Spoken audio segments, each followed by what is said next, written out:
validation, now I validate myself. Building inner strength, putting doubt up on the shelf. No more unnecessary drama, no more wasted time. Climbing higher constantly, making my own climb. Standing on higher ground, where excellence is found. My potential knows no bounds. Raising the bar, breaking ground. My network is my net worth. Choose your company wise. Surround yourself with eagles, not with sheep in disguise. Every interaction is a reflection of my brand. Quality over quantity, that's my personal command. Standing on higher ground, where excellence is found. My potential knows no bounds. Raising the bar, breaking ground. Whoa. I'm not just living, I'm manifesting my vision. Cutting through limitations with surgical precision. My expectations are my compass, my respect is my shield. To mediocrity and chaos, I will never yield.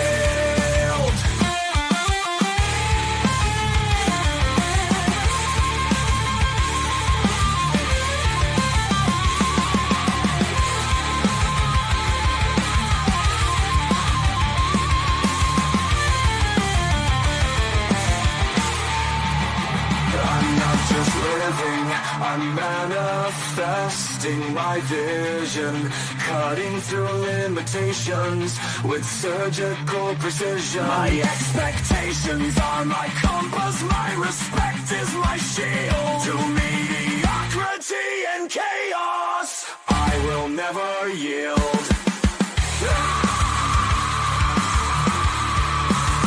Standing on higher ground,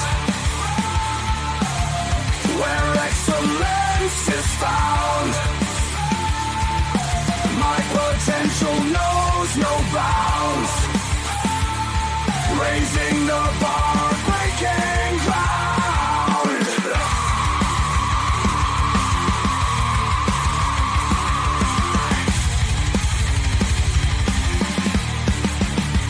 I'm not just living, I'm manifesting my vision. Cutting through limitations with surgical precision.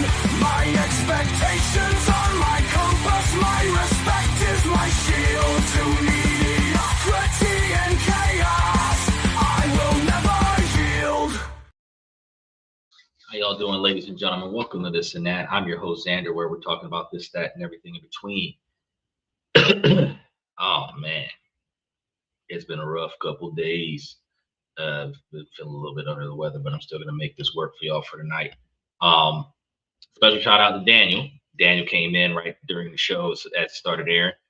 Special shout out to Mr. Shallow. He gave us a shout out in the comments on the platform. So I appreciate y'all for stopping by the show.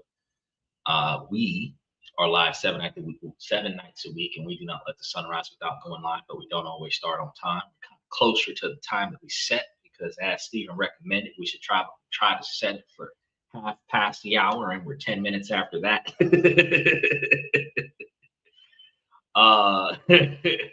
Daylight savings time is going to wrap itself up in November. That's where you're going to see, like, because when the time goes back an hour, you'll see that I got a lot more time, and I'll be able to be five minutes past the top of the hour. We won't have all this stuff going on. But yeah, as it stands right now, we're still doing a good job of getting things in there. Now, I know that some of y'all are going to be popping up in here because we're going to be talking about what happened with the Senate. There was another thing that actually happened, and I'm going to be covering it a lot more next week. But I just heard recently that automakers were trying to get a bill or a law passed to prevent us from being able to fix our own cars. And I'm going to be going into detail about that in next Monday's show. because it hasn't been turned into law yet, but we're going to be gathering some information over the next week to see what that's about and see what's going on there, and then let you guys know what the ins and outs of that particular situation will look like. He said it's time to heat up the casserole. I'm trying to told you, bro, because I mean, if they're gonna have us in a situation where we can't fix our own shit, we're gonna end up with the older model cars are gonna end up being obsolete because they're like I know you've seen it on social media where they're burning to the ground junkyards that have spare parts for vehicles so that people can't salvage those vehicles and use them to repair their vehicles. So what people will do is once you run out of options, you can't modify the vehicle anymore. You can't fix it. You can't get it to run. You usually give up on it, right? You're not going to keep a vehicle that doesn't run if you can't fix it. If you can fix it and you can't afford it, you'll keep it. But if you can afford it and you can't fix it, it's no hope. So at that point, they start giving up on these old vehicles. And then the old vehicles become obsolete. Now the problem is that antiques are older vehicles, salvaged or otherwise, that have been fully restored and made to run. Y'all seen that the new Eleanors, or not the new Eleanor, but new models of the Eleanors coming out from Gone in 60 Seconds, that fastback Mustang that's so popular in that movie is starting to come back anywhere between $20,000 and $75,000, depending on the person and how much they had to put into the vehicle. But it's crazy how they are changing the way they're going to be allowing us. So me and Steven with old cars, 20 plus year old cars, we might have to upgrade to something 10 years younger if this goes any further. So I'm going to be watching that for y'all. And then as I get some news, I'll let y'all know. I wasn't planning on upgrading any of my vehicles anytime soon, as long as it push. And the ones I got right now, boy, they pushing. I got to take my foot off the gas pedal or something. Michael says it'll never happen, AutoZone, etc. And me will never allow it. Well, one of the things that they're talking about doing is passing a law so that the dealership can make certain parts on the vehicles dealership exclusive.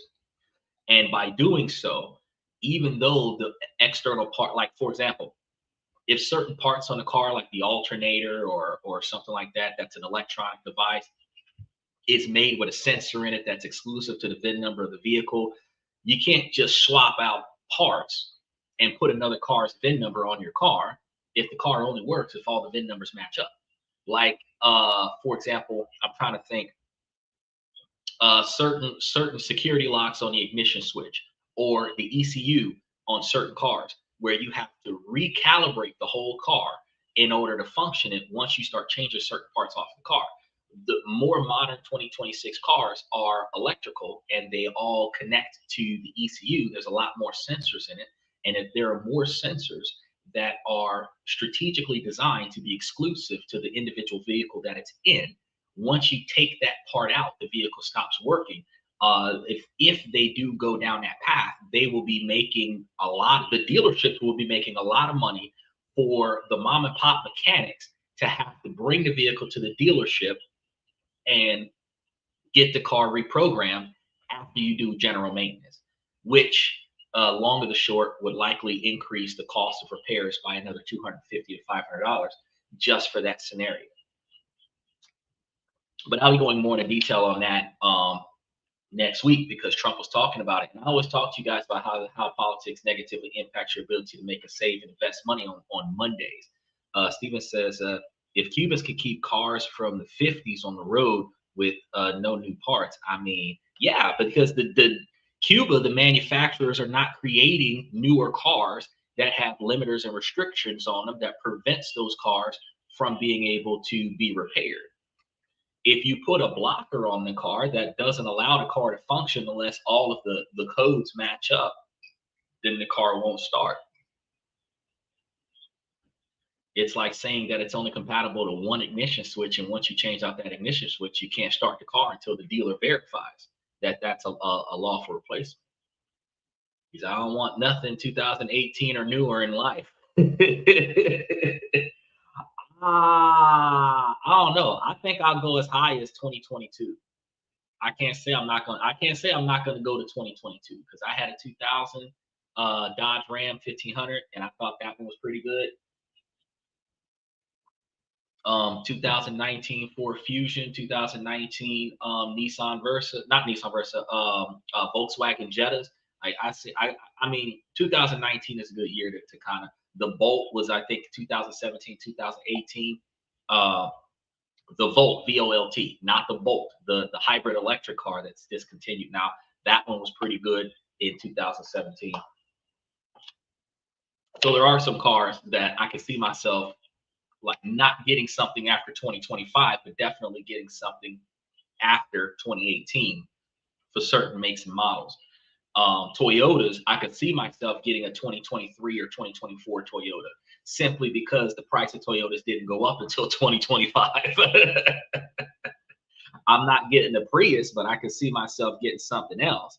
A Lexus, a Camry, a Corolla, a Sequoia. I could see myself getting one of those in 2023 model. But I mean, it'll be like 2043 and I'll be buying a 2023. It is what it is.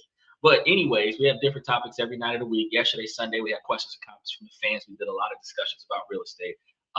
Today, we're going to be talking about the what happened with the Senate. And then Tuesday, we talk about how to make, save, invest, and budget money, different ways to look at money, how to protect your money. And then Wednesday, we're going to be talking about Canada, which is we cover different countries around the world that we can invest in and potentially live in. Steven's planning on skipping state, so pull his passport. But and then we're gonna continue covering different countries for the next few. Well, we're gonna every Wednesday, really. Michael says, "Give me an older car without pollution controls and all electronics, the CPU." Oh, yeah. Why you think? So here's my notion with the jackass moves that they're doing right now. I may go from a 2000s model vehicle to a 19 something models restored vehicle that has absolutely nothing on it. Because you got all of these antique car dealers out there that's selling fully restored vehicles at $30,000 and $40,000. And I'm sitting over here thinking, like, shit, I could see myself getting a CUDA. I could see myself getting a two or three different types of Mustang or a Camaro or something like that, a Chevelle or some shit like that. Because them 1980s and 1970s model cars, 1967, anything, I can see myself going to pick up one of them things for $30,000 or $40,000 and ride that. Because those they're not fucking with. It's the 90s model junkyard, it's the 2000s model junkyard where they're getting rid of the cars that aren't classics and antiques. So I'm like, shit, go get one and get an engine swap on it and ride that bit for 30 or 40,000 miles. Because it's only gonna last until somebody hit it. You know what I mean? It is what it is. Or stage up and go get me one of those body armor filled vehicles and custom made armor plated stage 4, stage 5, like grenade proof vehicles, and go get one of those like a res body tank, something like that, so that I don't got to worry about those traffic stops. I am still at the position of having a vehicle with electrified doors. I'll take the charge. But pepper spray on the mirror and electrified doors, I will take that charge, because you're only going to stop me in a very disrespectful fashion one time. I don't care if I don't make it out the traffic stop. I don't care if I don't get a favorable ruling. That traffic stop will be a traffic stop to remember. It'll be like the O.J. Simpson of Resvani take traffic stops. But I guarantee you they're going to change the way they handle shit.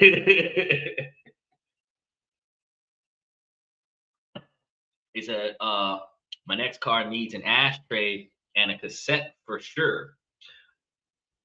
Oh, I know what you mean. No, not a cassette, not a cassette. We're trying to get one with an 8-track tape player in it. We're trying to get one that don't even have a cassette or tape player at all. It's just the turn knobs for the radio, you know, big ass, gigantic ass steering wheel. If it ain't got a floor shifter, it's got one of them things that you got. You know what I mean? Like really old. You know what I mean? Definitely. Is an S car. Also need the wing windows. I don't like those wing windows. Okay, so you got certain folks that like certain design patterns, but I don't like certain design patterns because while it might look attractive on the outside, the visibility of the vehicle sucks. You can't see shit. Right now, the mindset of the manufacturer is that your ass ain't supposed to be looking backwards, so it don't really matter what's behind you. But let's be real, if you can't see what's behind you, that's when you're going to end up with the most bullshit going on. So you want to be able to see what's behind you.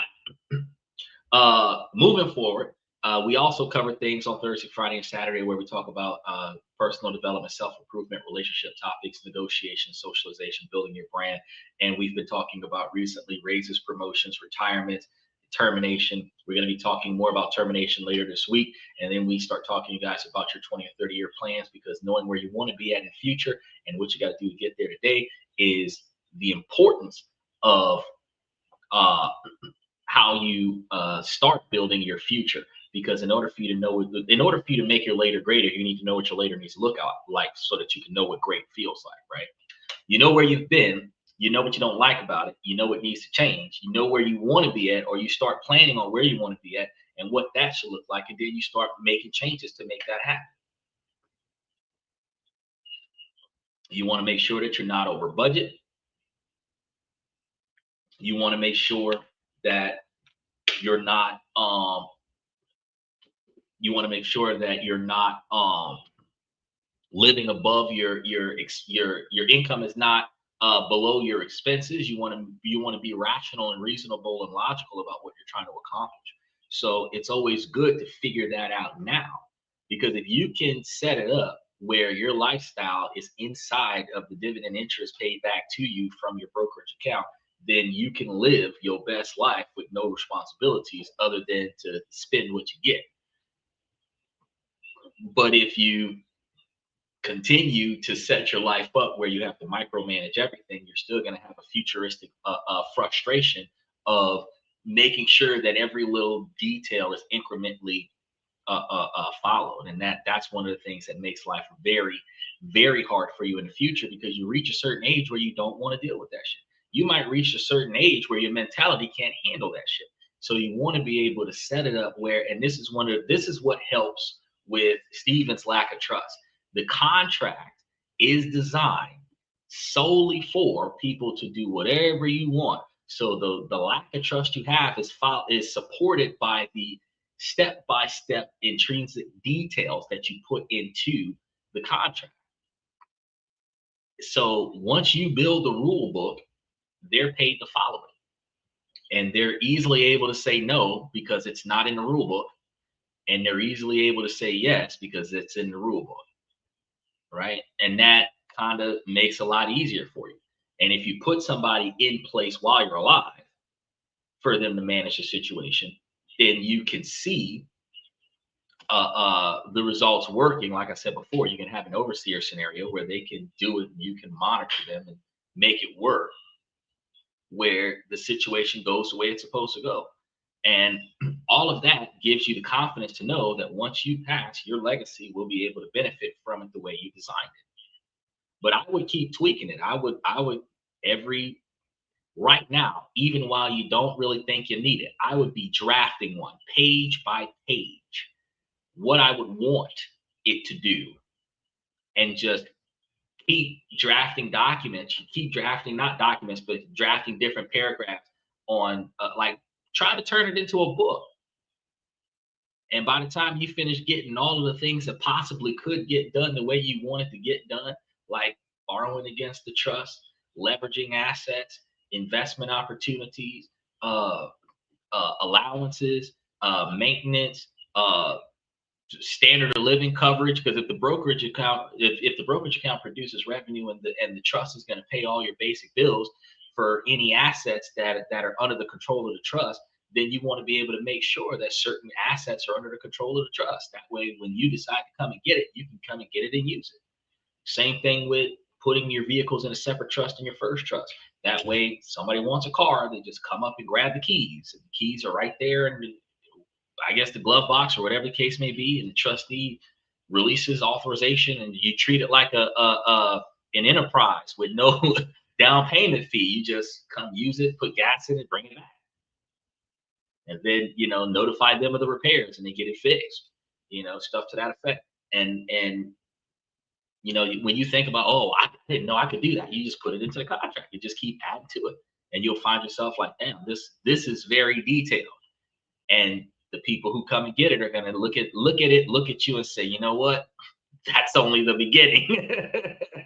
You can put this in there, you can put that in there, you can put the other in there. You can make it a requirement that your kids get financial knowledge before they start getting large sums of dividends and stuff to that effect. There's a lot of stuff that you can put in there to keep the foundation of your first generation legacy continuous. Right? But that also requires for you to start today. So we're supposed to be talking about the chaos in the White House. Early 2026, the United States and Iran were careening towards a cliff, right? We all remember that. And after a series of escalating naval clashes, in the Persian Gulf, the United States airstrikes on the Iranian military facilities under a campaign dubbed Operation Epic Fury brought the two nations to the brink. Now, the fear of a full-blown war was everywhere. And right in the middle of the crisis, the United States House of Representatives did something that looked, on its face, incredibly bold. They voted to stop the president from continuing the war with Iran. Now, the news was a big deal. It was framed as Congress, after decades of giving up its power, finally taking back its constitutional authority to declare war. It felt like a historic check on a president's power to send American troops into a foreign conflict all by himself. But here's the thing. That vote and the ones that preceded and followed it was almost entirely political theater. It was a performance carefully designed to look like a powerful, decisive action, but in reality, it was built to fail from the start. The vote wasn't a real check on the president. It was a symptom of just how weak Congress has become. Now, the story of why this vote was symbolic and why it was never going to stop the war isn't just about one event in 2026. It's a story that starts about 50 years ago with the law designed to end the imperial presidency. It involves a forgotten Supreme Court case about a man facing deportation that accidentally broke the most important part of the law. And it reveals fundamental truth about who really decides and when America goes to war. Now, this isn't some simple legal loophole. It's a structural trap in American law that makes it nearly impossible for Congress to say no. And it's a trap that almost everyone in Washington knows is there. So to understand the illusion, you have to understand the events that created it.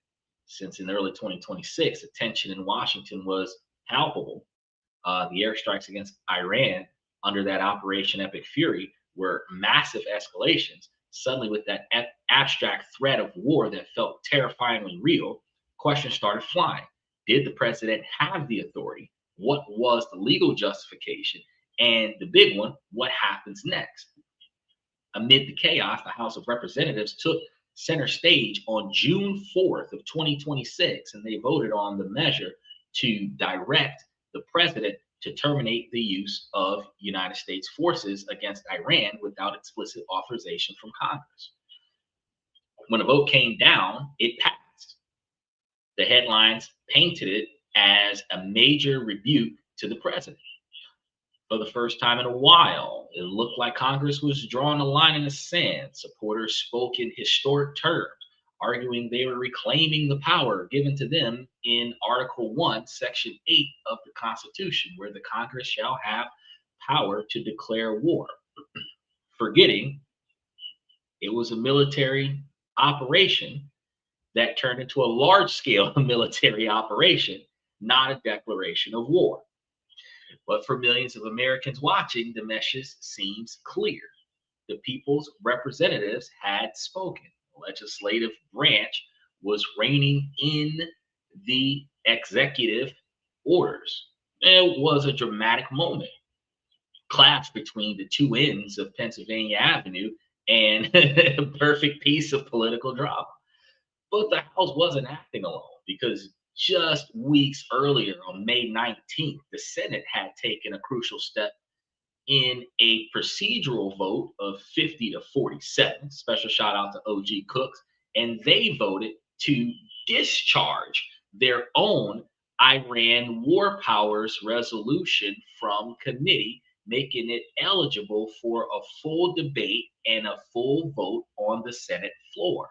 Now, in a rare move for Republican senators, broke ranks to vote with the Democrats, a significant, though thin, bipartisan rebuke. Senators like Lisa Murkowski, Rand Paul, and Susan Collins argued that their vote wasn't about the president, but about the Constitution. So they affirmed that the power to declare war belonged to Congress, period. Trump didn't declare war. He just said, I was going to blow your ass up. The House then passed its own version in June. So May, the Senate did it. June, the House did it. So there it was.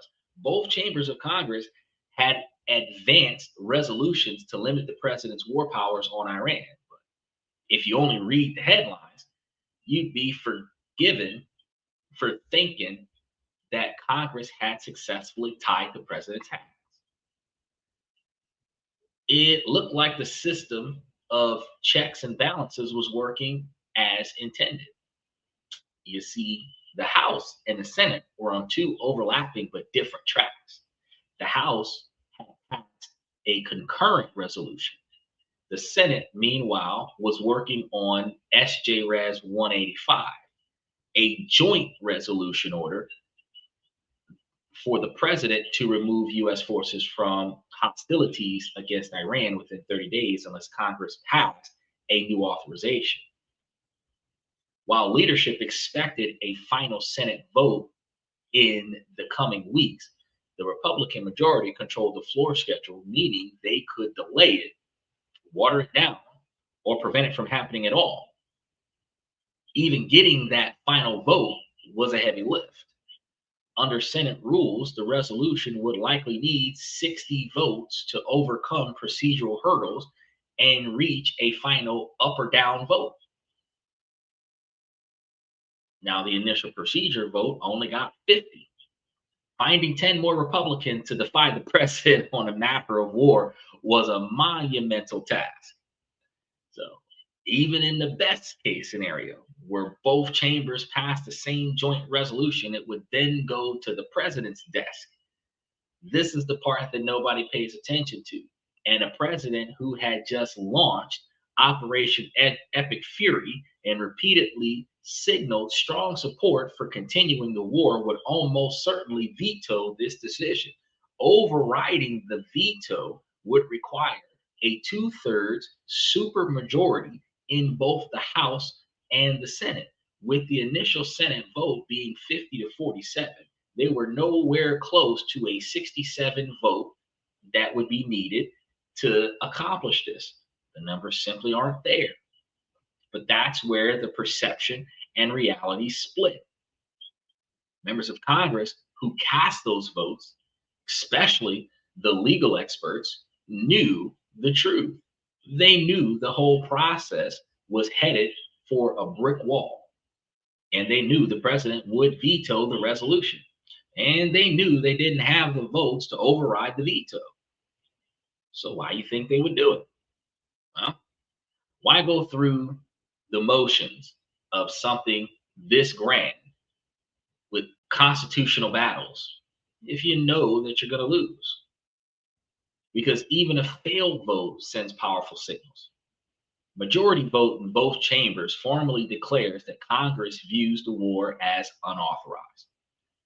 This undercuts the president's claim to broad political backing and gives cover to military and diplomatic officials pushing for a negotiation to end the conflict. And it also sets a visual clock. You know, war powers resolution typically specify a 30-day deadline for withdrawal. Now, that deadline tells Iran and our allies that Congress may not be willing to fund or sustain a long war, which can change Tehran's calculus and encourage more serious ceasefire talks. Now, markets also react. The strong bipartisan vote signals that the conflict might be contained, which can ease the war-related risk premiums driving up prices for oil and shipping. As you guys have noticed recently, special shout out to Mr. Satellite. I told you guys Mr. Satellite was here. Got your new name, Union Channel for Scrooters. Okay. Good to see you again, Mr. Satellite. Long time no see. Now we have watched some gas prices start going down just a little bit. Just a little bit, few pennies, but it's still high as fuck. It's still in the $3 area. Well, I see Scrooter. I was hoping that wasn't Scrotum. It says Scrooter is the new channel I have. Oh, you change channels a lot though. Are you forever experiencing that YouTube ban thing?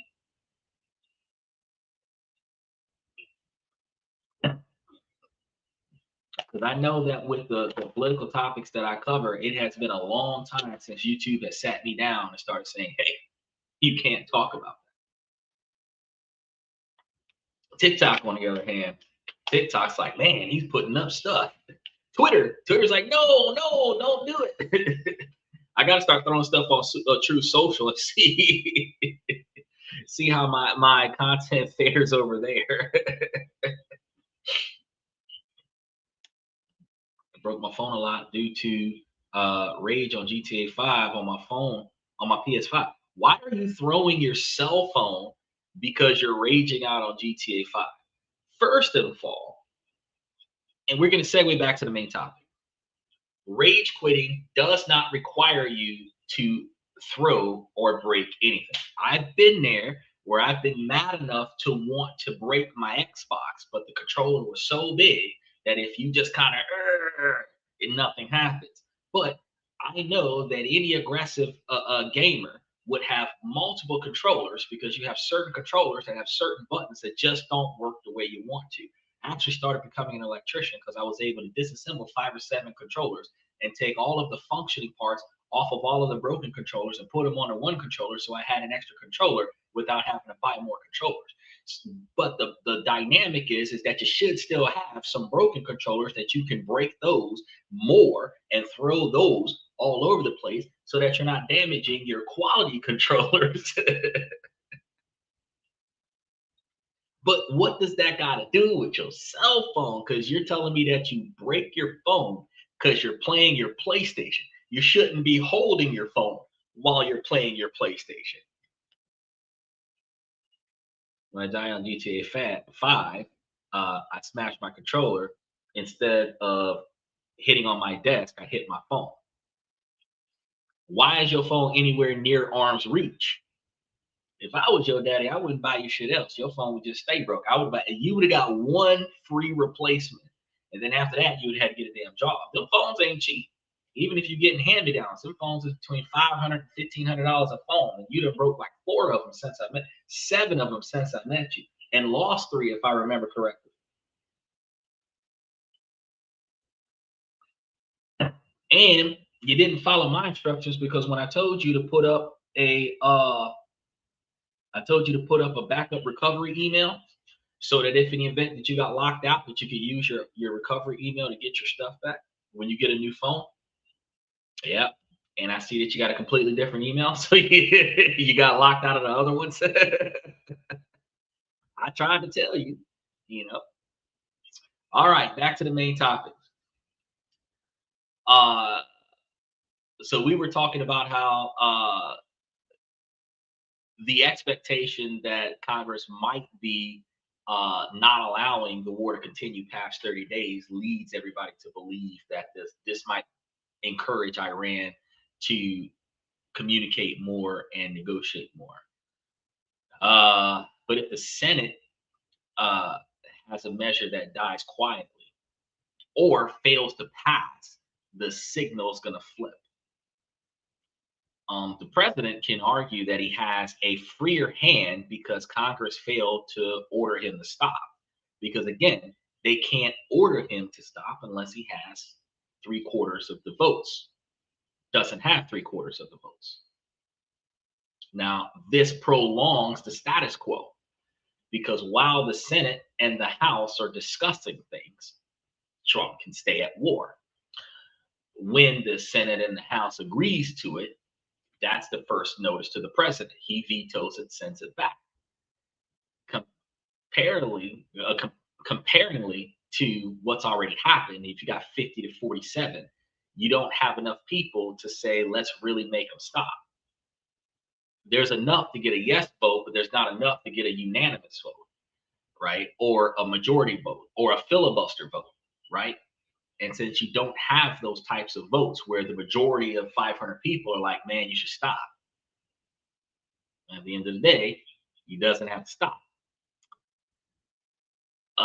There's a fragile ceasefire that punctured by ongoing hostilities, elevated energy prices, and the constant risk of miscalculations in the Gulf, because they already went back to blowing each other up, right? And the members of Congress who cast those votes knew all of this was already happening. And they knew the process was headed for a brick wall, but they also knew the theater itself had consequences. For Democrats, it was a way to formally oppose the president's policies. For the handful of Republicans, it was a way to signal constitutional principles. But it was never a genuine legislative tool to stop war on its own. The script for this play wasn't written in 2026. It was written in 1973 with the law that was supposed to solve this problem forever, but which ultimately made this situation worse. The answer reveals the real nature of the votes. It was, in short, like I said, political theater, right? So when Congress holds these so-called war power votes, this is something that you guys got to understand. We're not just paying for the camera time. If you value members and staff time at $55 to $70 an hour, a single House and Senate push to rein in the Iran war cost taxpayers well into the six figures in labor. $100,000 to $300,000 just to stage what the press openly calls a largely symbolic vote. Meanwhile, the war itself is burning through tens of billions of dollars, with requests for as much as $200 billion more dollars. And that is an oversight. That's expensive political theater, while real accountability, which is cutting off unauthorized war funding through the budget, is left on the shelf. So we just spent 300 grand per meeting for the two meetings that they have, where a third meeting is necessary, for upward of $300,000 a meeting, for us to get two partial yeses, where we need another yes for it to go to Trump And then we need another yes for it to become a mandatory action that the president needs to take. That's like 1.2, 1.3 million dollars to say, hey, cut that bullshit out. So, like I said, the story of the War Powers Resolution of 1973 began in the shadows of a different conflict because Vietnam, by the early 70s, Congress felt like a bystander to its most solemn duty. The United States had been mired in a devastating war for years, costing tens of thousands of American lives, all without a formal declaration of war back then. Presidents Johnson and Nixon had used the controversial Gulf of Tonkin resolution and their authority as commander in chief to escalate the conflicts, similar to what we're seeing with Donald Trump right now.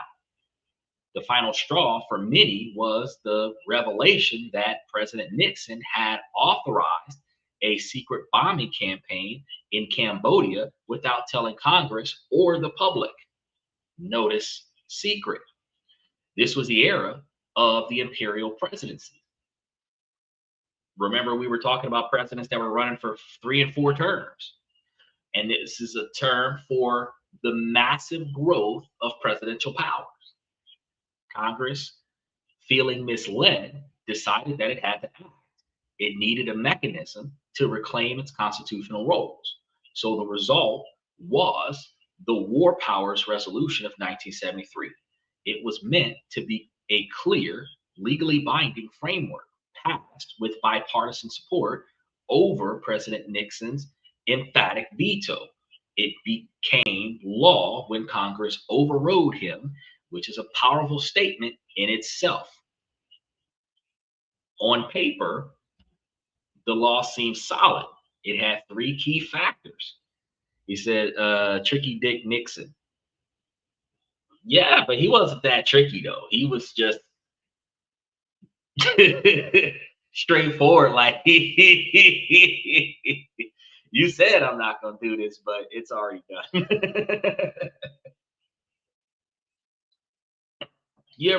So one of the things I've understood about the old folks from back in the 50s and 60s, y'all do stuff. Don't tell nobody nothing. Y'all do stuff. And then after you do it, then you ask everybody if that got done, if it would be okay. If they give you a yes, you've got a post-dated yes. You got a green flag after the fact. If everybody says no, well, that's too bad. It's already done. Watergate. Right. Fact is, if it's already done, I mean, I don't really care what your opinion is. I'm just telling you out of courtesy that this is going to happen, or it's already happening, right? Because we're having a conversation in America about something that's going to happen in another country. So when somebody says, "Oh, I don't want that to happen," it's like, bro, it's going to happen in like 5 minutes. You don't have enough time to find the correct phone, to call the correct person, to put a stop to it. It's happening right now.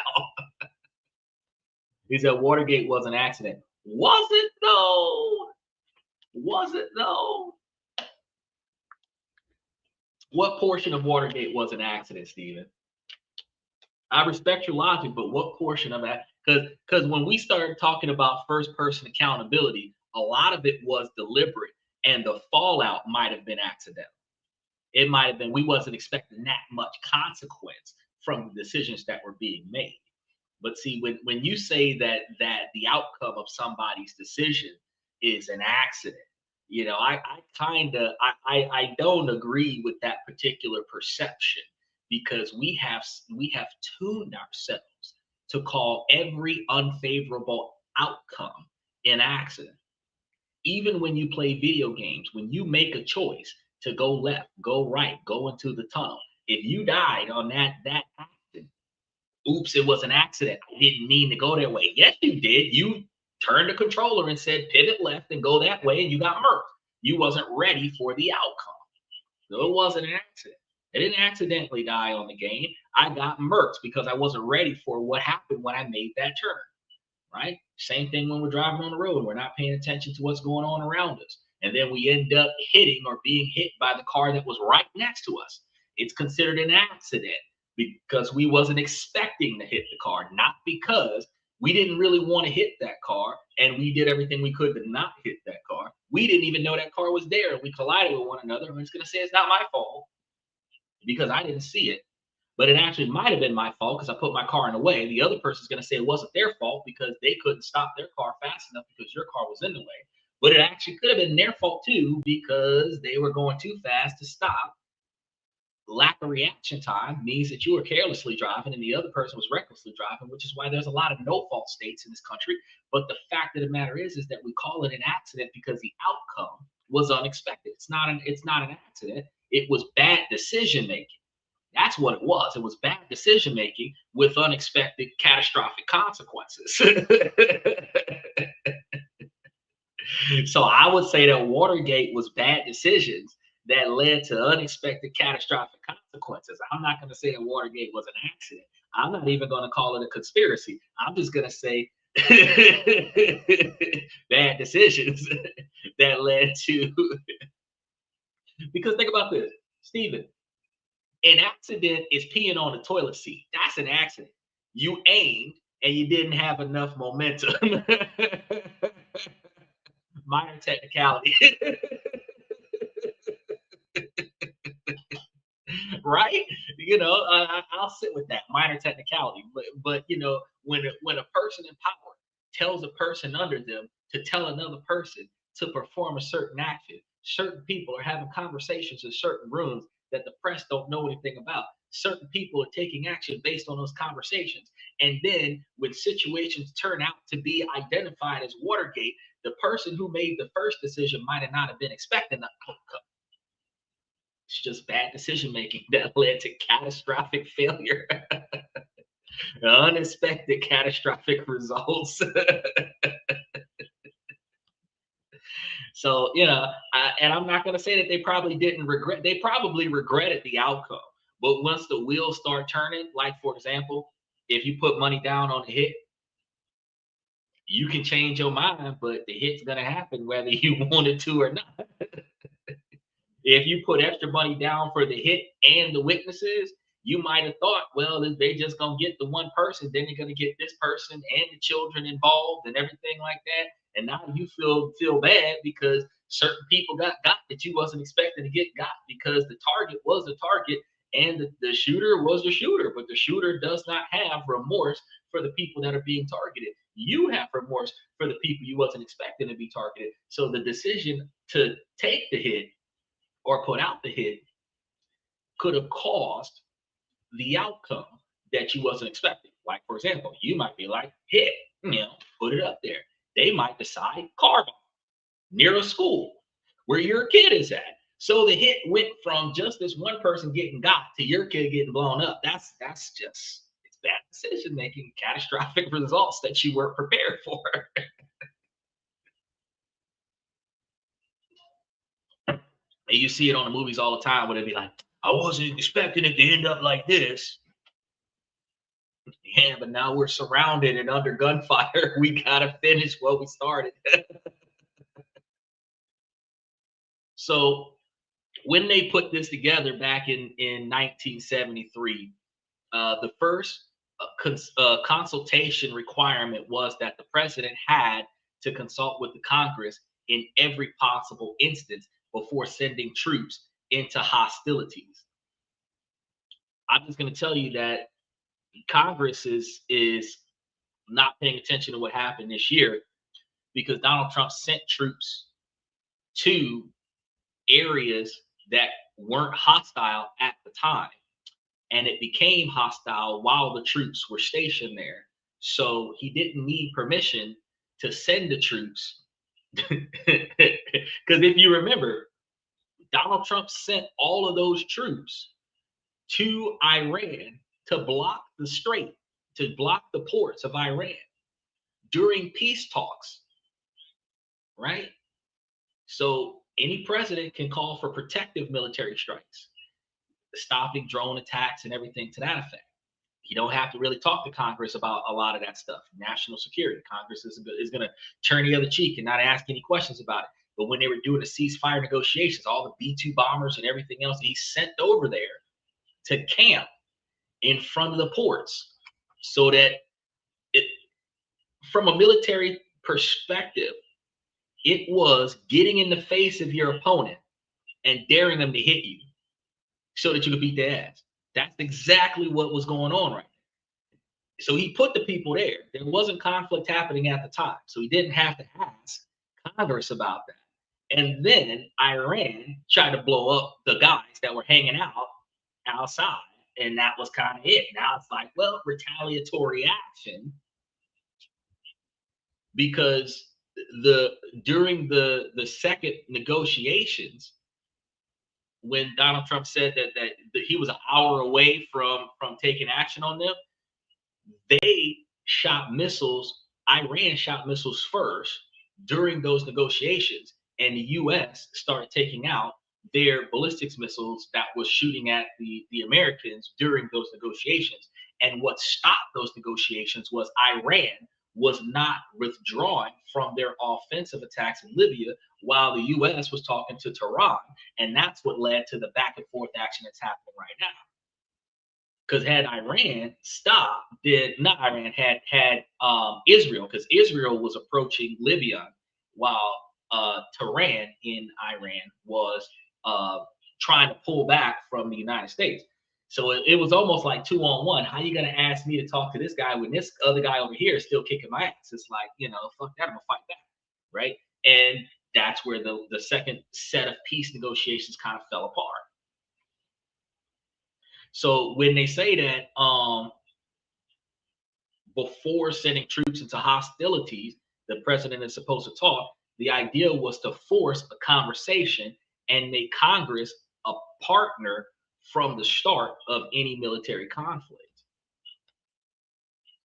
No one complained about Iraq, Desert Shield, Desert Storm, nor Afghanistan.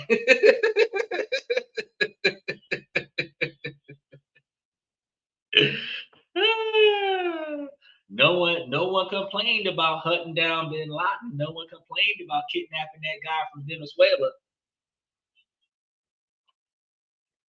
Congress didn't say, "Oh, that's inappropriate. You shouldn't have went over there and abducted that man."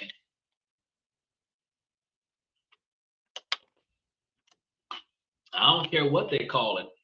Oh, narcotics, whatever. Bro, you arrest people in America for committing American crimes. You don't arrest somebody in another country.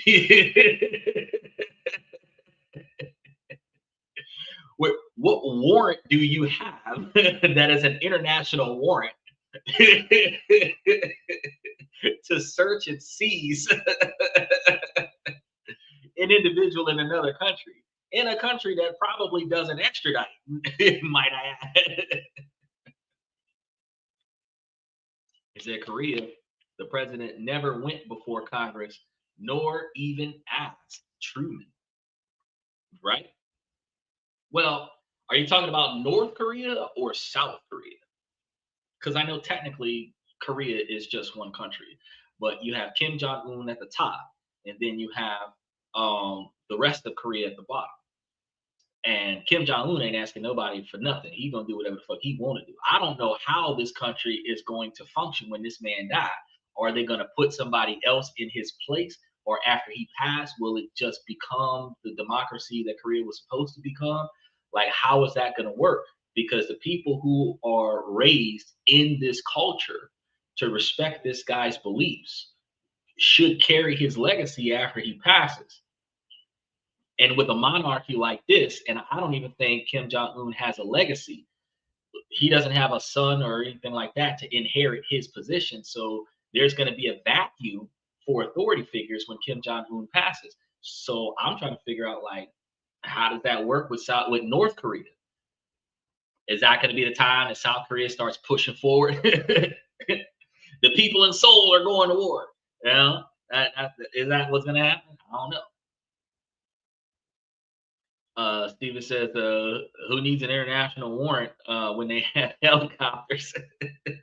Shit, America don't even bring a warrant in America. They got the right to lie.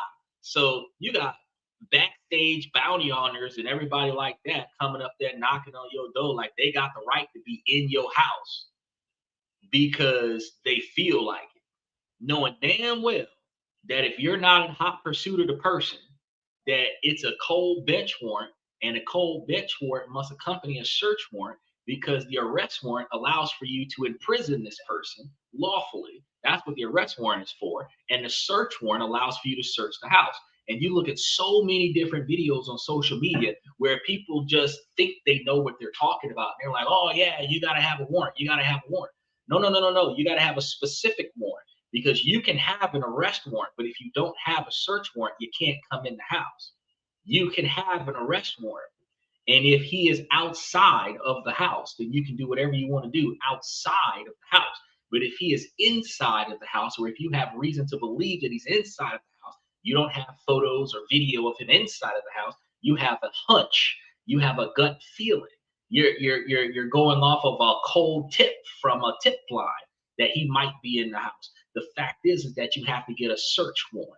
And the law requires you to present that warrant upon entry, which means that you've got to show me a copy, whether you email it to me, whether you send it to me in a text message, that an official PDF from a courtroom that shows that you have a warrant to get there, or bring me a paper copy. But unless you do one of them three things, since the law is incorporating digital filings, unless you do one of them three things, you can't come in without a search warrant.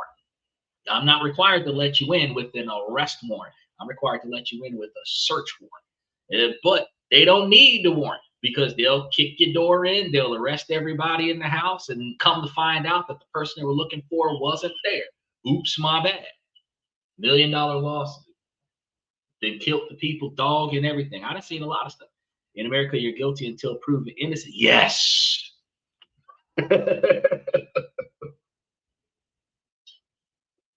And one of the things you're going to find in America is that in the cities, in the counties where the police experience the most hostile citizens, the police are the most aggressive.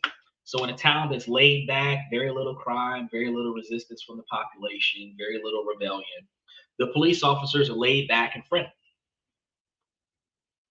They'll communicate with you even if they got to give you a ticket. Sometimes they'll give you a pass because it's like, I don't want to do the paperwork and I probably won't see you again, But in a city where everybody's standing on their constitution and they're fussing and arguing and cussing out the police, and I pay your salary and you can't tell me what to do, and resisting arrest, obstruction, fighting back, and this, that, and the third. And not to mention the criminals that commit crimes that justifiably need to get their ass whooped by the police. The police come so aggressive because their behavior is stereotypical to preemptively act on what they think will happen so that they can have the edge against the citizen, right? Because 2 cops show up to 300 people. One of the reasons why you'll have 10 cops pull up on a car is because they want to have 10 cars there in case you run, right? But usually 2 cops pull up because it's supposed to be overwhelming force, but like less than 1% of the population is law enforcement. So if you really wanted to rebel against a local law enforcement, you would outnumber them with equal force. Everybody's got their Second Amendment, and you've got law enforcement versus a protesting group that's armed. You've got more civilian firearms than you've got law enforcement firearms, and that's going to be a military skirmish right there. They're going to start bringing tanks in and everything like that because, it's crazy. He said, Little Erie Cartman's, who's Little Erie Cartman's? When he played the cops, Respect My Authority. Because I didn't know who the fuck was Little Erie Cartman. Respect My Authority. Eric Cartman from South Park. You will respect my authority. Screw you guys. I'm going home.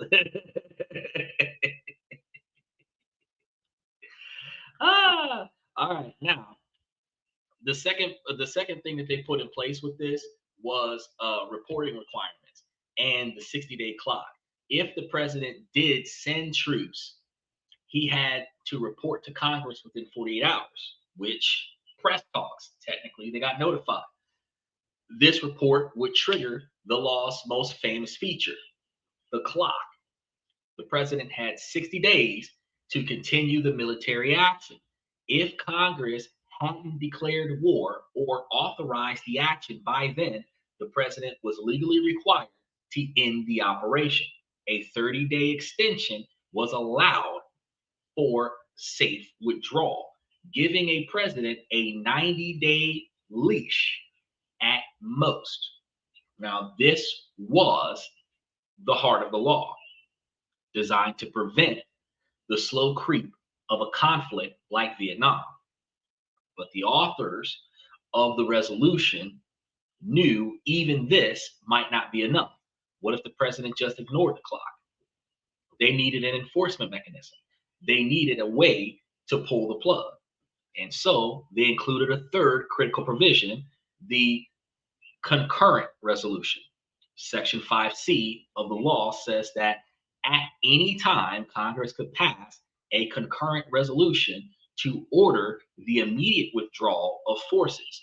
A concurrent resolution passes both the House and the Senate, but, and this is the crucial part, it is not sent to the president. That meant it was veto proof. This was the genius of the plan, or so they thought. They had to create a kill switch. And if the president started a war Congress didn't support, a simple majority in both chambers could end it. It was Congress's ultimate trump card. So for a little while, this was the state of play. And the War Powers Resolution stood as Congress's attempt to rebalance power. The presidents from Nixon onward immediately contested its constitutionality, and compliance was very rocky from the start. Still, on paper, the veto-proof resolution was Congress's silver bullet. It will never happen. That would only handicap the president. I agree. It would handicap the president. The Supreme Court fucked up when the president was using the tariffs to manipulate Iran into cooperation, where instead of using physical military force, he was using monetary gains to control other countries. Once they took that playing card out of Trump's hand, he had very few options to maintain control over the situation, which leads to the aggression we have now. If they stop crippling a billionaire's mindset, the billionaire can do what billionaires do best, which is control the situation through capital gains. He said, not only that, there's a lot of money in war. There's a lot of money before the war. They're fighting over money right now. Oil is money. So you have money fighting over money while spending money. That's what we got right now. It's been going on since the conception of society. You're right. Well, most wars happen either from the division of resources or women. That's like the two things that cause wars: women and resources. Because when there aren't enough resources going around, men start wars. And when something happens to one of the women, men start wars. But beyond that, men can negotiate stuff when the women aren't the cause of the war, right? But in this situation, it is fighting over resources while expelling resources with the ability to make a lot of money off of resources because we're fighting over resources, which is a double-edged sword. But one of the things that I noticed is that when you think about what we just talked about, he said it's geopolitical, right? The Troy War, exactly. The Troy War, exactly. Perfect example. But what we're thinking about right now is that they had the conflict in February, right? And it lasted until about like March or April. Then they had that little bit of a ceasefire time, right? And then they were supposed to stop. It was like a week or so. and then they kind of went back at it, right? Then there was a second time that they were supposed to negotiate where they stopped, right? So technically, uh, they have not been at specific conflictual war for 90 consecutive days. Uh, from February to April, there might have been 30 to 60 days, but there was a hiatus sometime in April. Then you had a little bit of a layover after I think the 23rd of April. They kind of had a little bit of back and forth action. They were at a standstill because it was a 7-day ceasefire and nobody moved for like 2 or 3 weeks, right? They didn't just immediately go back to bombing each other, but they were doing defensive responses to certain skirmishes. And then uh, even though negotiations didn't work, they were not blowing up each other. And then something happened where Iran just accidentally tripped over a nuke button, or not a nuke button, but like a ballistic missile button. And then all of a sudden, they started blowing each other up again. So, Queen or Princess Helena. Yeah, so with the Troy War. So at some point, they started back up with blowing each other up. Like I want to say like a week or so ago. So they've been in conflict for less than a month. So technically, according to this expectation, Donald Trump can, without approval from Congress, run this till September. That's kind of the way it looks. Like he can run it till 90 days. So, June, July, August. And, and when you talk about late June, July, and late August, you know.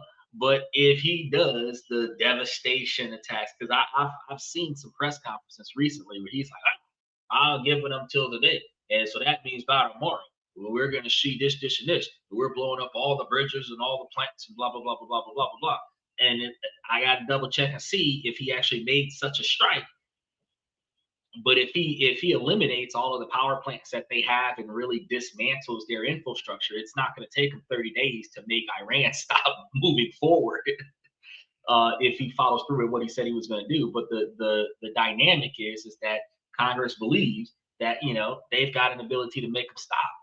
But here's the thing: in 1983, in a court case that had absolutely nothing to do with war, the legal foundation of that silver bullet was shattered because the case that dismantled the most powerful part of the war powers resolution was about one man, Jagdish Chadha. Jagdish Chadha, born in Kenya to Indian parents with a British passport, came to the United States on a student visa. When it expired, he was effectively stateless and faced deportation. Okay. An immigration judge suspended his deportation, citing extreme hardship.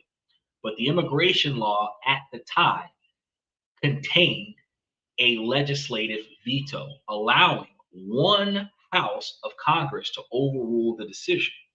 In the 1975 situation, the House of Representatives did just that, passing a resolution to deport Chadha. Chadha sued, and his case wounded the Supreme Court. It fucked up the whole situation. In 1983, Immigration and Naturalization Service versus Chadha became a landmark decision on the separation of powers. This is the part that people don't pay attention to. The Supreme Court sided with Chadha, writing for the majority. Chief Justice Warren Burger argued that the House's action was a legislative act, and for any action to be law, it must follow the Constitution's recipe. Bipartisan, hold on, let me say that again. Bicameralism, which is passing both a House Senate vote and president being presented to the president to be signed and or vetoed, right? So since that's the constitutional expectations that both the House and the Senate have to agree to it and send the bill to the president to be vetoed, the one House legislative vote that vetoed uh, Chadha failed both of those tests. And it was an action by only one chamber, and it was never sent to the president. So the Supreme Court declared it unconstitutional. But the court's ruling was sweeping. It doesn't just strike down the specific provision in Chadha's case, it condemned the entire concept of the legislative veto, because in his dissent, Justice Byron White warned that the decision sounded the death knell for nearly 200 other statutory provisions that rely on a legislative veto. And one of those provisions was Section 5C of the War Powers Resolution, that concurrent resolution, Congress's veto-proof kill switch. Because if the House and the Senate can vote without bringing it to the president's attention and then put a stop to the war, bypassing the president, that would be considered unconstitutional. So that means that in order for them to maintain their constitutional position, they would have to make the decision, go to the president, get the veto, bring it back to the House and the Senate, do it again, get a majority vote, more than 60%, potentially run it back to the president, possibly get it vetoed again, then get a unanimous vote before anything can happen, which could drag out because it takes them like 30 days to get some shit done. So the next time they vote again might be in July. And if Trump vetoes it, and he could delay his veto until to the last day, to the last hour, and then make them reconvene after the veto, which gives him plenty of time to take action. He doesn't have to veto it the day that he gets it. He can think about this shit. Michael says, what makes America safe? The military. No, it doesn't. He said, hold on, I got a call from a war room. It said, go. The military isn't what makes America safe. What makes America safe is negotiations. Enough people make money from America that they would prefer to keep America producing money. Enough people sell enough shit in America and turn a profit from America that it benefits them to allow America to do what America does.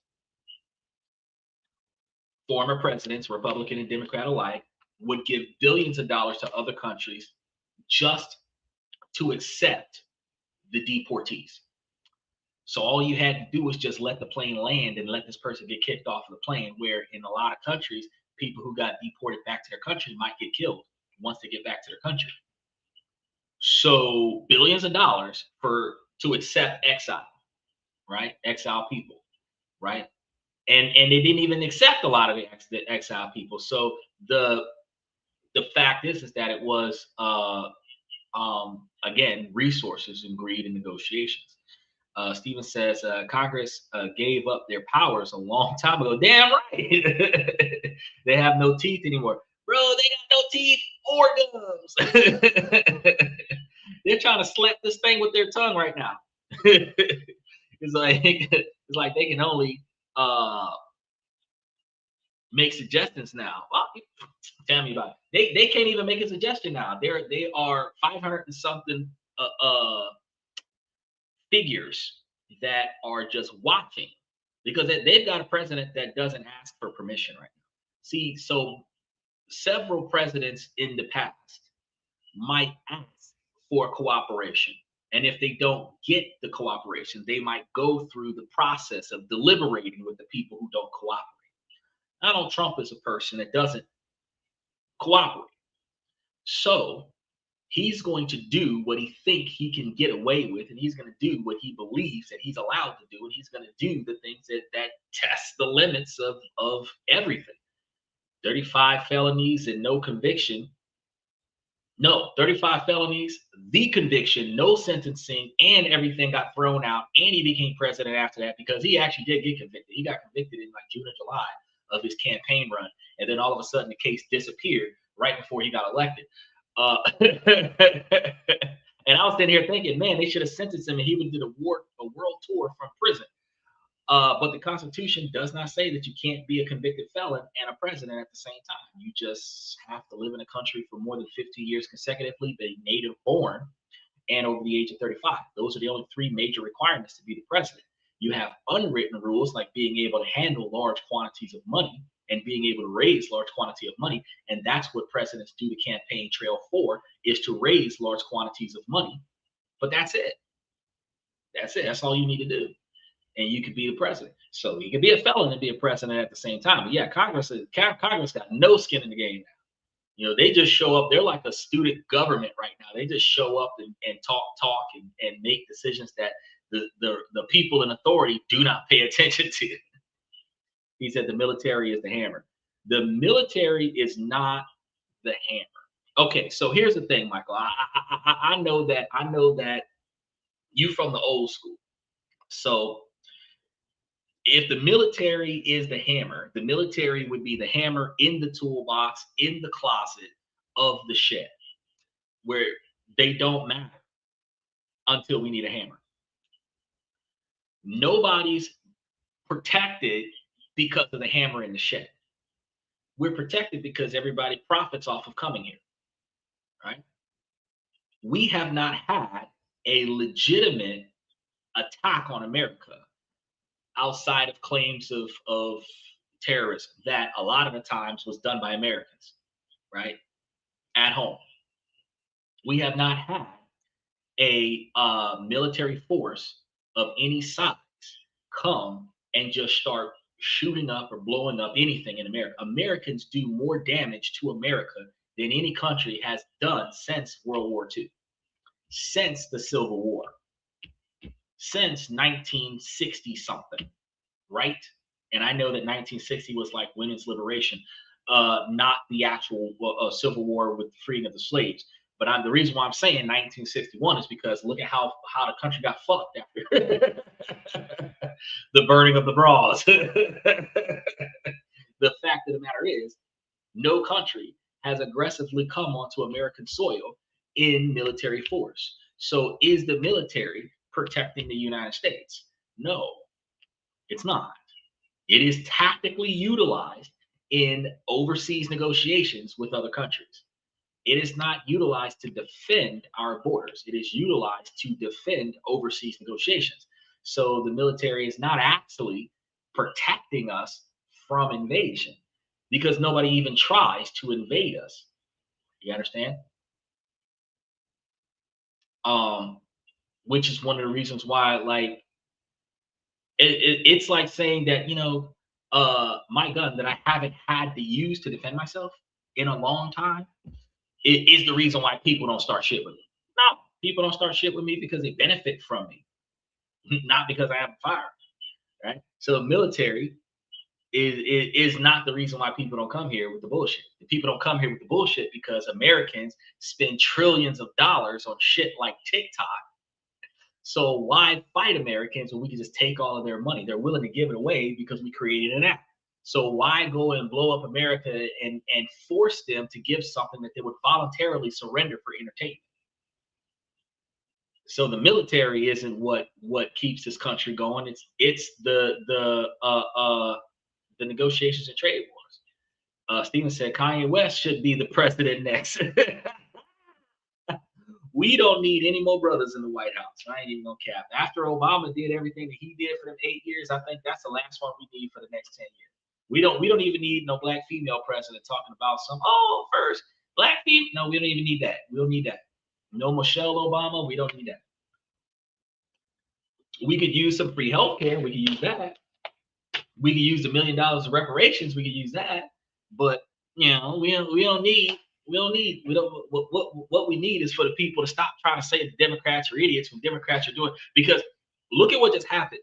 The Republicans just passed a vote to say stop fighting, come to a resolution. The Democrats said, wait, Article C.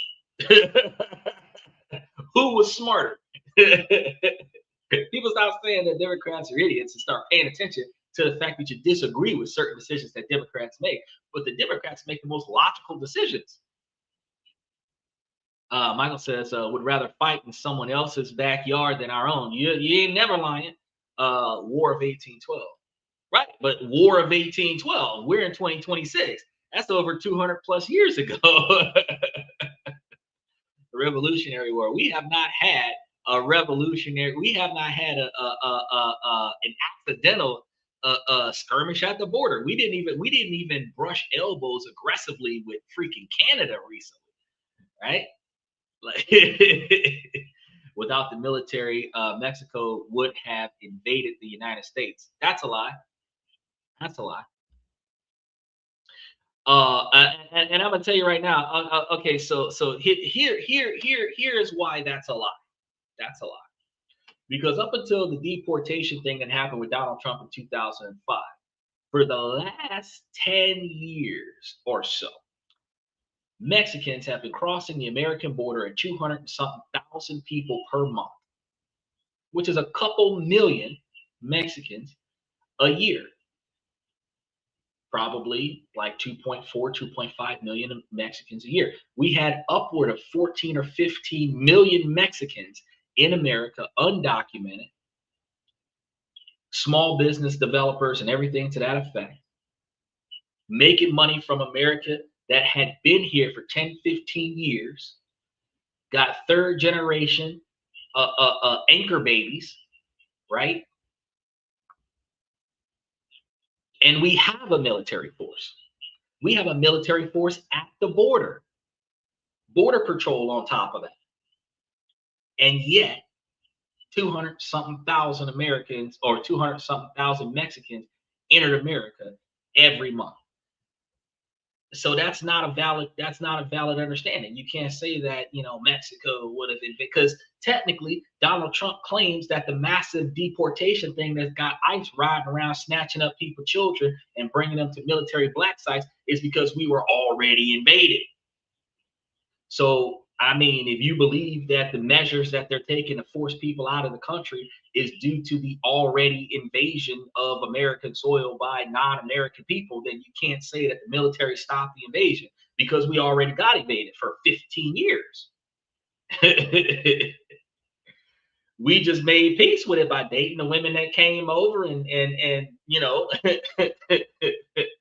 changing the way we crip walk with the males. He said, "Let's get Gavin from California next. That would that would end well." Your sarcasm was noted. He said, "Remember the Alamo, but remember the Boston Tea Party." I mean, you can call for all sorts of stuff. Let's go back to the South shall rise again. Let's go back to the Napoleon era when they were conquering Louisiana and talking about the British are coming, right? Let's go all the way back to that. When you say that the military is the reason why we never got invaded by a neighboring island, no, we have negotiating agreements that allow for people to do the things that they want to do that doesn't require military force. There isn't a situation. Nobody ever forces their way into America by military force. They buy their way in. America is up for sale to the highest bidder. We don't need a military force for our territory. We need a military force to get involved in other people's shit. Look at where we are right now. In the Middle East, blowing up shit. How many Iranian vessels have come to America? How many American planes have come to America? How many American planes have been, how many Iranian planes have been shot down near American waters? Everything is happening off the shore of Iran.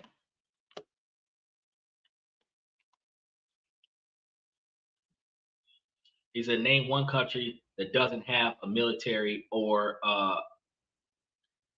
protectorate.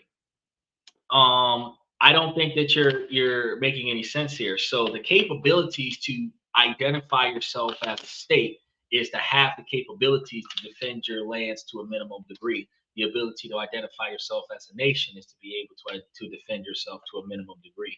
But when you claim that the reason why we have not been invaded is because we have a military presence, that's not true. We sell ourselves to the highest bidder. The difference between us being taken advantage of raw like a Diddy party is the fact that we're selling it to the highest bidder so you can free use us for a price. So you're not making a point there. Name a country that is willing to give up their military. You name a country that has not been sold to the highest bidder, that hasn't been attacked after the fact, like Venezuela, like Iran. You name a country like that's not willing to negotiate price, like Cuba, right? At the end of the day, it is about negotiations and trade and commerce. It's not about military force. But if I can't get what I want from you for a reasonable price and I'm gonna blow your ass up and take it from you, that is still not the America is taking from everybody else. America's selling everything to the highest price. You can buy land from America, which means that if you had that kind of money, you could buy all of America's land and not be in America. China could buy all of America from America and have a deed to the United States if they so wanted to. Because there's no law that prohibits a specific quantity of land from another country to be bought up, right? But nobody needs to buy land in America. We could just buy America's debt and have them pay us back with interest. Again, there is no scenario where the military force is the reason why nobody wants to come here. Nobody needs to come here, because why should we even waste effort in sending troops when America's up for sale to the highest bidder? Everything that has happened in the last 2 years has been based on resources. And it has all been in other countries. And every conflict happened over there. Not because we have a military force, because nobody felt like coming over here. Only reason why they don't come is the military. That's not true. The only reason why they don't come, good, thank you, Stephen. The only reason why they don't come is because they're off to the highest bidder. Look at what happened with TikTok. Look at what happened with TikTok. Multi-trillion-dollar business. America gets 51%. TikTok gets paid. Not one Chinese ship, not one Beijing airplane had to come to America. Who did that? The military. The military didn't do shit. The American military did nothing to allow America to not get got by somebody else. You can buy land in other countries, right? But you're still not validating your claim, because you're claiming that the only thing stopping us from being overthrown is our military, and our military is not the reason why we're not being overthrown. It's because we make more money. We spend more money than any other country in the world, which means that every other country can make more money from us than what they would conquering us. It is an opportunity cost. Instead of taking over your neighbor and forcing oppressive style collection of resources, you just let them do what they do and get a cut from it. You save resources. You don't have to put in extra money on a rebellion. You don't have to continue to spend money on defensive conflict from the civilians, not the military. And then you get way more money from them voluntarily, because you're selling them shit that they don't need, that they're willing to pay for. I was just in a discussion with somebody just earlier today about them wasting $200 to $600 on Jordans for their kids. And they tried to validate the fact that the shoes that they're buying, there's not $600 Jordans or cheap, low quality shoes because they get them from Walmart. But I keep telling them, you don't got to go to Walmart. You can go to Reebok or Foot Locker. Nike makes Jordan. So a $600 pair of Jordans is a $60 pair of Nikes. A $250 pair of Jordans is a $25, $30 pair of Nikes, because Nike makes Jordans. But it is up the price goes up when you put the little silhouette of the guy dunking the ball on the side of the fucking shoe. But high top Nikes is exactly freaking Jordans, just without the symbol on it. Back in our day, we had Payless. Pro Wings are in fact Air Force Ones. Again, people are willing to spend extra money for branding. And a lot of these shoes come from where? Asia. Where you got Asia, you got Africa, you got all of these other places where they're making millions of dollars off of selling their shoes to us so that we can shoot each other up for scratching the shoe. They don't got to come over here and take over nothing. The military ain't got nothing to do with why we're not being conquered. We're not being conquered because we're financially wasteful, and they can make a shit ton of money off of financially wasteful people by selling them bullshit and branding it. America does not have to conquer every single country that they go over there and affiliate with. A lot of the countries that they affiliated with, like when they did the contract with China, the one that they did with India, and I can't remember the other country that they did with the medication, with the pharmaceuticals. It was a transaction of resources, not military oppression. India did not send troops over here so that they could sell them pharmaceuticals. They just stopped buying oil from Russia. Russia stopped blowing up Ukraine. But Russia didn't come and blow up America, not because they were afraid of American troops. You got to think about this, Michael. From a waste of money dynamic, it's okay if China and Russia gives on their military, call me. Well, I mean, you can dismiss the discussion by saying, oh, well, if they give up their military, you let me know. Yeah, you'll die before they give up their military, but giving up their military is not the point. Because the point is that a lot of the things that we spend so much money developing for military use is actually one of the reasons why we have better civilian stuff. Elon Musk was making certain things for space travel that turns out to be very good for efficient vehicles right now. We have the weapons that we use to oppress civilians with the police department is former military tactics. Everything that America makes for its military is then sold to another country, which is the black market's arms trade, which is equivalent to Ford selling its parts to Chevy. And then you have two cars that look exactly alike. Take that back. Three cars that look exactly alike because the Mustang, the Camaro, and the Charger all have the same fucking body style when they're 2 to 3 years apart. And it's the same dynamic, So you're going to say, oh, well, America is like the superpower. I mean, I'm not going to argue with the fact that we might have a lot more shit that we don't need in comparison to other people. But they're not coming here because they're afraid of us. All right, they're not coming here. He said, so you're saying to get rid of the military? No, you are saying that the only reason why we have not been attacked is because we have a military. And I'm telling you that is not it. The only reason why nobody's blowing us up is because they profit from us continuing to waste money.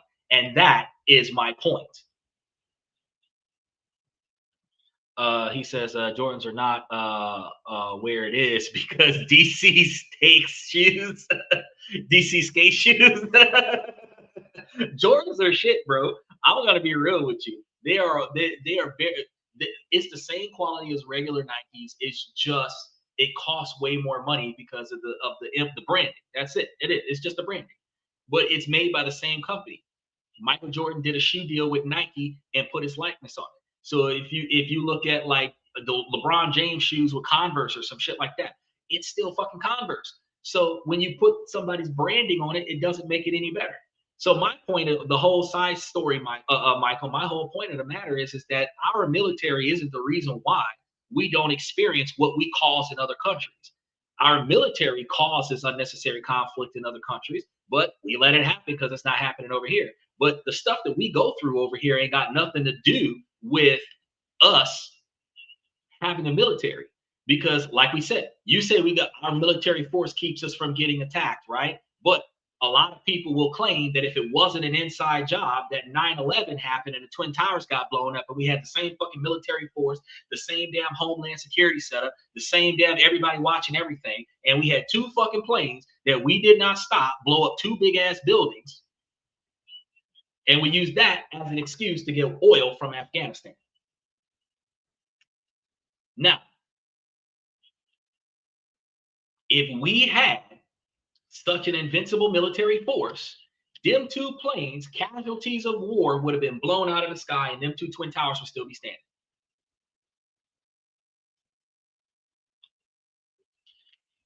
You can't say, oh, they didn't know. Well, if they didn't know, then they're not effective.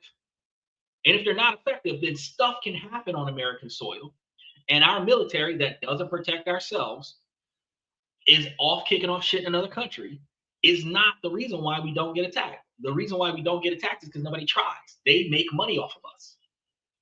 That is the whole reason why the discussion that happened in February was the Supreme Court stopped Donald Trump from overtaxing other countries, which is money, not military force, because they said it was unconstitutional. So stop overcharging other people to control them. Where was our military force in that argument? They weren't there. Once Donald Trump stopped taxing people, he sent the military. Now, can you say that we can control another country over there with our military force? Yes, we can. And I will never disagree with that. But our military is not the reason why we don't get blown up. We don't get blown up because it is a financial inconvenience to every country that trades with America, because we spend the most fucking money. And the country that spends the second largest quantity of money is China. We spend the most. China spends the second largest quantity of money. Nobody's blowing up China. Nobody's blowing up America because we spend the most money. I don't give a damn how you don't like the neighbor next to you, but if you make a bunch of money off that motherfucker, you ain't gonna like them, but you're gonna keep collecting that fucking money. You're not gonna go over there and fuck up their shit. You're gonna let their operation stay the way it is because you're getting paid off of it.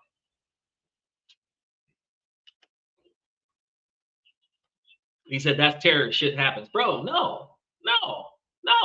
That's not, you're right. It is economics. And that's what I was trying to get you to understand. It's not the military force that stops us from being blown up. It's economics that nobody wants to come over here because they make profits, not because they're afraid of our military. We blow them up and they might be afraid of what we're doing to them on their turf, but they don't come to our turf not because they're afraid of us, because with all the troops that we deployed over there, who's guarding our borders right now?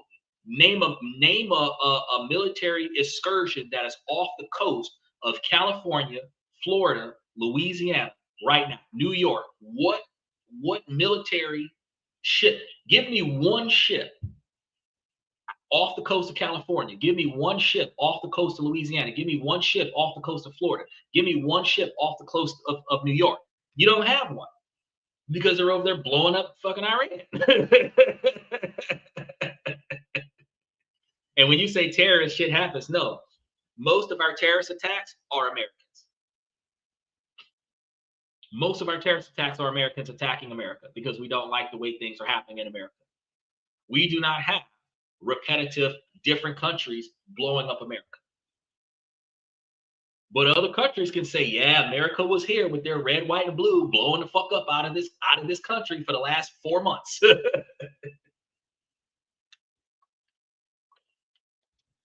Do you think Iran, if given a nuke, would not use it? Bro, you got so many countries around the world that have nukes. And they don't use them because it's fiscally irresponsible. Do you believe that if Iran had a nuke, would he use the nuke? On who? Because Iran was making money off of the United States up until like February. And here's another thing. We had this discussion before. Well, I think it was FX Trader and some other people who were like, oh, yeah, nobody can stop Iran from making nukes. I agree. But for some reason, They weren't trying to make nukes. They were claiming to be doing renewable energy kind of thing. So for some reason, they didn't have actual nuclear missiles that were being launched when the shit first started. Their ability to make nukes and their actual accessibility to nukes is two different things. They have had 20 years to create at least two nukes since they were still utilizing the nuclear facilities that they were not supposed to have. And what nuke did they have that America went over there and blew up without actually nuking Iran in the process? So you're asking a straw man topic that does not validate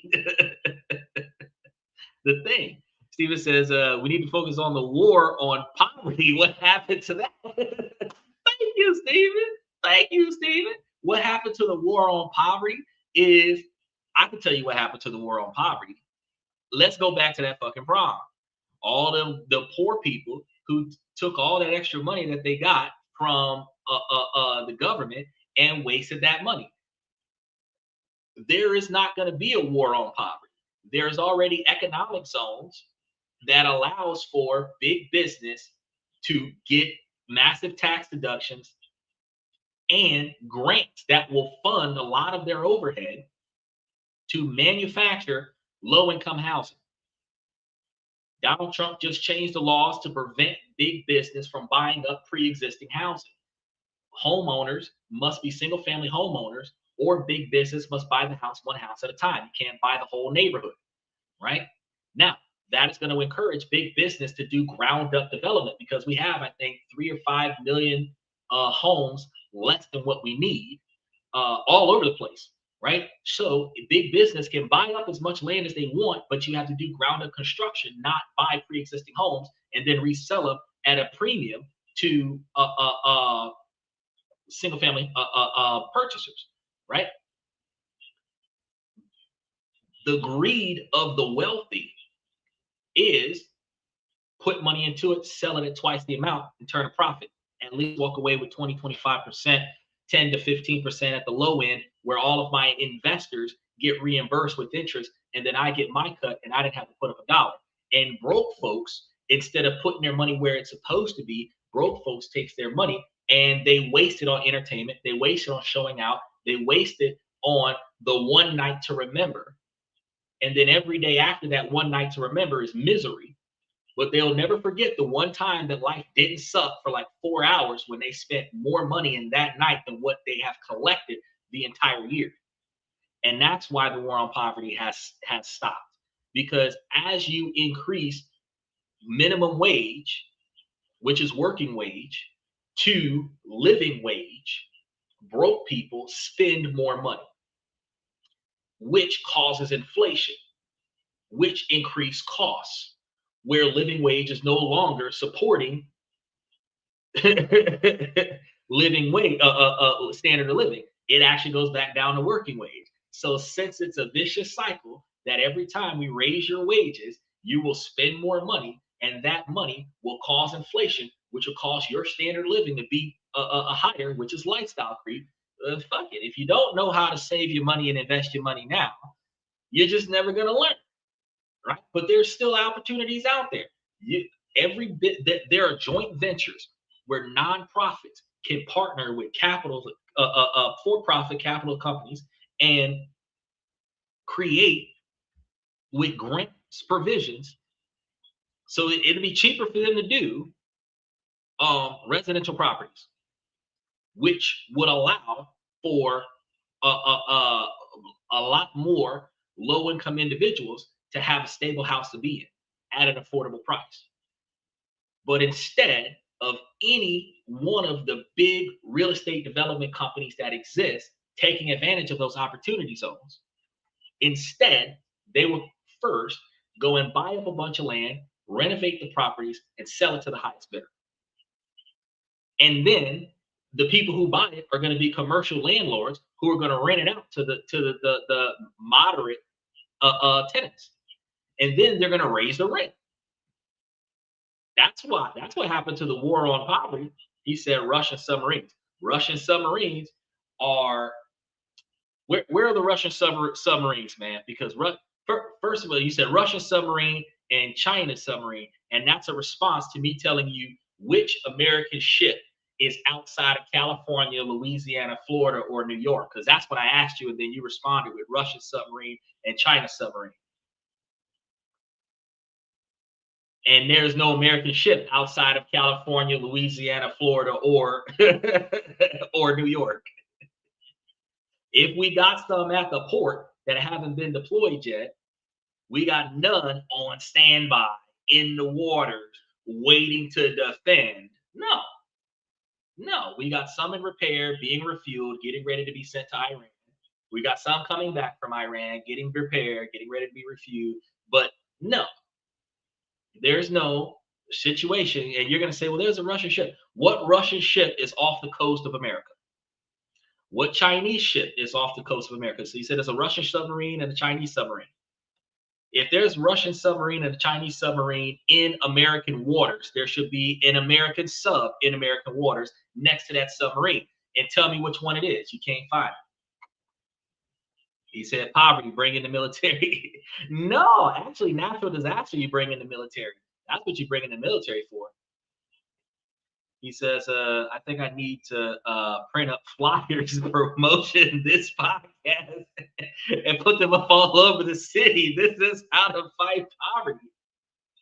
You know something? There's a link at the top of the screen over here on the 16:9, and I think it might be on the 9:16. I already rolled out a blueprint of how we could probably spend about $42 million a year or so. Basically, he said last time I was serious. You damn right. I'm trying to show him. I had already rolled out when we talked about poverty that all it takes is a dedicated group of individuals. And we had this discussion around the time when we were talking about the NCCA that was helping low-income individuals buy their first homes, that you can actually put together a business model where you have a system set up to eliminate poverty altogether. And it would probably cost about $10 an American per month, which is not a lot of money in comparison to your YouTube subscription, your Spotify subscription, your Netflix subscription, your gym membership. But if 380 something million Americans donated $10 a month, you would be making enough money. You would be making enough money for a nonprofit to be able to buy and develop low-income housing, take in homeless individuals, reincorporate those individuals that want to be reincorporated back into society, and then have those people recontribute back to the system that they succeeded from, which increases the ability to continue enhancing that particular model. And that's when we started talking about the NCCA, because they were doing the same thing, where they take you in, they help you fix your credit, fix your status, and then have you sign up and buy the house.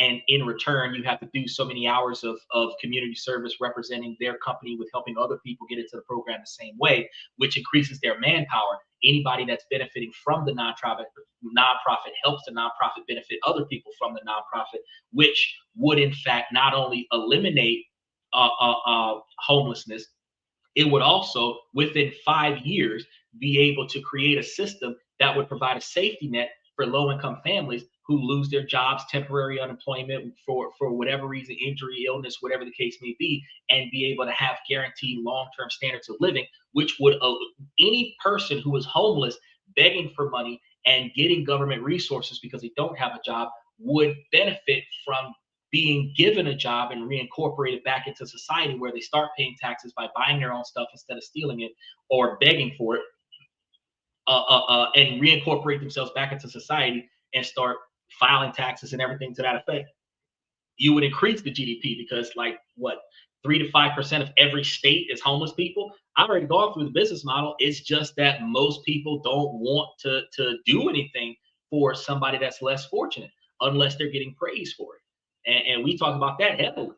But I've already covered the business model, bro. So yeah, if you put flyers all over the place and you're like, hey man, we need to go to this podcast because this guy knows how to fight poverty. I know what to do.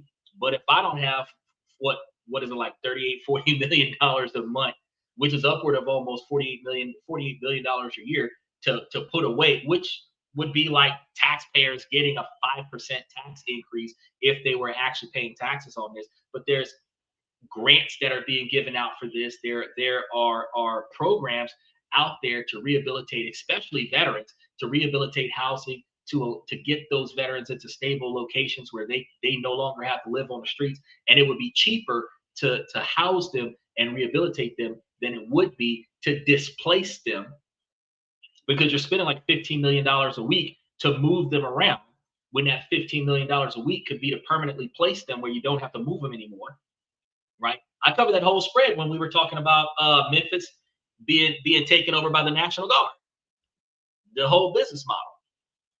Michael says you have the Coast Guard. Yeah, but the Coast Guard doesn't protect us from being invaded. Steve, if that works, count me in. It would work, but it just requires a lot more effort. Who's going to pay for that? That's the thing. One of the reasons why we gave up on the war on poverty is because the average individual would prefer to pay for lifestyle creep than to pay for the next person. Most churches only pay the congregation's executive board, the pastor, the deacons, and other such. You have very few churches that takes care of the community that the church exists in. A lot of people walk and catch rides to the church. The church, expensive ass church, building funds, use certain churches, $3, $5, $7 million for the church. Yeah, property taxes on some of these churches. Some of them don't have property taxes, but you got a lot of expenses with repairs on these churches, and they save money from the congregation to pay for the church, the pastor's Bentley, the deacon's Supra, and oh, I got blessed by the Lord with the Range Rover. No, the fuck you didn't. Enough people gave you 10% of their income, you would have bought a Range Rover with that shit. But people give 10% to the church. Back in the Bible days, they were supposed to give 10% to the church because the church didn't have an income, and the church was supposed to be performing a sacrifice so that you could put your sins into the sheep, and then they slaughter the sheep, and then after you slaughter the sheep, they clean it up, and then they sell the meat to the meat market, which is why you're not supposed to ask where the meat came from. But the fact is that all they did was raise cattle, set it up, you slaughter the cattle, they clean it up, they gut up the cattle, and then they bring it down to the meat market. And until you guys did that ritual again, they had no other source of income. That's when the 10% was being given to the church. Now it's just, I want to get paid to not have to do anything but make you feel good on Sunday. And they will 10%. And some churches are putting in a lot of extra work because you've got Sunday service, Monday service, Bible study on Tuesday. You got choir practice on Wednesday. You got something happening on Thursday, something else happening on Friday. Church works 7 days a week sometimes, right? But for some reason, with all the shit that's happening with the church, you can't find communities that got good churches where the church is paying for the community. But the people who want to see the country be better is supposed to put money in the right places where the country can do better. But for those people who don't want to give an extra dollar to somebody else to get better than them, crabs in a bucket mentality, nobody's going to pay extra money into a pot where I live in a shitty house, you're going to put them in a better house than me. No, nobody wants to do that. But a homeless person can be a roommate in a 4-bedroom house. Yeah, the house be a nice house, but those people won't be homeless anymore. You got a family of 6 in a 3-bedroom, like fuck that, give me that house. Selfishness. And that's the reason why we're in a situation where we can't do anything about poverty.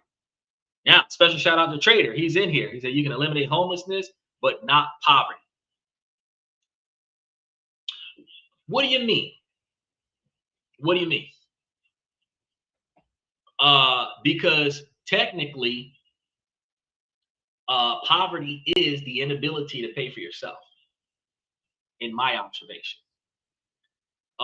Eliminating homelessness can be doable. We all agree that. And eliminating poverty by making different financial decisions where you can afford to live off of the money that you have access to, where you're not struggling or suffering anymore.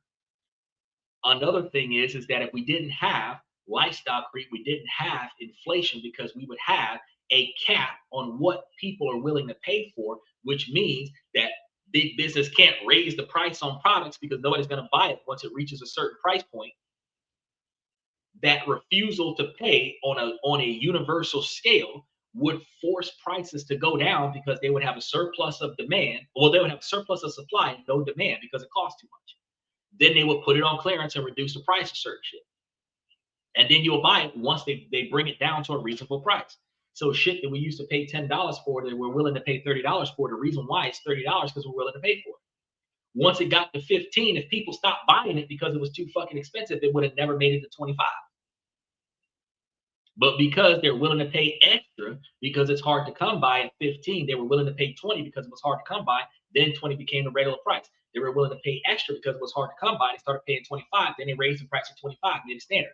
Then they were willing to pay extra just to get it. And now they're paying 30. And that's the same thing that happens with the shoes. The Swatch deal that's going on right now. There's a collaborator that's supposed to be like an artist and a watch company that came together to make a fucking watch. And they only put up 200 watches at a time. 5,000 people come to the store. Only the first 200 people can get the watch. So the high demand keeps the price high. People are willing to pay whatever it costs to get it, which means you can jack up the price. Watch ain't worth that. But your willingness to pay that much for it is the reason why things cost so much. So yeah, you can put a stop to poverty, but it requires the mentality of people to stop wasting money on shit that they don't need. He says FBI and DEA busted megachurch related 900 donations laundering scam. See what I'm trying to told you? See what I'm trying to told you? These churches ain't doing too much of nothing for a lot of people. It's homelessness and poverty has been around since society. You are correct. You are correct. No society has had an actionable solution that they were willing to execute to prevent or eliminate poverty and homelessness. Every country has poverty and homelessness to some degree. They have low-income individuals, and then they have destitute individuals. Every country has it. Our poverty line starts at $30,000. Other countries' poverty line might start at $5,000 or $10,000. Our taxable income level starts at like $14,000. It used to be like $12,000, but through inflation, it's like $14,000. But other countries, their poverty line might start at $14,000, right? So the fact is that because we spend so much money, and that's the reason why nobody wants to come here and kick off shit. We spend so much money. 900 million. I was sitting over here thinking, yeah, $900 million donation. Yeah, okay. Rolex and Swatch watch combined. Rolex, Swatch, and I think there was like either a painter or a music person or somebody like that. It was a collaboration that made a bullshit ass watch. And it's just a watch. He said, I throw God 10% of my wages, but he keeps dropping it, so I fired him. But see, the thing is that we're not giving it to God, we're not giving it to Jesus, because neither one of them are here saying thank you. We're giving it to the pastor, we're giving it to the deacon, we're putting it into the collection plate. And if you go to the office after the service, you'll watch 5 or 10 people counting it up and dividing it up. But truth be told, if you think about real scripture and your ability to give what you have excess of, that when you see somebody that has not, you have two of, you're supposed to give yours to that person. So true to life, your 10% to Jesus would be if you've got enough for 2 bus passes, you're on a bus and somebody doesn't have enough money for a bus pass, you buy a bus pass. That ain't got shit to do with the church. You at the grocery store, you got enough money to buy more groceries than what you got in your cart. You got somebody at the register can't afford to pay for what's in their cart. You pay for what's in their cart. That ain't got shit to do with the church. You at the gas station, you got enough money to put more gas in the vehicle than what you actually put in the vehicle, and somebody over there struggling to pay the pump. You pay their pump. That's your 10%. That ain't got nothing to do with the church neither. You start donating 10% to the public schools so that the public schools can provide education, better education to everybody's child, and y'all can have the free lunch because you're paying for it, right? That ain't got nothing to do with the church neither, but your kids will be smart. But see, folks don't give because they can. They give for prestige. Oh, I donate to church all the time, but what does the church do for the people? We complain about paying taxes because what does taxes do for the people? Medicaid, Medicare, Social Security, disability, veterans benefits, teachers, public defenders, police officers, community college. That's what the fucking taxation does for us. But what does the church do for people? Right? Think about it now. It says, how about the politicians don't get paid unless homelessness goes down every year? Shit. Not one politician. You know, right now, we actually argued about this for both government shutdowns. Congress gets paid separate from all other government agencies. So if they don't agree to the budget, they can argue the budget for 6 months. But the budget that they're arguing is the paycheck of people that are required to work for free until the people who are getting paid to discuss this decide on how much they're going to pay everybody else. Their paychecks should be tied to the same budget so that they come to an agreement before their fucking paycheck stops, instead of allowing other people to suffer while they can't get along. But if we did that, there would be accountability in Congress. He said, that's what I do. Makes me feel good. And now where my money went. Exactly. You'd be sitting over there like, shit, I'm like, I done 10% to the church. I done $50. I done $150. I done $250. But you could have made yourself feel so much better. You could have found a homeless dude that paid for his freaking hotel, and you would have did way more for him than what you did for the church. Because if you think about $350 that you done gave to your church, and you think about 3 nights in a hotel where this guy can take a shower and have a clean bed to sleep in for a few nights, you would have did more for the homeless guy on the side of the road than what you did giving money to the church. Because you got some pastors in some churches that swear that the man must turn his life over to God before the church will help him. But Jesus was helping folks because they were in need, not because they dedicated themselves to Jesus. So when you call yourself a Christian or a Catholic or whatever, you're supposed to be walking in the path of Jesus Christ. You're supposed to help people that need help because you see that they need help, not because they signed up to your regime. But that's what these churches are doing. Oh, you got to sign up. You got to join. You got to become an official member. You got to claim that you're part of our congregation before we give you a handout, which makes no fucking sense.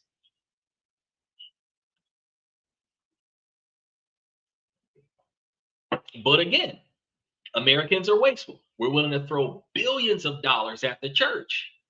The church is a multi-billion-dollar non-taxable entity because they put on a show multiple times a week.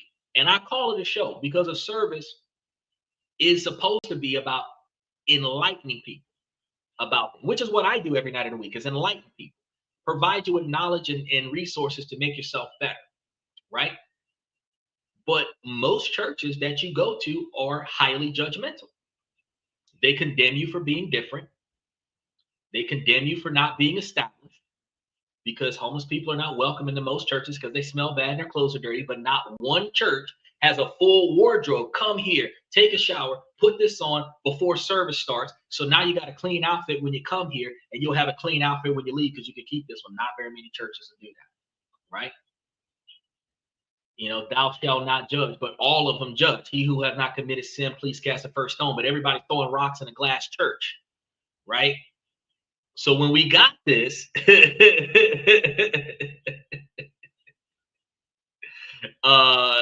you've got this type of behavior and everybody's throwing money at it, and a lot of people like Solomon are profiting off of this. I see you, Gina. Special shout out to Gina.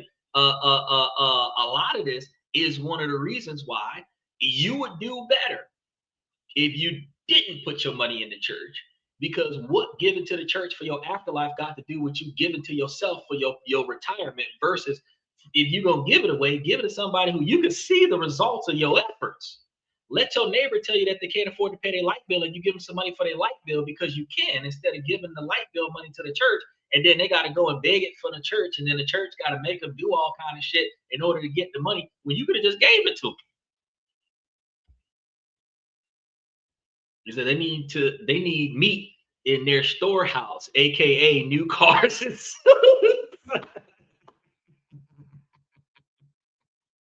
and the storehouse, you supposed to be able to come to the storehouse, rest and replenish. That's in the book now. And that means that when you come to the storehouse, whatever you need that's in the storehouse, you're supposed to be able to come get. So if I walked up to the church and the pastor got a Bentley, I should be able to drive back to my house with the fucking Bentley, and the pastor walk back to his house until he can get his hands on another Bentley. But if I walk to the church and the pastor pull up in a Bentley, the pastor put me on a church bus and send me back to the house. He won't even let me get in the fucking Bentley.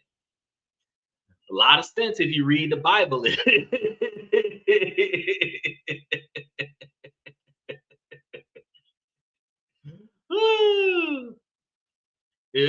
Guess who would Xander play if we're making a movie about a mega church?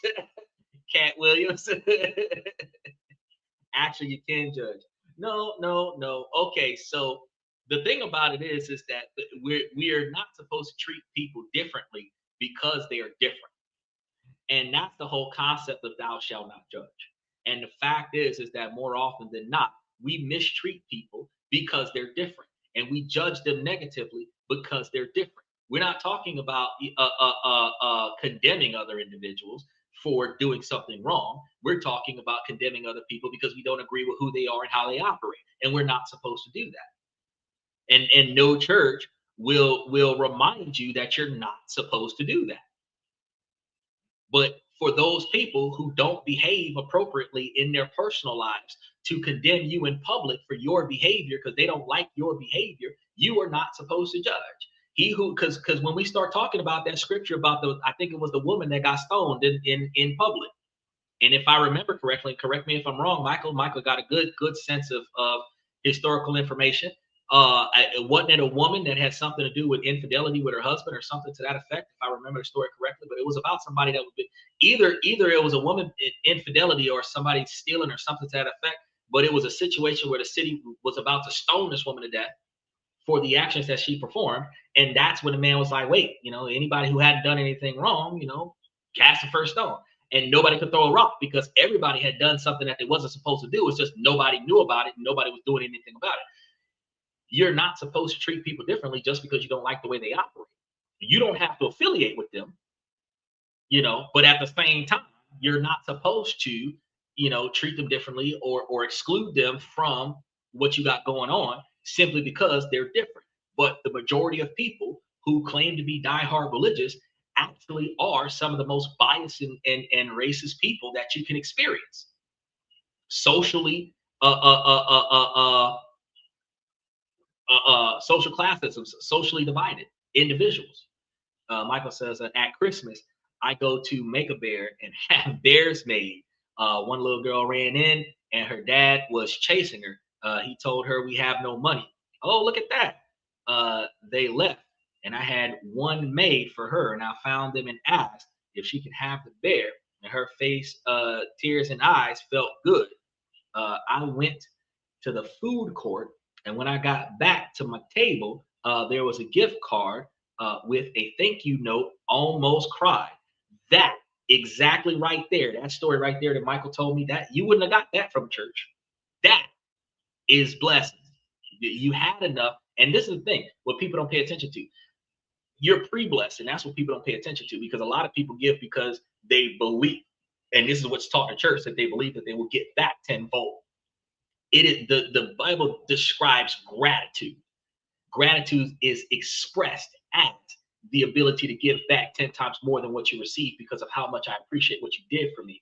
But actually, I'm supposed to give to you because I can, not because I want something in return. No strings attached, with a smile on my face. So in order for me to pass my blessings on to you, I had to have already been blessed to have an abundance so that I can share my blessings with you, which means that I'm not going to be blessed in return because I already got it. That's why I was able to give it to you.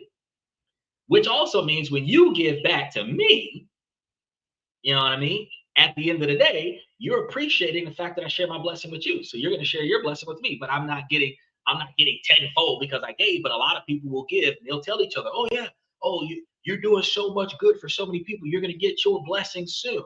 No, bro, I already got mine because I was able to do so much for so many people. Zealot, exactly. Exactly. But we strayed way away from the main topic.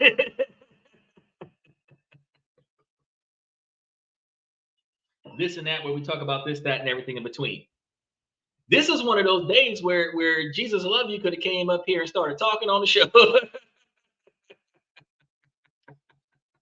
We slid right into that guy's topic. But it really snowballed down from the fact that when we start talking about military forces being the requirement as to why we're not being invaded, that's why we went down that rabbit hole. It just doesn't it doesn't validate. We're not being attacked because people make too much money off of us. A pimp don't slap his hoe because his hoe is paying him a bunch of money. A pimp slaps his hoe when a hoe stops paying. As long as America is holding itself out to everybody else, ain't nobody gonna slap America. But America ain't got no problem with slapping everybody else, talking about where's mine. And that's what I was trying to debate with Michael a while back, is that what's happening is that America's the pimp and the other countries is the hoes. And America's slapping other countries, talking about give me my cut. That's what's going on right now. Ain't nobody coming over here slapping the pimp. Not because they're afraid of him, but because they get paid off the pimp too. They get broke off. He said, I don't give for a return. It makes me feel good. But that's the reason why we do it. Self-gratification. A little bit of selfishness, because a lot of us sometimes will see ourselves in a situation where somebody else is suffering the way we once suffered, and we selfishly want to not allow somebody else to suffer the way we've once suffered, and we will give to them so that we don't see them experience what we experience. But it is still not being done for external praise. So even if it's done from that particular selfish dynamic, it is still done with a smile on your face with no strings attached, where you're not expecting somebody to watch you give to somebody else. You're not expecting somebody to provide something to you in compensation for what you gave. You're expecting the person to accept it because they need it. And that's probably the most expectation you have. And you would hope that they would appreciate it. But if they didn't, you did what you were supposed to do in this scenario, and they're good with it. But that's one of the reasons why when me and Michael was having that discussion about fixing homelessness and poverty, and he was asking me questions about like why didn't I believe that the homeless people wouldn't turn those properties into crack dens? Well, if I'm doing it to make their lives better, I'm not trying to consider what about them destroying the property and not taking advantage of the opportunity, because a lot of people will take advantage of the opportunity in a negative fashion. But the fact is, the goal is to find more people that will do better with their life and put them back on their feet, so that the people who don't want to do better with their lives can be relocated to a location where everybody's fucking up deliberately. Right? Trader says, does a church leader really need several private jets?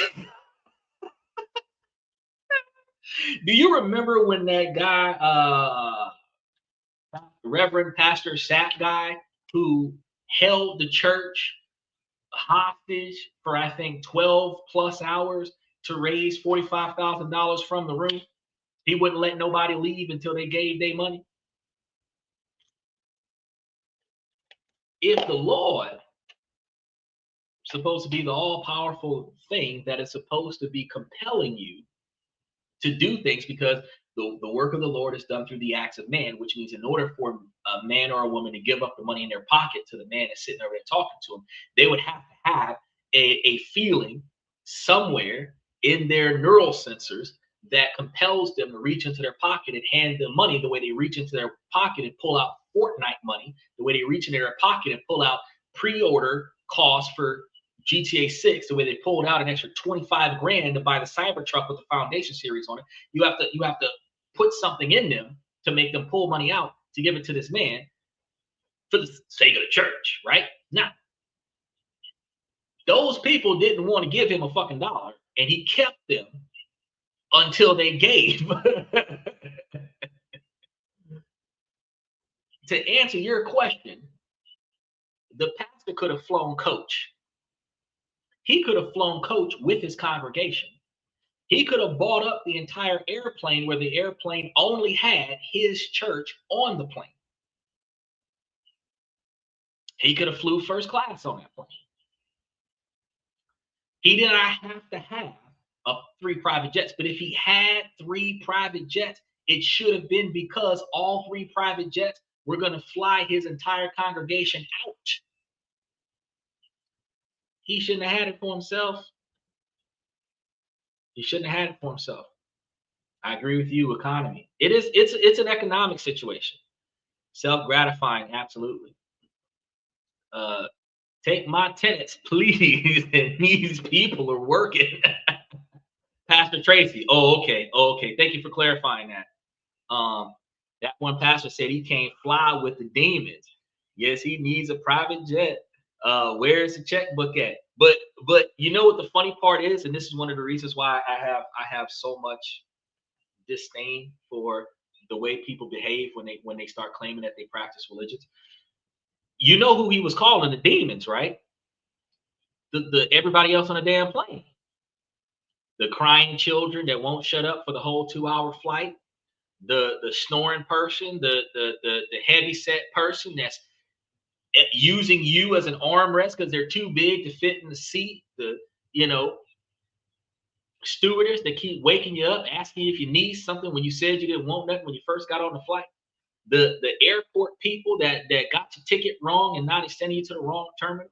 The long ass lines, the arguing back and forth with people that's trying to cut the line, the delays, the extra searching you because you came dressed in a way that your outfit has too much metal, and now they got to strip search you in the name of safety, right? The demons he called demons. That's the people in the airport.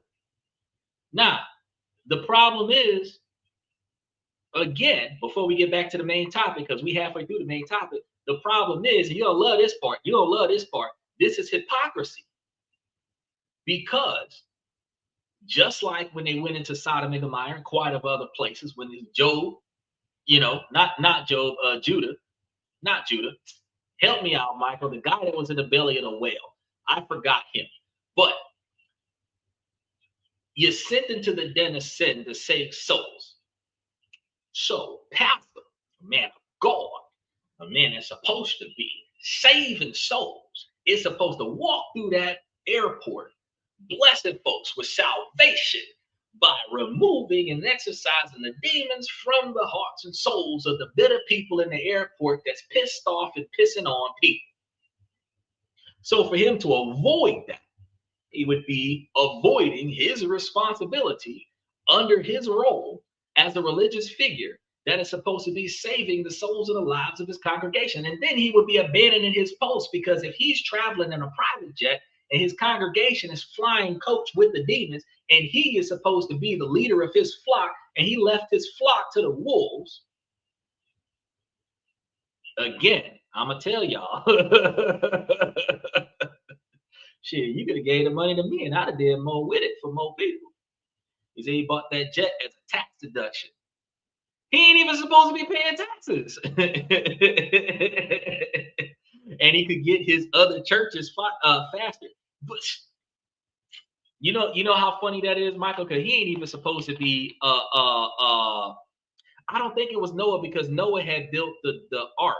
There was the other guy, I think it was Jonah, that was in the belly of the whale, because I think it was him and his dad or somebody like that. He refused to go to Sodom and Gomorrah, and then he was on his boat, and then the boat got eaten by a whale, and he was in the whale for a while. Then when he agreed, he went over there. And that's when he had that conversation where he was like, oh, well, if there's 10 people there, would you save the city? Would there be 5 people there if you save the city? If there's 1 person there, would you save the city? He was like, yeah, if you find 1 person there, I'll save the city. He was lying. Remember, y'all said, oh, but you can't lie. No, he lied, because he said if there was 1 person in the city and you couldn't, then it would say he would spare the city, right? He found 1 family where mom probably not so much, but dad and 2 daughters. That was 3 people, right? And instead of saving the city, what they did was they said, look, take these 4 people out, because we're still going to destroy the city, even though you found at least 3 people here.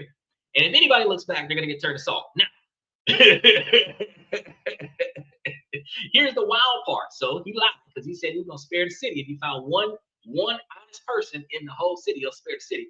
Instead, he destroyed the city and just took the honest people out of the city. And then that guy got both of his daughters pregnant, and those daughters had sons, and those sons became kings, which is direct incest. I just want to throw that out there.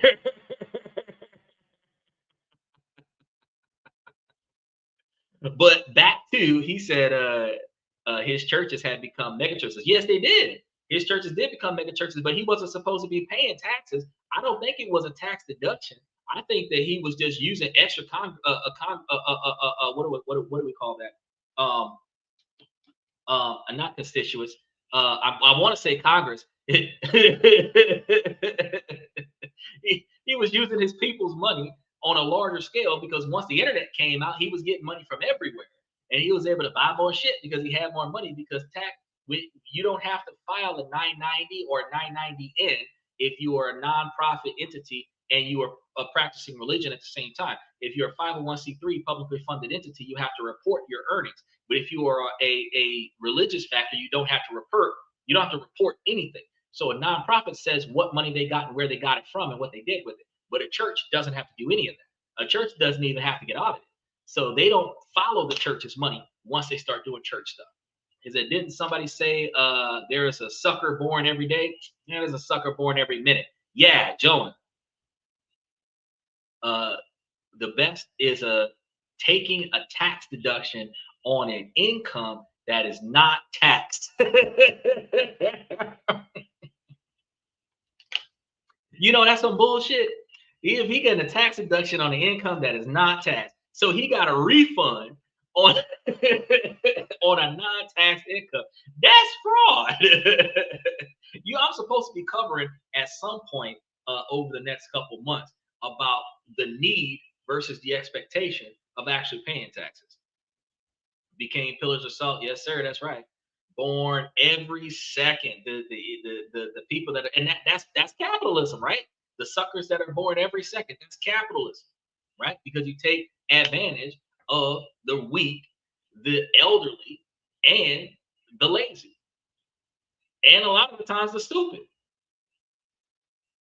Well, the elderly is sometimes the weak, but you've got the young folks that are weak, that they can't do it for themselves, and you charge them a premium to get it done. The old people that can't do it for themselves, you charge them a premium to get it done. The stupid people that don't know no better, you charge them extra money to get it done. And then the prideful, entitled people who don't want to do it because they feel like they're too good for that, you charge them a premium to get it done. That's 4 areas of capitalism.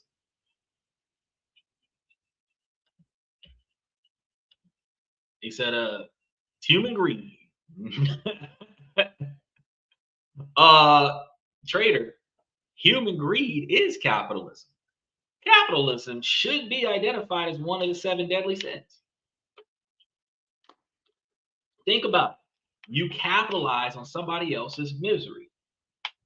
You find the parts in somebody else's life that fucking sucks, and you charge them a premium to fix it. That's capitalism. That's greed. Oh, you don't want to walk? I got this $40,000 car for you. That's greed. I gave you the car for free because I had 12 of them on my lot, but I'm going to sell it to you when I bought it for $10,000. That's greed, but that's also capitalism. They're not different. Greed and capitalism are not different. Greed pays a lot of money. Didn't y'all see all them stocks going across the top of the screen? That's capitalism up there. That's greed up there. But the difference between a person that's surviving versus a person that is considered socially greedy is a billionaire has enough money to take care of probably a few million people with the capital that they have.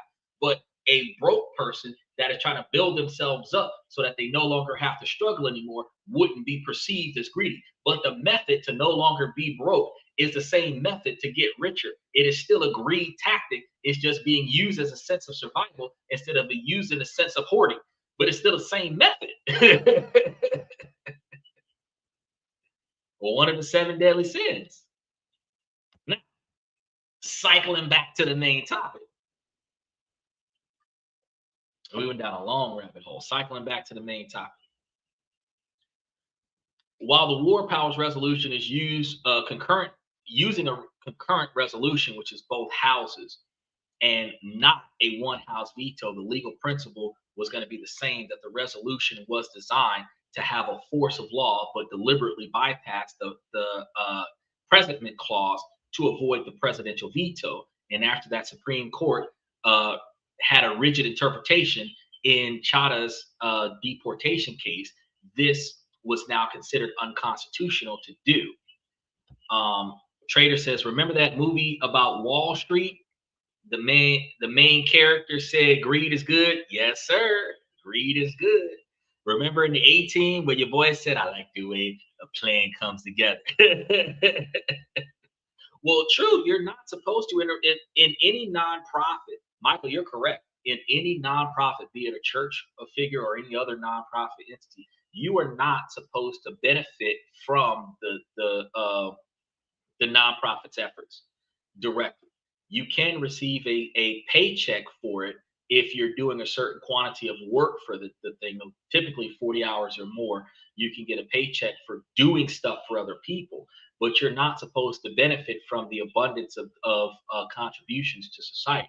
So when that pastor had bought $10,000 of Louis Vuitton clothes for himself, if he would have bought maybe $100,000 worth of Louis Vuitton clothes and gave it out to the people who didn't have clothes and kept $10,000 worth of outfits for himself, nobody would have said nothing. But because he was the only person that benefited from the $10,000 worth of Louis Vuitton clothes, which depending on how much each outfit cost, he bought like 30 or 40 different outfits because he thought I could buy my church outfits and use that as a write-off. Nah, you can't. Yeah, the Great Gatsby. The Wolf on Wall Street. Y'all know what y'all talking about. Now, once they had put a stop to bypassing the president as an unconstitutional scenario, Congress had that silver bullet, and that silver bullet was taken away from them. The core enforcement mechanism of the War Powers Resolution was legally invalid. Overnight, the law so many years ago was transformed. So it still had the consolation rules and its 60-day clock, but its teeth had been pulled, like Michael said or Steven said a long time ago, that they don't have any teeth in the game anymore. After Chada, if Congress wanted to legally force the president to end the military conflict, it would use simply veto-proof concurrent resolutions. It had to use the joint resolution. So they couldn't just do the veto-proof concurrent resolution. They had to use a joint resolution. So this might sound like a small technical change, but the difference between concurrent and joint is everything. A joint resolution, unlike a concurrent one, is presented to the president, which means that it can be vetoed, right? And with that, the dynamic of the War Powers Resolution was flipped on its head. So a concurrent resolution means that if the House and Senate agrees, we don't need the president's opinion. But a joint resolution means that Congress and the president must agree. And if they don't, we got to start the shit over. A law designed to give Congress a check on the president now required the signature of the very person it was supposed to constrain, or a political miracle, whichever one came first. The Chada decision created a new harsh reality for Congress. The veto-proof path was gone, and the only way left to legally stop war was the long road of a joint resolution, a road that leads straight into the president's most powerful legislative weapon, which is the veto.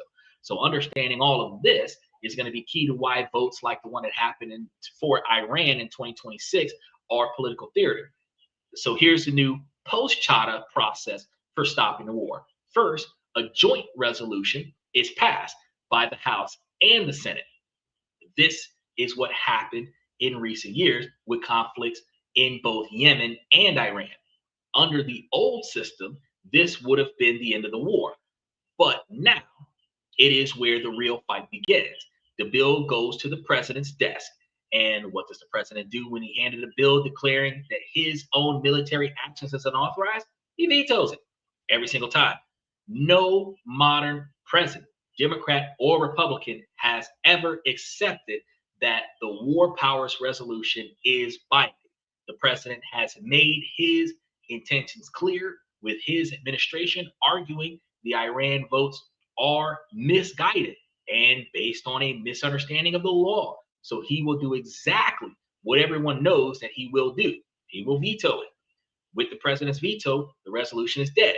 Unless Congress can pull off something extraordinarily rare in Americans' politics, override the veto, you're not going to see a scenario. To override the veto, you need 2/3 majority in both the House and the Senate.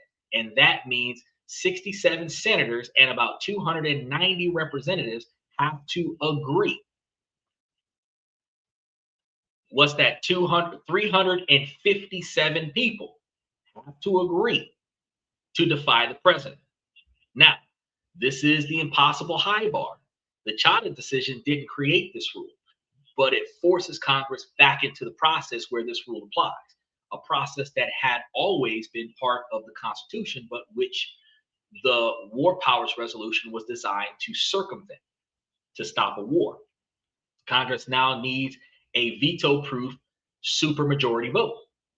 How often does that happen? Well, since 1787, the presidents have vetoed over 2,500 bills. Congress has successfully overridden just over 100 of them. That is a success rate of about 4% of all of the bills that the presidents have said no to over the history of America. Only 4% of them have been overruled. On issues of national security, it's virtually zero. No attempt by Congress to force troop withdrawal under the War Powers Resolution has ever been survived in a presidential veto. Never happened.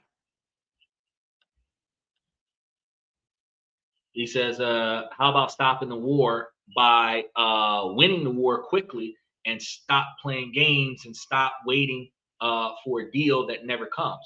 Well, the problem that you have with stopping the war by winning it quickly, the quickest win is to stop them from being able to attack. As long as they have the ability to launch weapons, whether it's troops in boats, whether it's troops in tanks and planes, or troops with drones or missile launchings, they can still provide an offensive somewhere.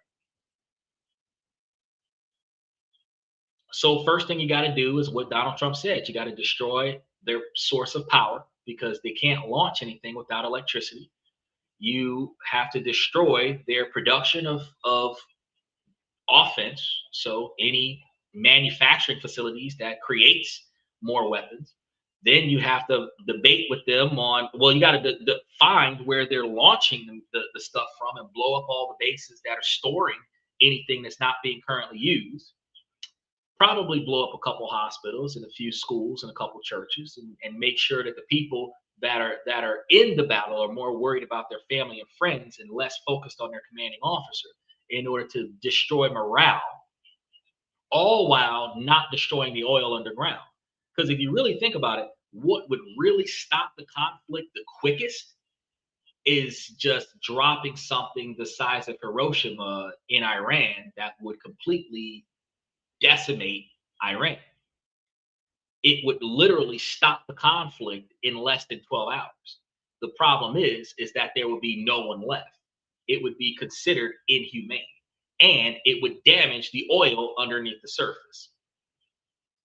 So it is a lingering process right now where, in order for them to keep the infrastructure together, but just take the fingernails out of the attacker so that they can't attack anymore, declawing the government over there, forcing a surrender, it takes longer. Because every time they find out that missiles are being launched, they have to go over there and blow that up too. But, in order for them to really make it stop on a quicker fashion, they would have to really go over there and do some really like Hitler style stuff. They have to really do some like unorthodox stuff to really make the people say, I quit. Is that you're right? Waiting for the deal there doesn't work. It's not gonna work. What's gonna happen? Because if you blow up all of their bridges, if you blow up the railways where the trains don't work anymore, and you cut them off from land service, you block the ocean from water service, and then the population has to start starving. You blow up all the power plants, and then they don't have electricity, so whatever foods that they have will spoil within 3 days. A person can live without food but not without water for up to 30 days. So about 20 days after all of their sources of electricity and all of their sources of food is gone, about 15 to 20 days after that, they'll probably give up, where you will have to help them rebuild at American taxpayers' expense, rebuild the infrastructure that you destroy in order to use their infrastructure to get their oil back, right? But it's not going to be a quick fix kind of situation. It's going to be a 90-day overhaul, and it's going to be like a 5-year rebuild plan, just like what they did with Afghanistan and Iraq. $13 million a week for this. You you sound ready to work for the Department of War. They might watch this podcast and call me and be like, "Hey, let's talk about strategy." Let's talk about strategy. I've played enough war games in my life. And that's one of the reasons why Donald Trump is drafting people fresh out of high school and giving kids the military entrance exam in middle school, like the USA rebuilt Europe after World War II. Yeah, exactly. Yeah, exactly. The fact is that when you start thinking about military tactics, you ask yourself, why is that not being done? Because that's like one of the quickest ways to put a stop to this. If you block off all areas for them to get resources and starve them out, you can literally have them quit within 30 days. Because from the day they have no power, they've got 3 days after that, and they have no food outside of canned goods. And then if you destroy their water filtration system, they no longer have clean water. Now they've only got like 4 days left. Right? So if day one you took out their power, and in day one you also took out their sources of clean water, they would only have like 5 days left, 10 days left of figuring things out of the resources they already have. And then if you destroy their hospitals, they no longer have the ability to recover their injured, and now they're in a situation of extreme destitute within 15 days of that particular type of onslaught. And then if you destroy every entrance by land, they can't get anything from their neighbors because there's no way to get into the city. That what they have in the city is all they have. They will quit because they don't have anything left in the city. But the city would be so destroyed. The problem that you have there is what kind of rebellion would come from that. That's the reason why they're not doing it. Because if you we all watch assassination movies. Watch uh uh the grudge match where somebody's family member got taken out unjustifiably, and this person dedicated their life to getting revenge, even at the expense of their own life, right? If America unnecessarily destroys enough infrastructure in Iran, it'll be worse than pissing off North Korea. And that's going to be another reason why the way they're doing it is strategically hitting certain locations that they can publicly justify hitting. Because while people are still going to be mad about it, and people are still going to wave their finger in shame at the United States for doing it, the fact is that if they can claim it as a retaliatory factor, a self-defense to a fight that I started, they're still claiming self-defense. But when they go on a true offense, they ain't got no excuse for their behavior pattern. But at the end of the day, revenge is going to be the goal of the people that were negatively impacted by that. But that type of infrastructure, yeah, I do sound like I'm ready for the Department of War. But if I would have made those types of calls in February, we would not have had negotiations. We would have had resolution. But we also would have had a rebellion pending, because how many people are in the population of Iran? There's enough people where if the majority of the population and neighboring proxy soldiers were to all band together and say, man, we're going to go over there and start some shit. that they could ski boat on over there to New York or California or some shit like that and just start fucking some shit up. And you see what we did with 9/11. So I mean, if we had a 9/11 situation that started off the coast of California's shores, you you see like 38 or 40 freaking inflated boats come hitting shore with everybody in dark camouflage, everything, and just start waylaying everything on the. Understandably, it's never happened before, but if you tip the hand of the right people, we don't have, Michael hasn't found it, we don't have any ships off the coast of California that says, oh, I'm not going to let that happen. We don't have any ships off the coast of New York that's going to say, I'm not going to let that happen. We don't have any ships off the coast of Louisiana that's going to say, I'm not going to let that happen. We've got ships in the Atlantic. We've got ships in the Pacific. They're not off the coast to say, well, if somebody was to make a phone call and say, hey, we've got an excursion in Los Angeles, that they will be there in 10 minutes. No, they're like 2 weeks away by boat. The local police and the National Guard that's moving the homeless people around. Those are the people that are able to show up on a drop of a hat and be there within 4 hours. Massacre will happen, but be able to, and that's the reason why the Constitution has a Second Amendment, because every citizen that has a gun, if something like that was to happen, can use that gun to defend their neighborhood from external forces. That's what we're supposed to be having the gun for, not tacking our ops at a traffic light, not ordering a burrito in Chipotle, not making a large withdrawal from a fucking bank, to protect our country from that particular type of scenario where the military isn't here and we're under siege. That's what the Second Amendment is supposed to be for. He said the people there will overthrow that government. And that's the reason why Spain didn't want to be involved, because they had an uprising after the Afghanistan situation happened, and they don't want to have that uprising again. So they said, we're not going to be involved because we don't want our people to kick us out of office.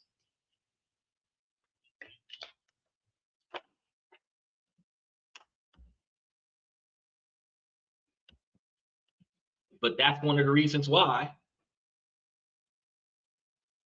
we had so many different individuals that came in with all of the other different negative positions, because they're like, oh, well, I don't like what's going on, and I don't like what's going on. So many people say that they hate Trump, but more than 70% of America voted for him, right? So out of the 30% that didn't, if Trump was to run again, would he get in there again? I think he would. Some people say that he could. Some people say that he won't. But truth of the matter is that less than 50% of the people who voted him in actually benefits from the things that he's doing, but they voted for him anyway. I believe that they're going to vote for him again because a lot of people are going to want to be diehard Republicans, and they're going to vote for him just because they're Republicans. Some are going to vote for him because he's a man. But one of the things I also believe is we got 2 years left, is that if we were under military conflict at the time of election, he'll get grandfathered in. He says, after USA gets a new trading partner. That's always what happens after every conflict that we have with another country, and we spend billions of dollars blowing them up and then billions of dollars rebuilding them. We end up with another trading partner. We end up with another individual that is willing to give us money or give us stuff for less money. So we paid a bunch of money to blow them up. We paid them a bunch of money to rebuild them. And now we're going to pay them what they asked for their products to be sold in our country.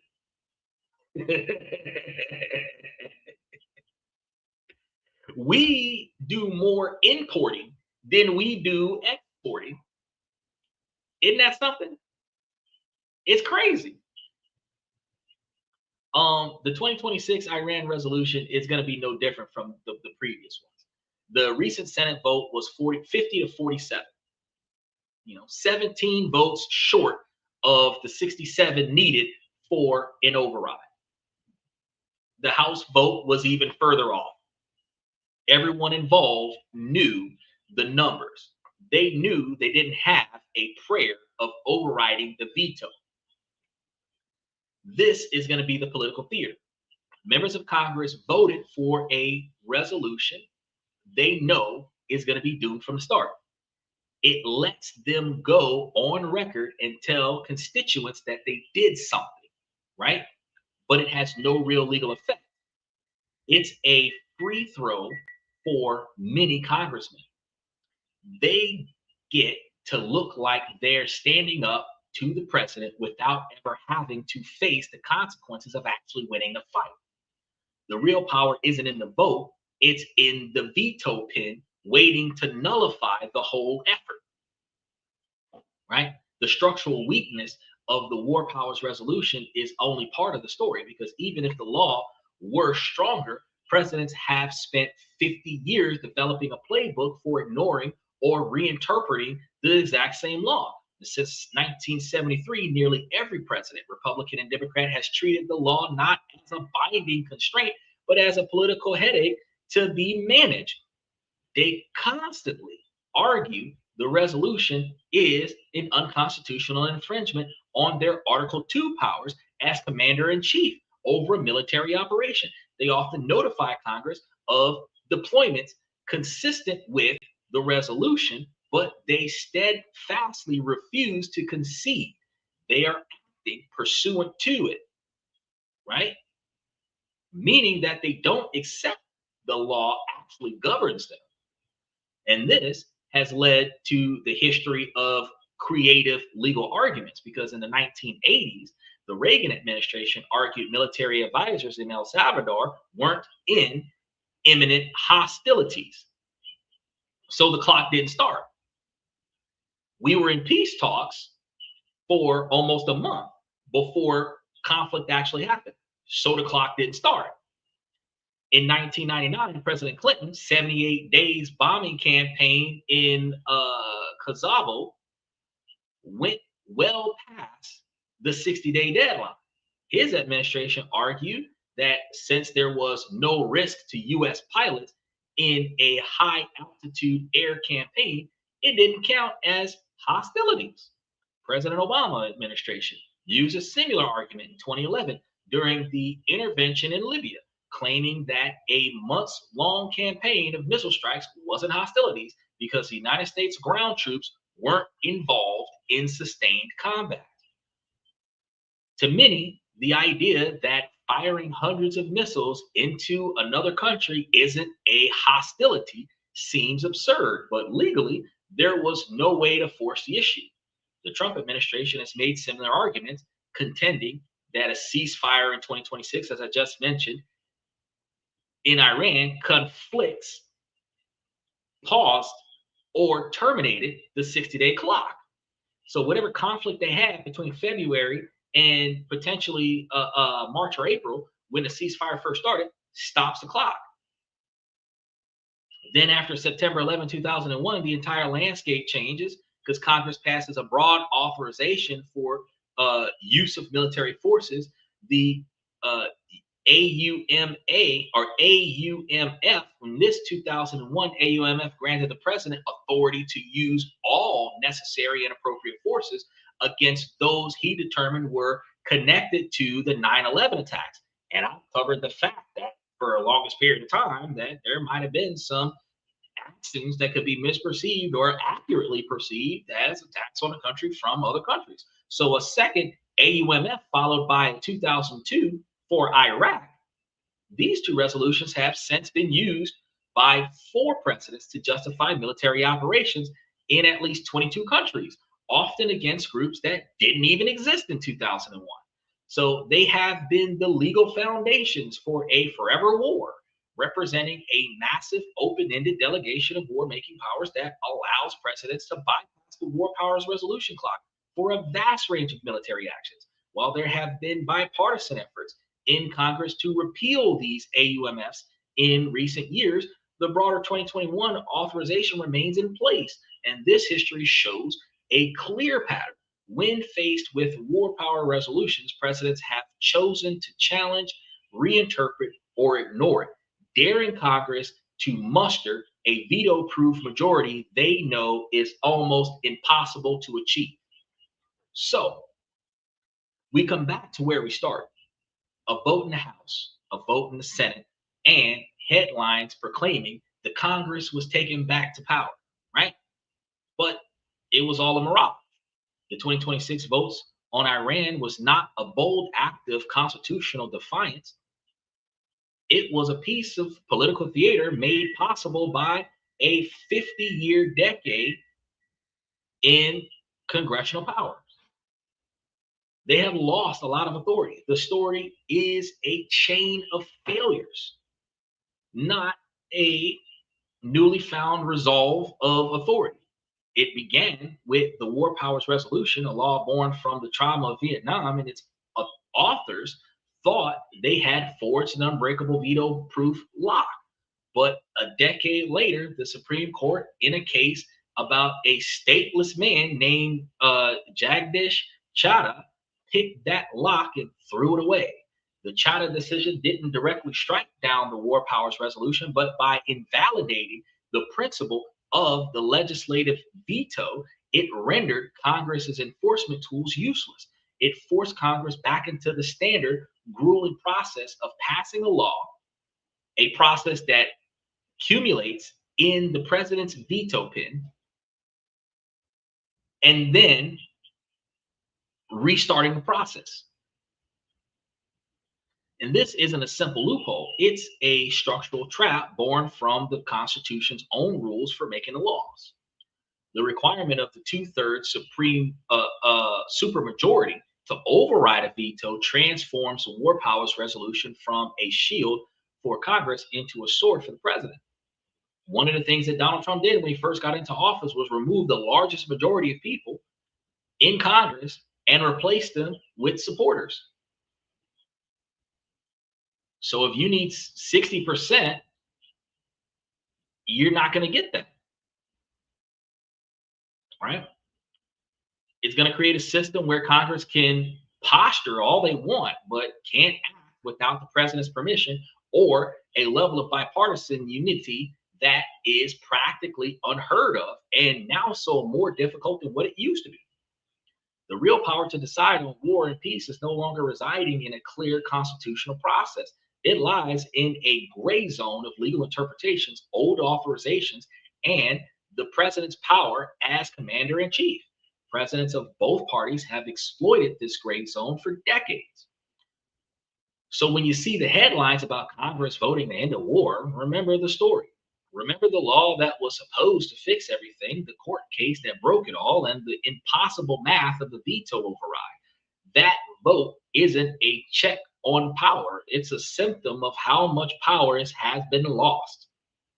The real decisions are being mailed elsewhere, far, far from the cameras, in a system that has titled a massive tilt so far towards presidency that the most solemn power given to Congress, the power to declare war, now exists more in theory than in practice. So, what do you guys think? Is there any way for Congress to realistically take back its constitutional war powers, or has the balance shifted for good? I want you guys to let us know what your thoughts are in your comments in the comment section below. And if you guys want more of these deep dives in the hidden mechanics of power in Washington and around the world, make sure that you guys subscribe and hit those like buttons and tap dance on those reaction buttons, as well as hit the notification button and take a look at the membership, because we got a lot of good shows coming up over the next couple of months, and you see them all being listed quite frequently as we continue to move things into the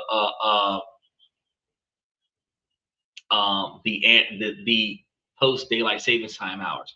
He said the powers have shifted permanently. Bro, I agree with you. I believe the powers have shifted permanently. Trump has proven through pushing the envelope off the table exactly how far a president can go, which is going to let every president after him, whether he gets a third term or not, know that they have so much more ability than what previous presidents have ever attempted. A lot of people say that they can't And that's why they don't, because they're limited by their own self-restrictions. But Donald Trump does whatever he thinks he can do, and then somebody has to try to stop him. So it's not that he can't, it is that somebody prevented it from happening. And more often than not, he's not stopped. If Congress is willing to bribe the president with good chicken wings, I'm sure he would return their powers. See, you think that Kanye West is in office. If Kanye West was in office, maybe that Popeye's chicken sandwich chicken with the chicken bun and the chicken for the breast thing probably would have made him agree. But I don't know. With the way Trump was willing to spend $135,000 for a one-night stand, I think that you might not be able to provide him with some chicken, but you can provide him with something else that'll make him go sit down somewhere. However, the man really wants the money. There's a lot of money in the oil from Iran. There's a lot of money in the oil that passes through the strait. If he has control over that, distribution power, where he doesn't interfere with the distribution, he gets paid a protection fee for watching the distribution. Instead of America being a country that gives money to a bunch of other countries for them to allow us to exist the way we want to exist, Donald Trump's starting to slowly change the dynamic where other countries are giving us protection money.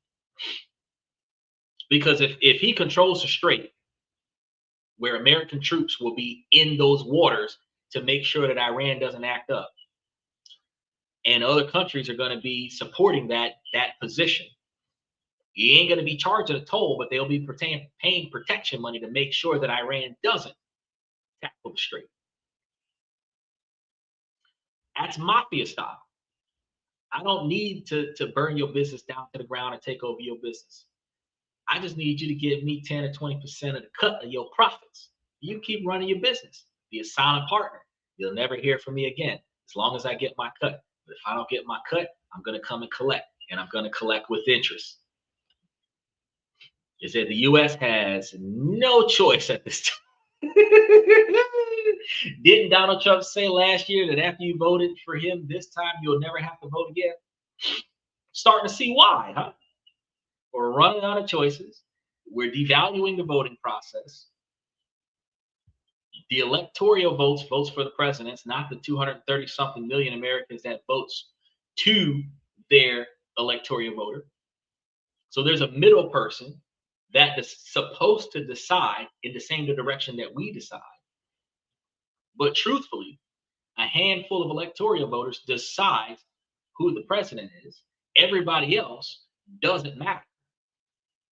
They can vote against their constituents. It doesn't happen very often, but they can. You have presidents elected before all the votes are calculated. You have a president-elect, and then you have a popular president, popular vote. A lot of the times, the popular vote is the president-elect, but there have been times where the popular vote wasn't the president-elect.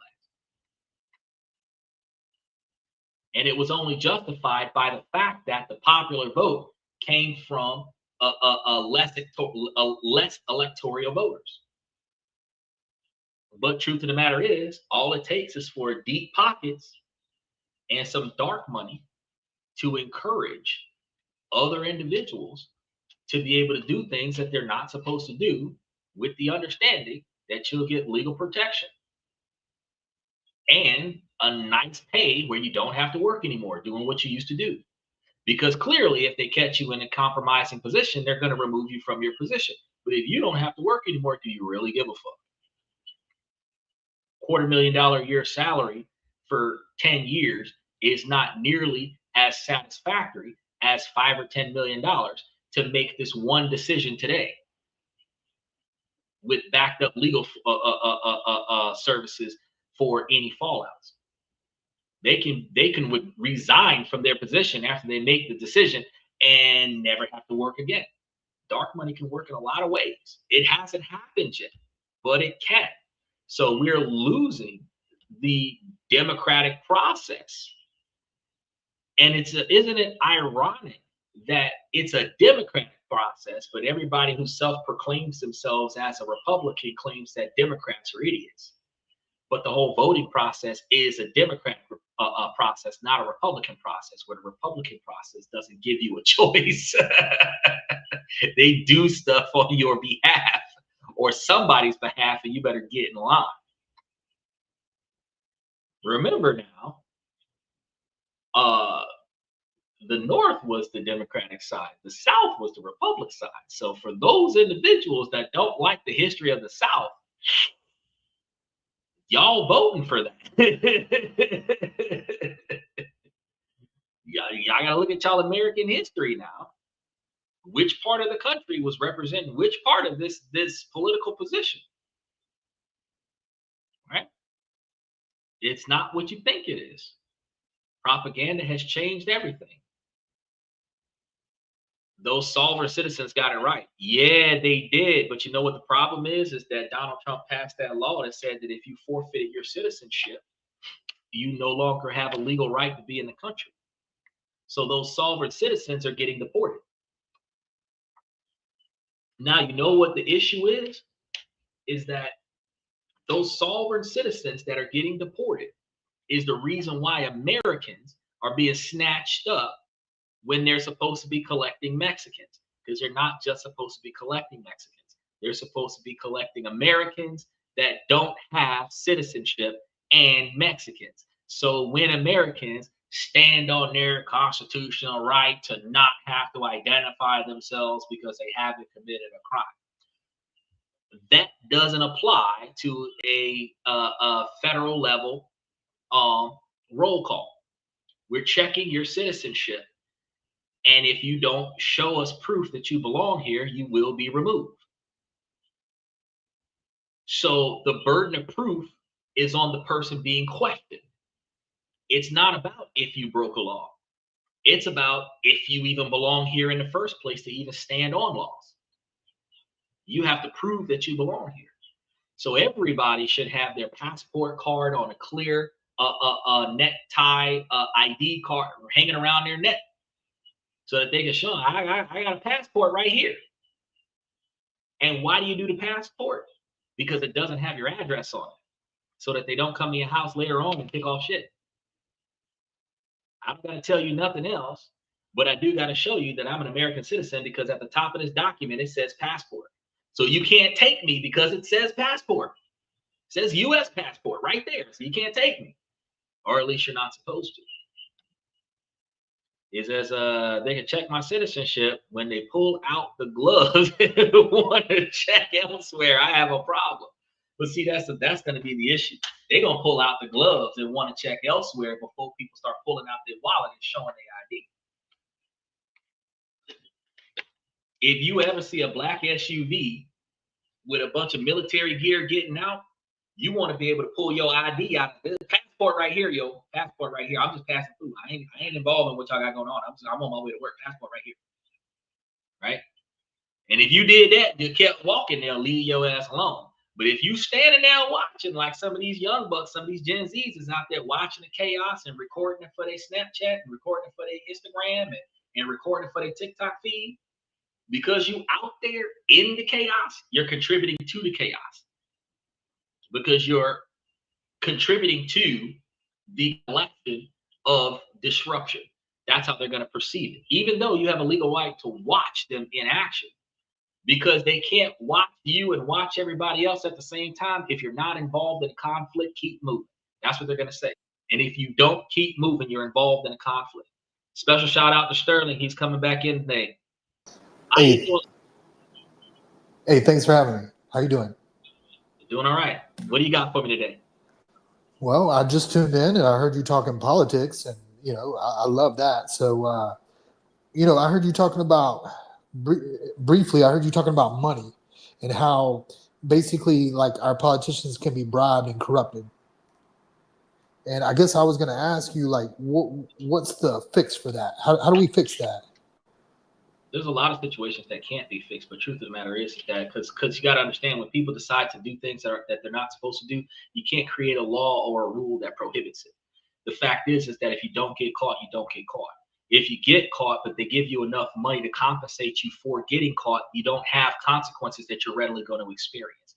Because at the end of the day, for example, if corrupt officials are involved in putting a president in power, and the president has a right to provide a presidential pardon to anybody that gets persecuted for any reason, right?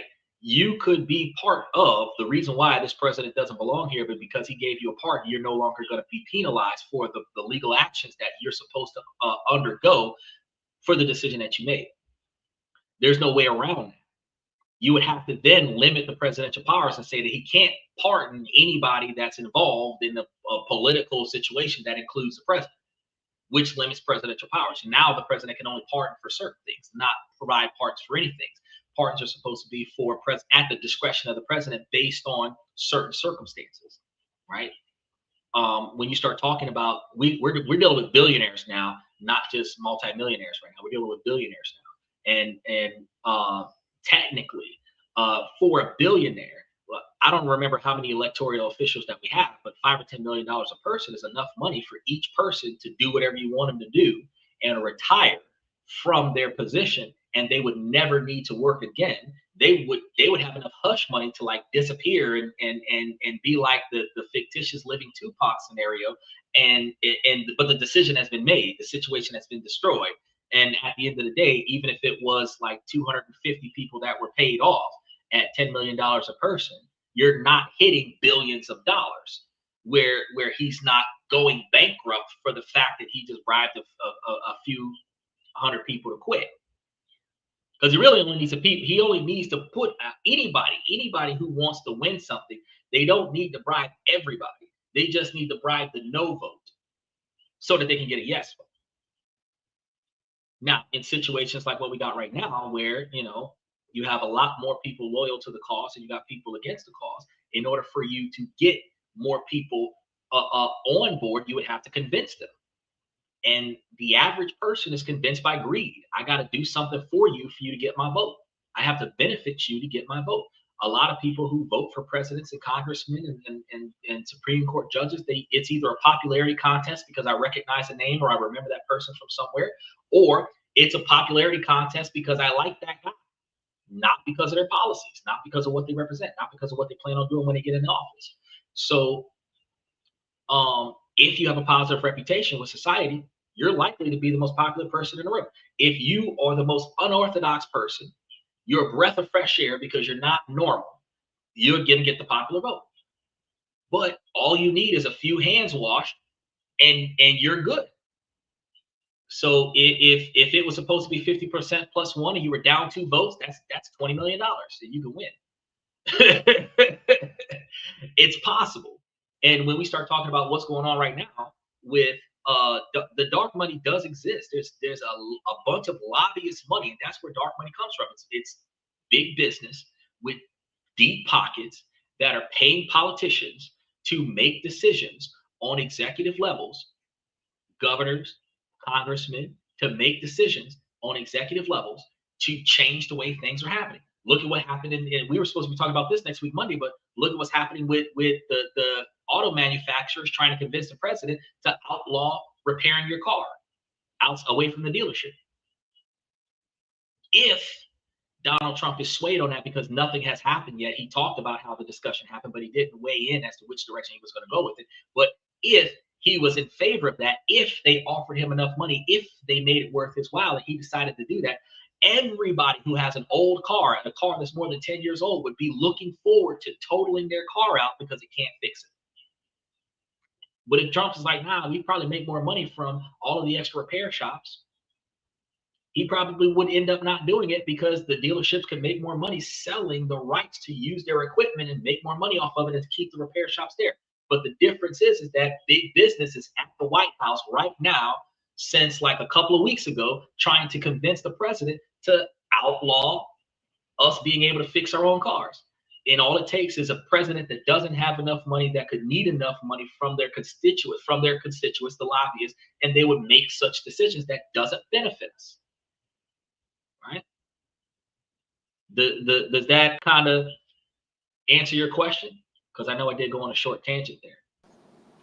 Well, you briefly discussed like how they are corrupted. But it seems like you don't feel like we could pass well, is there any there is legislation currently on the books that makes it easier to be bribed. And I feel like we need to discuss like the ways that you can legally bribe a politician, right? Mhm. And how we could fix that. Because when you say like these politicians can be bought, and you say, big business, big corporations, they do buy our politicians, but they do it legally. And they don't donate directly to the politician, they donate to their super PAC. Okay. But there Are, are are, some that can walk into a room with a briefcase full of cash and we don't know anything about it. Wire transfer something, we don't know anything about it. Buy them a house on an island and we don't know anything about it. And they just start making decisions that we don't agree with. Special shout out to Cardinal Rules. The fact is that the legal way to bribe people is the way that we know about. The illegal way to bribe people is that large quantities of money ends up in bank accounts of the people that are making decisions that ends up not favoring our outcomes or having unfavorable outcomes for us. And when and we start talking about the illegal ways to do it, the problem is that you can't stop crime by creating laws. You can only create consequences for when the laws get broken. And then you need the authoritative powers to hold those individuals responsible. And certain individuals like Donald Trump with 35 felonies under his belt, and he still made it to be the president. There's very few individuals at his level that is going to a group of his peers, because what 12 billionaires do we know that's going to actually rule against what he's doing? If the court is in his favor, and I don't mean like the courthouse, I mean like the society is in his favor, even if what he's doing might be unethical in some situations, hypothetically, because I'm not saying what he's doing is unethical. I'm just saying under certain circumstances, dude can get away with whatever he wants. The average American, one of the reasons why we're so free is because even if we break the law on a day-to-day basis, the fact that a lot of people don't know what the law is, and then the fact of the matter is that very few people want to enforce that law because that's a lot of paperwork, that's a lot of litigation, that they just let shit go. You can speed up and down the street all day long if the cop doesn't want to pull you over. But I mean, if the cop doesn't like your attitude, they can pull you over because your windows rolled down, and you can spend 4 hours arguing with the cop about why they pulled you over because you rolled down your window and gave them the middle finger, not because you committed a crime, but because they don't like your actions. So the fact is that when you start asking me like, what solution do we have for corruption? You don't have a solution for corruption. You don't have a solution for greed. You don't have a solution for the core model of capitalism. What you have is the ability to navigate around that, recognizing what changes are going to be made that are outside of your favor. So if you understand that they're likely going to do away with a lot of the abilities to repair old cars, you're going to rethink buying an antique car for $40,000 because it's not like you're going to be able to fix it even if it runs right now. You're going to rethink how old your car should be. If you've got a 25-year-old car now and they put this law together, you're probably not going to be able to fix it much longer. So you might want to upgrade your car to a 10-year-old car. You can't change what they're going to do because it's outside of your control, but you can navigate around it before it becomes a problem. Well, I disagree. I think like in the example you gave with the police, like a law finally came into being that they had to wear like the body cameras, for example, and I feel like that would help a lot with the situation that you describe. It's not perfect, but it is a help. And also like with the money in politics, I feel like there was a law, since you were talking about people not knowing laws, there was one that was passed by the Supreme Court called Citizens United. And a lot of people say we need to overturn that because Citizens United treated corporations like people. They said that corporations can donate unlimited amount of money to a politician, and they don't always have to even like put their name on it. Cardinal Rule says hold people accountable. Find ways to hold people accountable. And that's kind of what you're talking about right now with big business not having a person's name on it. It's a entity that doesn't exist that is represented by the individuals that actually have specific positions. Just like with your, go ahead. I'm sorry, you go ahead. Just like your example with the police officers with the body cameras. The police officers with the body cameras only helps us see what happened when the cop was behaving the way they were behaving, why the citizen got hurt, why the situation went worse than what it was supposed to be. If this was supposed to be a traffic ticket, why did lives get lost? If this was supposed to be a regular citation, why did people get hurt? And so you get to see the aftermath of the consequences of the situation. The problem is, though, is that while there are laws that have existed for over 150 years that gives an American citizens rights to defend themselves from police officers when police officers are not acting in line with the law, it is at the discretion of the court after you get arrested and go to jail to release you from jail after determining that your actions were justifiable. Because there are laws that indicate if you resist law enforcement for any reason, they can take you to jail by any means necessary. There is a qualifiable expectation of excessive force, but unfortunately, excessive force is only after the fact discretionarily determined. Now, we have had in recent times more police officers being convicted for poor decision making. But unfortunately, we don't have more police officers being taught law. We don't have more police officers taught socialization. We don't have more police officers being taught de-escalation. They go to police academy to be taught how to catch you and hold you and take you to jail. The process is no longer bring the suspect back to the police department, make sure they committed a crime, then put them in jail and book them. 72-hour holding. Most states around the country still has that as a law, that you can pick me up off the side of the road and hold me for 3 days and figure out if I actually did something wrong and then let me go if you didn't.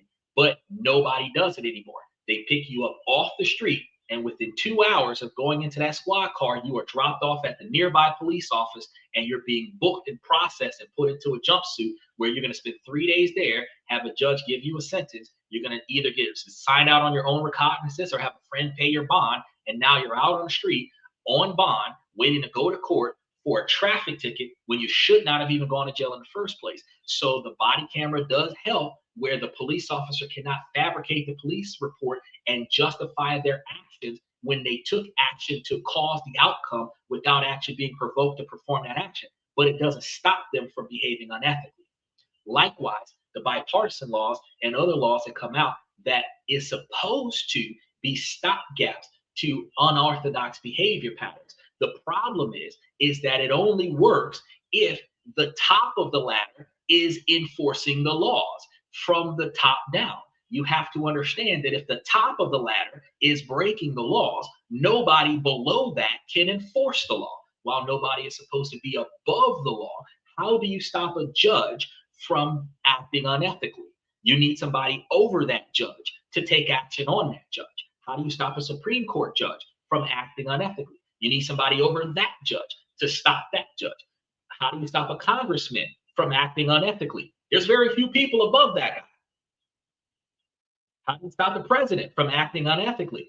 Nobody's above that guy. You have 500 people that have to come to an agreement to do something about that guy, where 60% of the people have to agree, where, as I calculated it, like 327 people have to agree to do something about that guy, and you can't get 200 people to agree on that guy. So even if what he's doing isn't okay, you can't get enough people to agree to do something about it. So that is the problem that we have with the way our laws are designed. We can't create a rule to stop people from breaking the rules. We can create consequences for if we so choose to enforce those rules. But if we're not willing to enforce those rules, we can put Puff Daddy as the next president. There's nothing saying that he can't. What's your thoughts on that? I would not support Puff Daddy for president, if that's your question. I wouldn't either, but I'm just saying the way the law is designed, he can. We just had Donald Trump at like 35, and I think 35 felonies under his belt, and Puff Daddy had what, like 31 or 32. So I mean, the difference between the two men based on their legal cases, even though Donald Trump's case disappeared after he got elected, the fact is that they both were convicted, and just Donald Trump was never sentenced, and his case disappeared. But the law to be president is that you've been in America for the last 15 years, you are an American-born citizen, and you're over the age of 35. Puff Daddy qualifies to be president. There's nowhere in the laws that says that he can't be president because he's a felon. So technically, he could be the next president. So while you and I would not support him, and most Americans wouldn't support him, how do you fix that? I don't think it's a problem. Like, if I'm okay with Puff Daddy running for president, I have no problem with that. I got a problem with it because how is he going to go on a campaign trail if he's supposed to be in prison? Right. The warden going to drive him? Well, that's for him to figure out. I don't really care. You know what I mean? Like, if I feel like you should be able to vote in prison, and I feel like you should be able to run for office in prison. I don't have a problem with that. Right. Now I agree with you 100%. But see, when you start going down that road, now you start opening the gates for every inmate to be voted in as a president from every other inmate that's incarcerated, no matter what they've done in society. Even though it's never happened and it's unlikely to happen, the fact is that by giving them their constitutional rights to vote as pre-convicted felons, you open the door for all the felons to vote for one felon that was a naturally born American over the age of 35 that has been incarcerated on American land for the last 15 years to be voted in as president. And with our legal system, there's enough people incarcerated to have a strong campaign trail for certain inmates. You know what I mean? So while it doesn't mean that he'll get voted in, it's just the principle of the fact. When you ask me, well, how do we stop certain bipartisan laws, or how do we stop certain legislation that negatively impacts the narrative when people recognize corruption and then start taking action on the loopholes in the laws that allows that corruption to flourish? What's your thoughts on that? Well, you make some good points. I would say that even if a politician goes in there and they get corrupted, okay, and they act against the will of their constituents, I think I heard you touching on this earlier. There's no repercussions because that person who voted for the Republican, for example, who went in there and became a traitor, so to speak, the people who voted for him will say, well, at least that was better than the Democrat, and vice versa. They'll always say, well, the Democrat would have been worse, or the Republican would have been worse, or, yada, yada, yada, yada, yada. They'll justify it any way as long as there's only two different teams out here, And there's more than two, but nobody takes into consideration the independent position. Right. And my question to you is, wouldn't we be better off if there were no Republicans or Democrats, if everybody was an independent? That's the first brilliant political question that has ever come across my podcast. If You're we welcome. stop playing sides, I greatly appreciate that. If we stop playing sides, because we got a lot of people that jump onto the show and say that Democrats are stupid because they're Democrats, when a lot of the laws that are passed that benefit Americans are Democratic laws. And there's a lot of people who don't like Republicans, but the constitutional freedoms that you get, like being able to carry your guns all over America, which was being heavily restricted by Democrats, you need both sides. You can't lean on one side 100% of the time because they're not always right, or at least they're not always benefiting you, right? But we have a lot of people that don't make $75,000 a year that are voting Republican, but Republican decisions are made for big business. Republican decisions are not made for the lower income individuals or the medium income individuals. The bottom up design, Cardinal Rule says, who was the president that was involved in the mafia? I don't know. Michael might know that.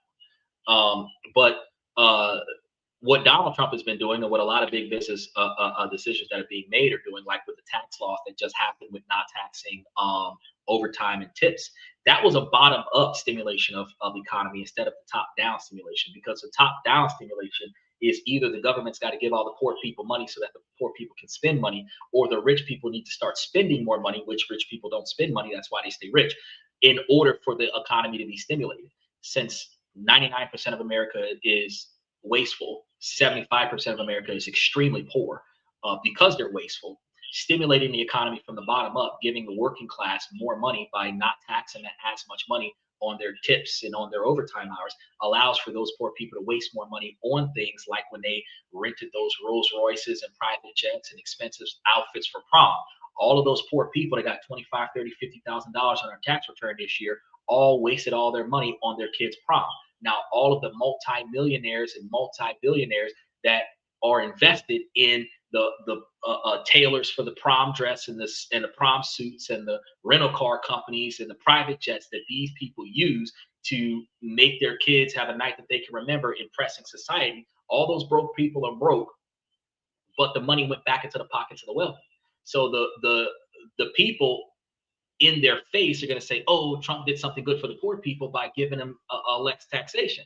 No, he gave you the opportunity to be more wasteful, but it is first person accountability, because at the end of the day, if you took that 50 grand that you got from your tax return and invested it somewhere where you could have got back dividend returns, like the little boy that got killed off of prom, he wouldn't have got killed off of prom if he wouldn't have had $5,000 or $7,000 in cash in his pocket. But the mama had to do a GoFundMe because she wasted all of her money. She would have had money to bury the boy if she wouldn't have wasted all her damn money on the boy's prom outfit and a rental car and the photo shoot. Financial irresponsibility. The Trump created the Trump account. The Trump, if people use that to build their children wealth and actually put money into that, because he's only giving everybody $1,000 over the course of 20 years, you're only going to have $3 grand there. But if you keep adding money in that, by the time your kid is 20 years old, you could have like $35,000 there. That's a lot of money. And with inflation, it's not a lot of money, but it is the 10 to 20% that you need for down payment on a house. It is your undergrad if you're going to a community college. It does, if you do it responsibly, allow you to build yourself up. So while I'm not for or against the man, he didn't do it to benefit you per se. He did it because you're either going to fuck it up and they're going to make money off of it, or you're going to become one of them, which means they got another partner they can do business with. Real estate agents, real estate investors like teaching real estate to other people so that they have more people to buy and sell to and with. Wealthy people like mentoring people who have the ability to be wealthy so you have more people to make money with. Because if there's nobody to buy and sell with, how do I make more money? I don't want to do the work. If you've got ambition, you take my money and go make us money. That's how wealthy people get wealthy. But I got to teach you how to be responsible. So all of that boils down back to this. With the corruption the way it is, the corruption is only the way it is because greedy is greedy. But a lot of people are, like you said, we should do away with the idealization that we are going to stick to, oh, I'm a Democrat, or oh, I'm a Republican, because that doesn't benefit anybody. Because all of the stuff this podcast has been talking about ways for you to make, save, and invest money in different countries to live in for two factors. One, he changed all the laws where investments have massive discounts. So poor people can stop being poor by investing in dividend paying stocks that are undervalued, going across the top of the screen. And between that and your ability to build a legacy, then what was the other thing that he did? Because he set it up where you could stop being poor. Oh, and then nobody's paying attention to these stocks because these stocks are undervalued. Because big business puts their money in more expensive things. Poor people can get in there, buy stuff for cheap, let it go up in value, let it pay them on a regular basis, build themselves a retirement plan, no longer be broke. But the tax laws benefit high valued investors. That's what I talk about. Then the other half of why I talk about different countries around the world for you to invest in. Everybody was sarcastically saying, oh, well, if Donald Trump gets in, I'm going to leave countries. Well, let me tell you which countries you can go to. Because there's like 200 something of them out there. Not all of them are as established as America, but there are different countries you can go to for $36,000 a year, start up a whole family and live somewhere else. But the fact is that we still recognize that 70% of America voted this man in. You don't have to like his decision. I voted for the $1.something million that black people would have got, but I mean, I didn't get it. I also voted for the free health care, and I didn't get that. So you know where my votes went. We probably would have had presidents if I would have been voting. We probably would have had what? I didn't hear you. I'm sorry. 2 female presidents if I would have been voting, because I would have voted Hillary in for the free healthcare, and I would have voted Kamala Harris in for the $1 million. I don't care if they would have fucked up the economy. I would have had $1 million. I would have put into a location where money would have been making money for me. I would not have been financially challenged if I would have had multi-million dollars. I don't have multi-million dollars. I got enough to know that my standard of living is fully covered, but I also don't have multi-million dollars. I would have had shit tons of money with the 1.3 million she was talking about. Yeah, that would have went a long way with me. What do you have to say, Sterling? Well, I would say that I'm skeptical that Hillary Clinton would have given us free health care. I don't believe she was for that. And then when you talk about the 1.3 number, what's that, reparations or something? Yeah, but that only would have been for the minorities that were impacted before 1965. So it wouldn't have been for everybody. And see, I have a living relative that was born before 1955 that I have direct access to, which means I would have gotten paid directly. I don't think Kamala was for that either. That I don't believe that. Like, I don't believe that the Democrats are that party for free health care, or that they are the party of the working class. They used to be, they claim to be, but I feel like neither party is working for us. They're both working for that top 1%. And I also feel like in America we've been brainwashed to feel like we, the American workers, the Americans are the problem. We're lazy. We're not fiscally responsible, and that's why we can't get ahead. But I feel like that's propaganda from the billionaires who want to keep us where we're at. Well, we're not financially responsible. That's for sure. What I'm saying is it's hard to be it's hard to be in this economy, you know. And when the billionaires only help themselves and the laws favor the billionaires and the billionaires keep the lawmakers in power, it's never going to benefit us. I agree with you on that. But I also understand that while you can't do what the billionaires do on a billionaire's level, as Cardinal Rules just said, no one is educated in stocks except the rich folks. Generational wealth knows about how to make, save, and invest money in ways that is common knowledge that the average person doesn't know about. And a lot of the financial information that I provide to people on this podcast is common knowledge that I stumble across, do a lot of research on, and then project it to everybody else so that you guys can learn how to make, save, and invest money in ways where you might not make yourselves multi-billionaires before you get old, but you'll at least stop being broke and struggling and living from paycheck to paycheck. The fact is that one of the biggest reasons why the average American does not have the ability to build themselves up to a different social or financial class level is because they don't have the generational knowledge. The knowledge used to be handed down from grandparents to grandchildren and generation to generation, but the poor class never had the knowledge. The 3 generations of poor people. And we can try to attribute a lot of that to slavery, but you have poor people from every race that did not have that in their background, where their great grandparents were poor too. So they don't know how to make, save, and invest money. And just like when I keep talking about these kids with the problem, they watch their parents spend extra money on nonsense. They're not learning financial responsibility from their parents if their parents got 30 grand and wasted it in 30 days. But they didn't buy a house, they didn't buy a car for the kids, they didn't pay for the kids' tuition, they didn't do anything long-term meaningful, where somebody from a more wealthy family would have did something different with that money, where either that money would have continuously made money for them, or they would have invested that in an opportunity where they would have made double or triple or more back, because they don't have the knowledge, but they also don't share the knowledge. The average American, while Joe Biden was complaining about TikTok because of the algorithm, the average American looks for chaos and desire.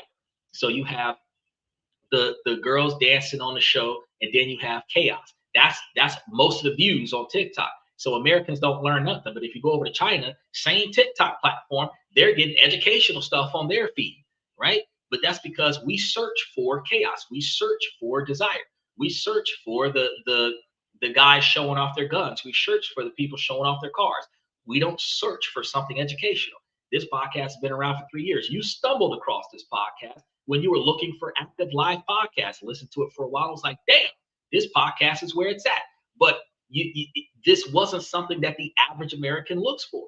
The average American sees this, oh, they're talking about something serious, and swipe past because they're not willing to learn anything better. But several days out of the week, I've got investment information on stocks, bonds, real estate, Bitcoin, gold, silver, platinum, uranium, trust, uh, uh, wills, international investing, offshore banking. There's so much stuff that we're talking about on this show, and people wouldn't know anything about it because they're hearing me talk right now. I'm not talking about nothing funny. They swipe past. So the reason why the American people is not poor is not because the rich are keeping us from being rich. It's because we don't want to know. We wake up every day, we go to work because it's easy to do. We know that if we show up, we get paid for our presence. Some of us have high value, so we put a lot of effort to getting paid for our presence. But you get paid for your presence, and if you work good, they are lucky. You don't have to work good. You just have to not be the worst one on the ship. So you're overachieving. That's a benefit for them, but it's going to become a standard expectation for you. They're not going to give you raises to show you value on your work ethic. You are going to continue to get more than minimum wage. And the only time they're going to give you a raise is when they want you to crack the whip on somebody else as a team leader, as a shift leader, as a store supervisor, so that they don't have to show up and do the work themselves. So at the end of the day, you as working class, until you change your mindset from being the best worker possible to removing yourself from the work field and being the owner of the company and being the boss that separates himself from the operation where you get paid for their work. Until we change our mindsets into that dynamic, we're not going to be able to change that vicious cycle. We're always going to be in a position where we work until we die. We don't have enough money to live because big business profits off of the least amount of operation cost and the highest sale price to get the most profit from the difference. And since they can't always reduce the cost of the product and they can't always raise the price of the product, they have to reduce the cost of the labor. And there's only two ways that you can do that. You can either put a larger workload on the workers that are already there so that you can get more performance for the same amount of money, or you got to fire a bunch of them. That's where all the layoffs come from. And then you put the workload on whoever's still there. We just finished covering that the last 3 days. There's not a dynamic where we're taught in high school. And I just actually talked to a couple of my students that are in Canada right now, where they're being taught how to budget their money and budget their checkbooks and how not to overspend their credit cards. We're not taught that in America. We're not taught how to balance our checkbooks. We're not taught how to utilize credit cards in high school. Home ec doesn't exist anymore. We don't have those classes in college. A accounting degree doesn't teach you how to keep your money from disappearing. It just teaches you how to count somebody else's money, how to look at a spreadsheet, how to find failures in somebody else's budget. But it has nothing to do with how you stop being broke. There's not one elective in high school that helps you not be broke. But I bet you if you sit here for 10 minutes, I could tell you how you could take a 4-year degree and make yourself $250,000 and still pay back all the student loans and not be broke. But that's coming from a podcast after the fact. Had I known this knowledge when I went into college, I would have more money than Myron Gaines. But I found this information after college because I did not have generational knowledge to provide that knowledge to me so that I could be more successful. But I got that generational knowledge, and now I share it to everybody, and I put it into my membership. So the people that come into this podcast learns things that the wealthy tell you for free. If you ask, they will tell you, but you got to do it yourself. A wealthy person is so wealthy that they got time as a charity case to stop and tell you how not to be broke. But it's up to you to listen. They're not keeping trade secrets. They can do things on a larger scale because they got more money, but you can do the same thing they did legally on a smaller scale and make you some money. It's just the average person doesn't do it. What's your take on that? Well, we could go back and forth. I feel like the average person would do it if they could, but they just don't. Like when they get that check, they're already in debt, credit card debt. You know, so I feel like it's more of the like you said, the rich people can do it because that 30 grand ain't nothing to them.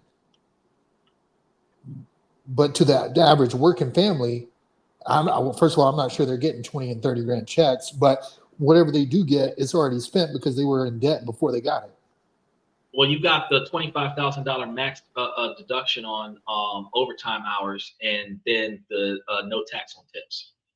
So you're looking at about $25,000 or $30,000 because you also have the newly reformed extra $5,000 for child care, for child support.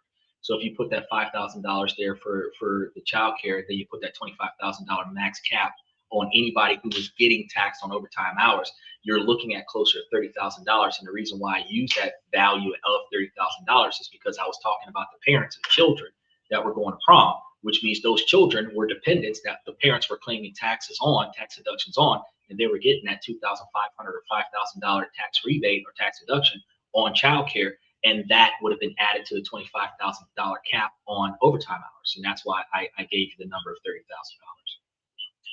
Well, But it's only going to be one time, huh? Well, on the overtime pay, you're saying, Yeah. Up to $25,000 of the overtime, which I thought it was 15, but let's say I think you're No, right. it's $25,000. It's $25,000 max on And- $25,000 max on all overtime hours for the year. It's the half hour, not the time and a half. It's the extra half hour of overtime hours. That's not taxed. So the hour is taxed normally, but the half hour that you get on a time and a half is no longer taxed, up to $25,000. But then they also have reformed the child care laws to provide child support up to $5,000 at least through 2028, and it would then reduce down to $2,500 when I was covering this in 2025, and that and the tax credit thing was going into effect for the 2025-2026 tax year. So the big businesses were supposed to no longer have that half hour as a taxable line item. It's supposed to be put in a different line item as a non-tax item, but they had extended the expectations into the 2026 tax year, so they did not have to change payroll for the year of 2025. So this year might be the only year that you get that type of observation. Every year after that, if the businesses follow the laws and change their payroll, you're going to just get more money back on your paycheck every year. You're not going to get that type of tax return after this year ever again. But the problem is that this large quantity of money that you got, whether it was $10,000 or $15,000, $25,000, $30,000, is almost like a once in a lifetime occurrence. And a lot of people squandered it away. I do agree with you. There are people that have more bills than they have money. But I have shown on this podcast plenty of times that a lot of times that occurs because of lifestyle creep. As you make more money, you raise your standard of living. It becomes the new standard, the new base level, and you still are living from paycheck to paycheck. So you owe more money than you make, because if you got a raise or a promotion, you go and finance a new car. You get a raise or a promotion, you finance a new house. You get a raise or a promotion, and you're buying gold chains and gold teeth and all this other stuff. Cable bills, subscriptions, gym memberships, expensive designer clothes to show that your social status has increased. And this loud wealth projection cost you more money than maintaining the same standard of living you had before you got the raise, before you got the promotion. Instead of getting the promotion and getting a bigger house, you get the promotion and you invest in a better future. Instead of finance a brand new car, you buy a car cash up front, and you just keep that instead of paying notes on a flashier car. Then the average person these days is getting flashy luxury cars. So there's $300, $500 a month on a note for the car, plus the $300, $500 a month for the insurance on the car, plus the $2,000, $3,000 for the mortgage on the car. Now your base standard of living is like $7,000. And now you're still struggling where you're making almost $250,000 a year, but you're struggling because your lifestyle costs too much, not because your job doesn't pay you enough. And that's something that not a lot of people think about. So yes, there are people who can't afford it. They've got more debt that has accumulated before the relief comes. And a lot of people chase that debt by trying to pay off overdrawn credit cards instead of charging off the credit card and then paying it off. They just keep chasing the interest because they don't know that if you charge off the credit card, pay it off, and just let it just die, that it will stop charging them. A lot of people try to keep the credit card alive and just keep putting money on the interest, but they never touch the principal. And it's just a lack of financial knowledge. It's not that the wealthy people are stopping them from being successful. They're just not being properly educated. Now, you can say that the wealthy people are deliberately not allowing you to be taught that because the local schools don't teach that, and the Ivy League schools that the wealthy people are in have certain curriculum that's not available in the local schools. I mean, you can argue that, and I can't really refute that, but at the end of the day, knowledge was supposed to be passed down from your parents and your grandparents to you before you took you behind the school. One of the even during segregation, the black folks was taught by their family members at home on how to read, write, spell, and count when they wasn't even allowed to go to school and have books. The reason why they had what they needed was because they got it at home. Now we make it the school's responsibility to give our children what they need, and if the kids don't get it, oh well. But a lot of us will spend a bunch of money on a private school for the prestige, but we won't take that exact same salary and put it into public school and get the same quality experience. Because if you think $1,500 to $5,000 a semester in a private school, if you gave us a public school that kind of budget, $1,500 to $5,000 a semester per student for 500 or 700 students, those schools will be doing way better than the private schools. And for the average American, that would be an actual tax deduction, because you give them $5,000 to a non-profit, government-funded, publicly paid for entity. You charge that off dollar for dollar on your taxes, but the average American would not give their money to a public school. But it's technically free to you. So if Uncle Sam, if Donald Trump is going to take 22% of your money out of your pocket, but you could give that 22% to the school, you will first give 10% to the church and 15% to the president, but you won't give the 22% to the school. That's the reason why people suffer. That's the reason why people are hard up. That's the reason why things aren't going the way we want it to go, is because society sucks. We allow it to happen, then we complain about the fact that society sucks. We, on the bottom side of things, don't put forth the effort to change the way things are so that things stop sucking. I decided to proactively change the way things suck by proactively telling people how to stop allowing things to suck.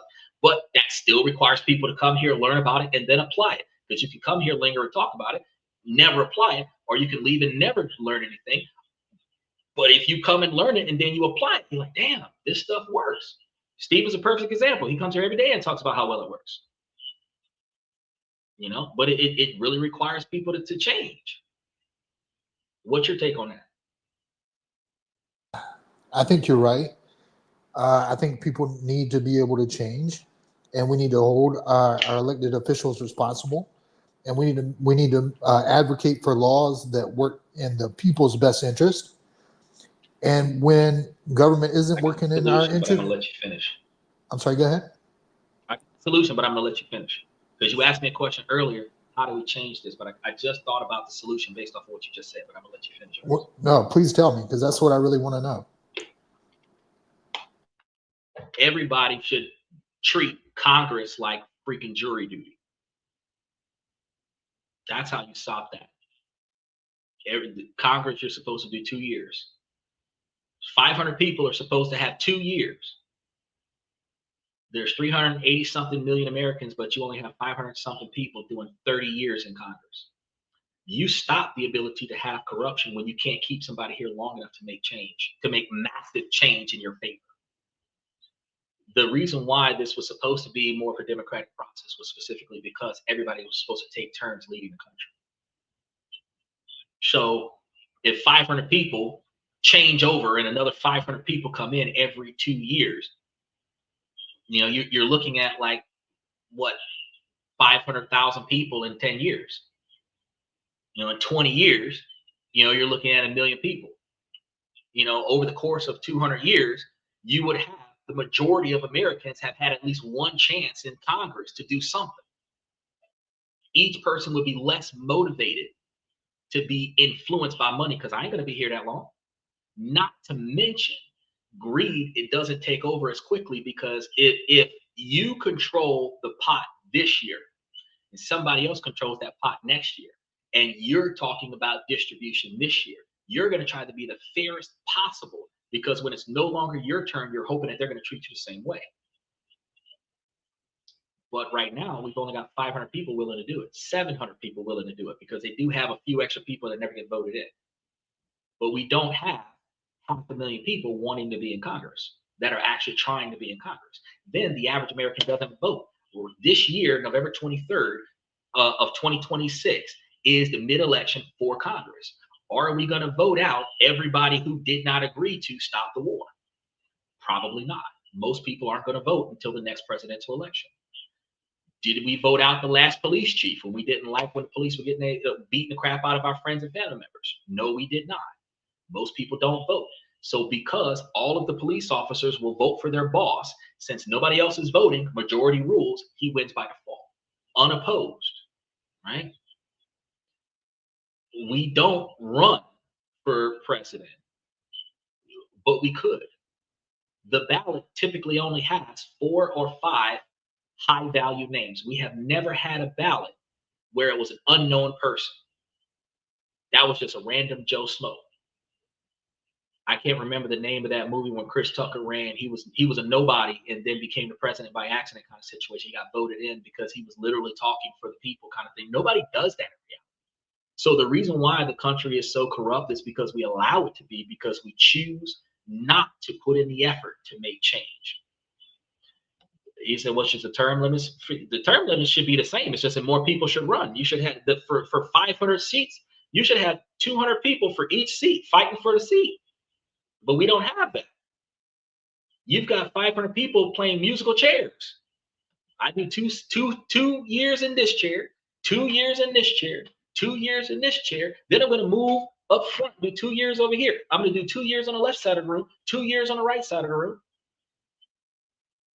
But I'm only supposed to be here for 2 years. But part of it is that if ain't nobody else here, I win by default. So I can keep my position because nobody else wants to run. So to answer your question from earlier tonight, how do you stop a lot of the top level corruption? Be more involved in your government. Draft letters to your local officials. Be involved in your town hall meetings. Go to your school board meetings. Even if you don't have children, go to your school board meetings, because if you don't got a kid, one of your family members got a kid that you value, and they're going to be negatively impacted by the school. Don't just live off of prestige. Live off of the value of quantity and quality. Because when you complain about the public system and your kid is in the public system, you're part of the problem. Every kid that was on the free lunch program that went to prom in a Bentley, they're part of the problem. Because if you can afford a Bentley for prom, you could afford to pay for lunch, because free lunch was for poor kids who couldn't afford to eat at home. The fact is that more Americans take advantage of whatever is given to us from the government, but everybody complains about paying taxes to the government. But there's a lot of other countries that have a higher tax level. That is a mandatory requirement, but those higher tax levels give more government guarantees, where the mid and low level areas of the country have so many more stimulation from the government because the government has a larger budget from the people. But Americans don't want to pay that much taxes. I think I covered Switzerland. It was like 22 or 28% taxation. Nobody wants to pay that. But so much subsidies is going to come from that. Free healthcare would not have been a free method. Don't think that we would have did 8%, 10% taxation and Hillary Clinton would have put forth free healthcare. That would have been an astronomical failure to try to put into place. But if she would have put free healthcare into place, everybody would have hated her guts, because our taxation would have doubled. Because in order to pay for free healthcare for 385 million Americans who would take advantage of not having to pay doctor bills anymore, we would have to have a multi-trillion-dollar budget for healthcare, which would require us to have to tax Americans 10% more than what they're already being taxed. Nobody talked about how to get there. The fact that it was offered, I'm like, fuck yeah, that's a good model to try. Because most of the countries that have free healthcare have the citizens in better health, living longer life, able to work harder. We would not have disability for people who can't do because they don't have the health care to maintain their physical condition. So actually the byproduct of not having enough health care is a Social Security disability platform that's paying for you because you can't work no more. So exactly, trader, nothing in life is really free. It's just going to come from a different position. But that's also going to lead to the communist model, because no matter how much or how little everybody works, everybody's paying into a pot where the pot is going to distribute evenly to everybody. Nobody likes that thought because they think that communism is terrorism, but that's not the thing. It is the sharing of resources amongst all parties, regardless of how much or how little you put in. The capitalist model is to take advantage of everybody around you and make as much money as you can. Everybody likes the capitalist model when they're benefiting, but 77% of Americans aren't benefiting from it. So we're pissed off. But we can't take responsibility for ourselves. But anytime that you bought something that you really didn't need, but you wanted, that was a bad decision. That was a bad financial decision that entertained you in the moment. You went to the bar and had your few drinks with some friends when you could have invested that money. I got right now going across the screen, we got stocks that are $2.14 a share, $5 a share, $7 a share, $10 a share. And those are four of the highest paying real estate investment trusts right now. Like 20 something % return on investment right now. So that means a beer at the bar could have been putting money in your pocket. A pack of cigarettes could have been putting money in your pocket. The $20 cover at the bar could have bought like 5 shares or some shit. But we don't think about that in the moment. We're like, oh man, I want that. Oh, I want those Jordans. Oh, I want that WWE replica. Oh, I want front row seats at WrestleMania. Oh, I want to go to the Super Bowl. Oh, I want that LeBron James jersey. Impulse buys. We get it. We have it for a little bit. We feel good about it. We might wear it, show it off to the people around us, and then after the fame of having it fades away, it goes into the closet, collects dust, it takes up space. It's gone. The money is gone. And we always make this decision by taking our principal and going and spending it on our impulse instead of putting our principal somewhere where our principal can produce money for us so that we can take the money produced by our principal and use that to go make bad decisions with. That one change would eliminate poverty. Instead of living off of your principal, living off the interest produced by your principal would change poverty permanently. And I just tell people how to do it every day. For the last 3 years, I've never missed a day where I tell you guys how to get rid of poverty by changing the way you make financial decisions. So I do agree with you. Yes, people struggle, and they struggle because they got it hard. But you can change the system in a lot of ways, but it requires an American people that is not willing to be proactive to actually be proactive. Because again, us knowing the laws, us having video cameras and recording the police, that doesn't stop them from believing that they have the right to mistreat us in the street because they're police officers. But that does require us to vote out the chief of police and vote out the local sheriff because their officers are trained by their superior officers who are granted that authority by the chief to mistreat the American people. If you want things to change, you have to get out there and use your vote in places where it does matter so that your vote will continue to matter at the top. If you don't use your vote on those lowest levels where it does matter, people will come into position that will eliminate your value in your vote. Because nobody on this podcast, not even me right now, can identify one electoral voter in our current area that represents what we want. Most of us don't know. But the electoral position is something that's voted for also. So when we start complaining about how the people at the bottom vote and the electoral voters can go a different way, how do we even know who the electoral voter is so that we can vote in somebody who will represent us? We don't put in the effort to go find out. We say, I don't know, and then we dismiss it. That's not what I'm worried about today. I'm trying to pay my rent, and then we dismiss it. Trying to not get my car impounded, and then we dismiss it. You know, they got a repo order on my vehicle, but I'm gonna go to the club and hope they don't find my car. But then we dismiss it. Poor discretionary spending. That's the biggest problem that America has. We are the most wasteful country in the world, identified as the richest country in the world, because we make shit tons more money in this country than anywhere else in the world, but we spend it just as quick as we get it. And that's the reason why I strongly believe that poor people could stop being poor if they just change their decision making. You got any other thoughts? And see, I think I'm not disagreeing with you completely. There's plenty of examples of wasteful spending, sure. But I do believe the problem is the corporations don't want us to have any of those things. For example, Walmart has the most employees of anybody in America on food stamps and welfare. Yep. Right? And the Waltons make billions of dollars of profit every year. Yep. And we allow that because the Walton family buys our politicians to make sure they don't do any changes to that. No, but we also allow that because we would prefer to everybody have their own house and struggle income for one house instead of doing like the Mexicans and put 10 people in one house and pay 1/10 of the cost of standard living, save up your money, build your wealth up, and in 5 or 10 years, you can move out and be a millionaire. You notice that Mexicans can come to America with no citizenship put 10, 15 people in a 2-bedroom house, and within 2 years, everybody's got a brand new F-150 bought brand new. But the average American born and raised here cannot come together and work together as a team to stop being broke. But we remember Section 8, you can put like 5, 7 people on Section 8, and now everybody's got a Cadillac on 32s with a loud stereo system and Louis Vuitton outfits. But did they all come together and come out the hood? Did they all come together and put their money towards buying a house? No. The opportunity is not being taken advantage of. And that's one of the biggest problems of the American people. It is the opportunity cost, where people choose not to take advantage of a benefit that will make them more successful. Instead, they will take advantage of the benefit so they don't have to try as hard. People will get on welfare, get on food stamps, and then they won't excel financially so that they can keep the food stamps. But if you don't have enough money to buy food and you're getting food stamps, the money that you're not spending on food stamps could clearly fund your brokerage account.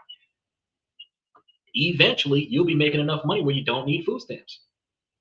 And then the food stamps will be given to somebody who needs food stamps, but you would be self-sustainable. But the average person that has food stamps does whatever they can to keep their food stamps.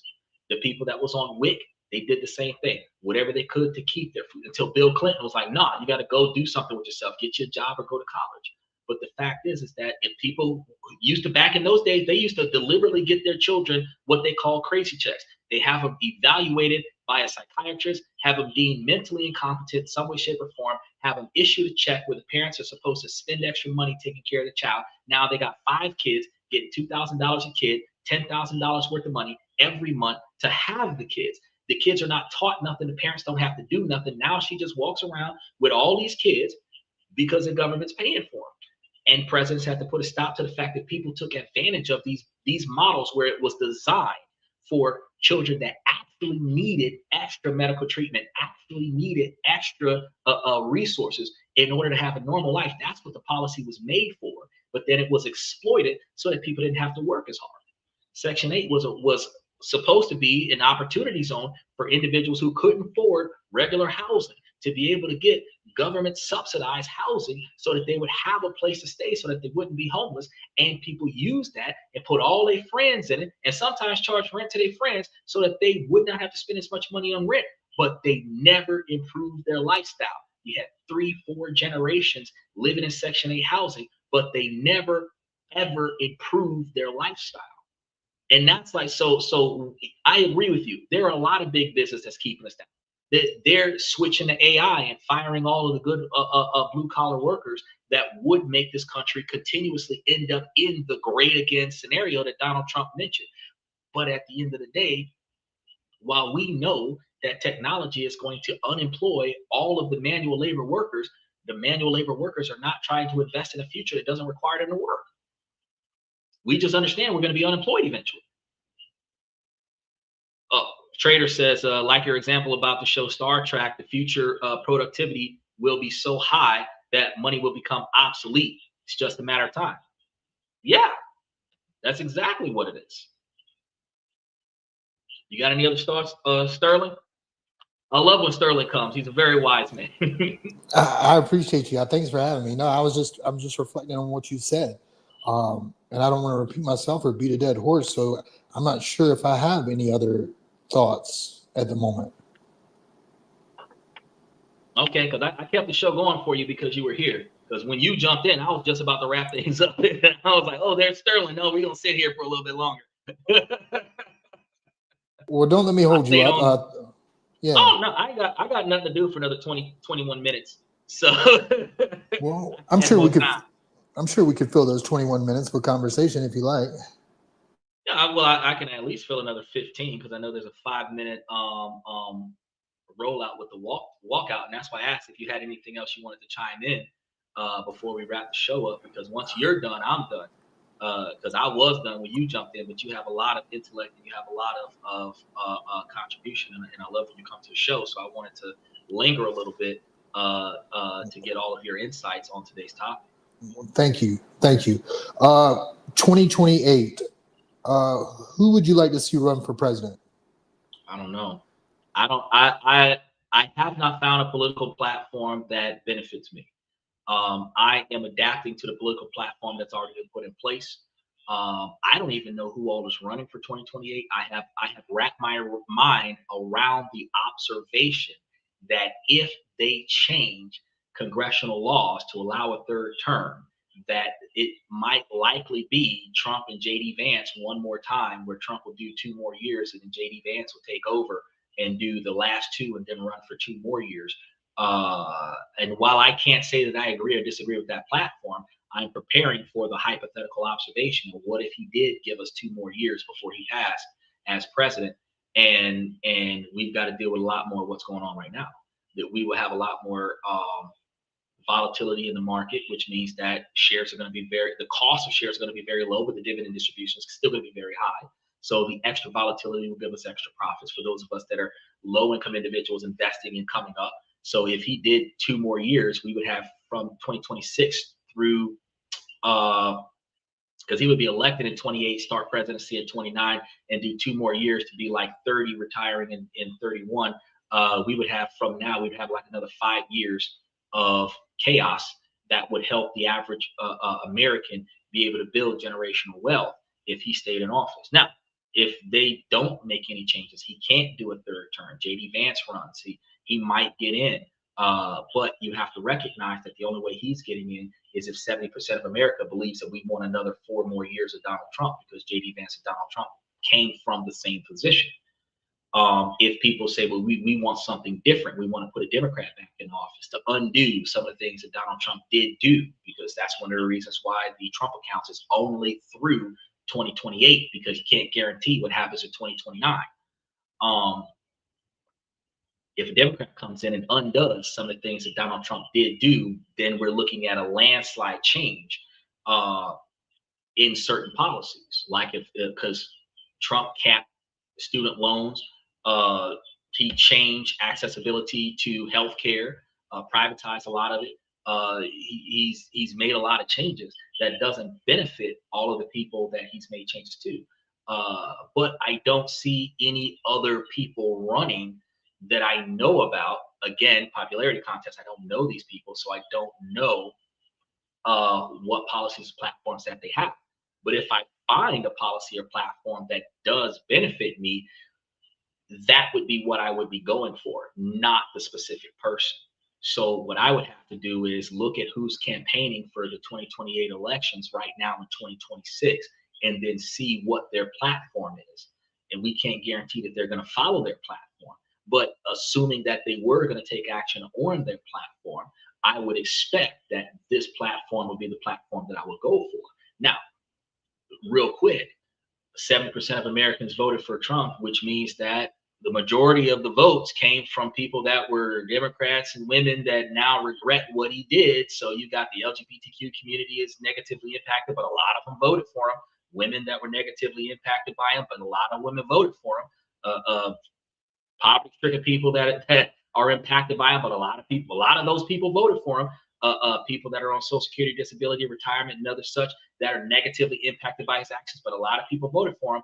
But if you read Project 2025, it clearly dictates what he was going to do when he got into office. And while he did not say that he was completely attached to that project, his cabinet wrote it, and the stuff that he said that he was going to do after he got elected was written in that 900 something page document that any president that comes in after this document was made that is supposed to be part of the Republican Party should be following this model kind of thing. So when you ask yourself which parts of this 2025, this Project 2025 document do I want to continue seeing come to fruition versus do you want to put a stop to that? That's kind of going to be the only question you're going to be asking yourself, because if every Republican Party that comes in after Donald Trump is going to follow suit with Project 2025 plan, then you're looking at knowing exactly what the Republican Party is going to do. Now your question is, what do you want to do about that? Do you want to vote for it? Do you want to vote against it? Do you believe that not enough people are going to vote the same way that you're going to vote? You're going to navigate around it? That is what you have to ask yourself for 2029. What's your thought? Well, I agree. Sorry, I had to step outside. Hold on. That's okay.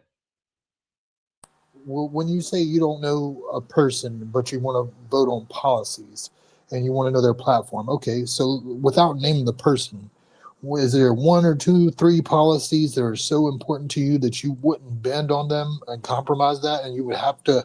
Is there any one policy that your candidate would have to hold to earn your vote? Does that make sense?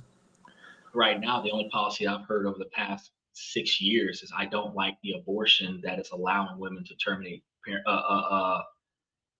uh, pregnancy simply because they feel like it, because it's their body, their choice. I believe that if they're allowed to get pregnant by the man in a consensual fashion, that the father should be allowed to have the child. She doesn't have to want to be a mother, but give the child to the father. You can have a C-section. You don't have to ruin all your innards and give birth naturally. You can have a C-section, but give the child to the father. Because I that's like the only one that I have stood firm on in any political position, and that I know before you even ask it, the double-edged sword, because I did not like the abortion thing, but I like that $1.3 million thing better. Sometimes they don't have everything in their platform that you agree with, so you have to ask yourself, like, um, do you grab this person or do you not? Because if you get the one thing that you want, you're going to end up with something that you don't want as well.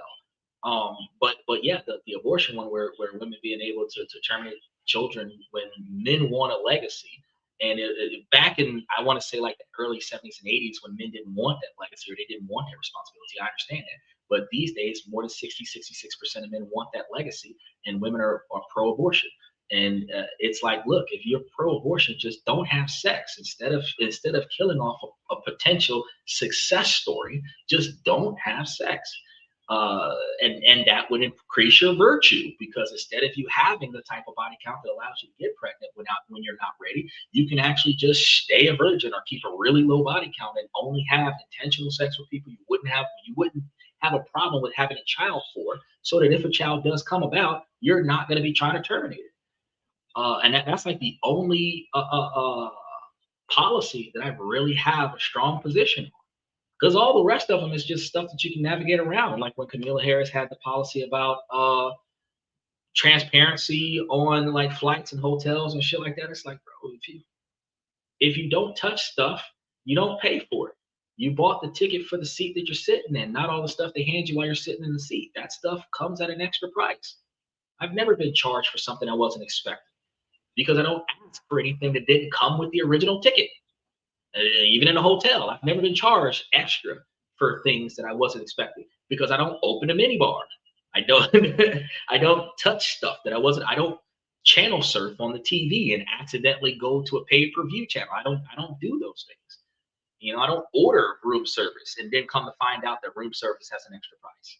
I can walk downstairs. So because I am proactive about not taking advantage of um the help, because the help comes at a price.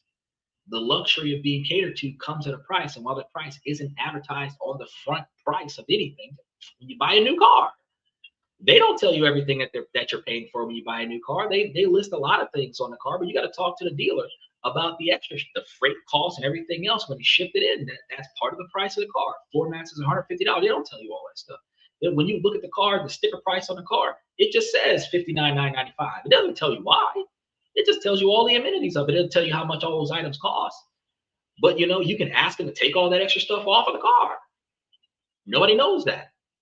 They just buy the car as is for whatever the asking price is, but it's overcharged because the MSRP, that is not their sale price. There's only a $3,000 difference between their profit margin and the MSRP, and everything else is the extra stuff they put on the car. So when she said, "Oh yeah, I'm gonna make more transparency," I don't really care about that, But I didn't like a lot of the stuff that Donald Trump was doing with the changing of some of the policies that he had, and I'm like, well, if he's changing that, instead of me saying, "Oh, I hate Donald Trump for what he did," I said, "No, let me find 54 stocks that I can actually have a primary investment portfolio that qualifies for what he's about to do." So instead of me really saying, "Well, there's certain policies," I'm just like, "It's a no-go. It's a no-go." I'm just like, man, let me navigate around that. Because a lot of the policies that a lot of people are going to get pissed off is the gender laws that are happening. You know, I had an objection to like how people are treating bathrooms right now because oh, you must go into one bathroom and you must go to, so they're segregating it. It's a freaking toilet, but because something happened where somebody did something they wasn't supposed to do in a bathroom, now all of a sudden all the men are going to be treated like creeps. So if there's only one accessible toilet, if it says women's room, a man can't go in there. So that means that the bathroom is completely out of order if you're a man and the only bathroom that functions is a woman's bathroom because of the laws that they're making. I don't think that that's fair, but I mean, I come from a culture where I was considered property a certain portion of this country's history. So it's not always going to be fair. This country's whole legal system was not created for me. I was a tool when this legal system was created. I just have to know how to navigate it and use it to my benefit. So that there aren't going to be a lot of policies that I'm going to be like, oh, that's a no-go. I'm not going to do that. But Well, I then, will find, what's your question? well, yeah, sorry to interrupt you, but yeah, then let's hit on that abortion one because it seems like that's the one issue you easily came up with. So you don't feel like a woman should have the right to choose? Like, I believe that if one of the two parents wants the child, because we're talking about uniformity here, because when people come up with the abortion topic, they come from the perspective that the woman is being um, put into an abusive situation where she's taken advantage of against her will and she's pregnant as a result, like a special victims case. And now she's forced to put her life and her health on the line to give birth to this child after the man's gone to prison for what he's done to her. That's not what we have on a regular basis. We got these women that sleep with more men than men can sleep with women. These women got more body counts than the odometer on your car. You understand? And then because they got pregnant a couple of times, and they don't want the financial responsibility, they don't want to really be responsible for this small life here. They just terminate it, not because their health is in jeopardy, not because they won't survive giving birth to the child, because they don't want the responsibility. They can't afford it right now. That's what adoption is for. They're using the wrong A word. You can safely give birth to this child, put it up for adoption. But my problem is that you're in a generation where the man wants the child.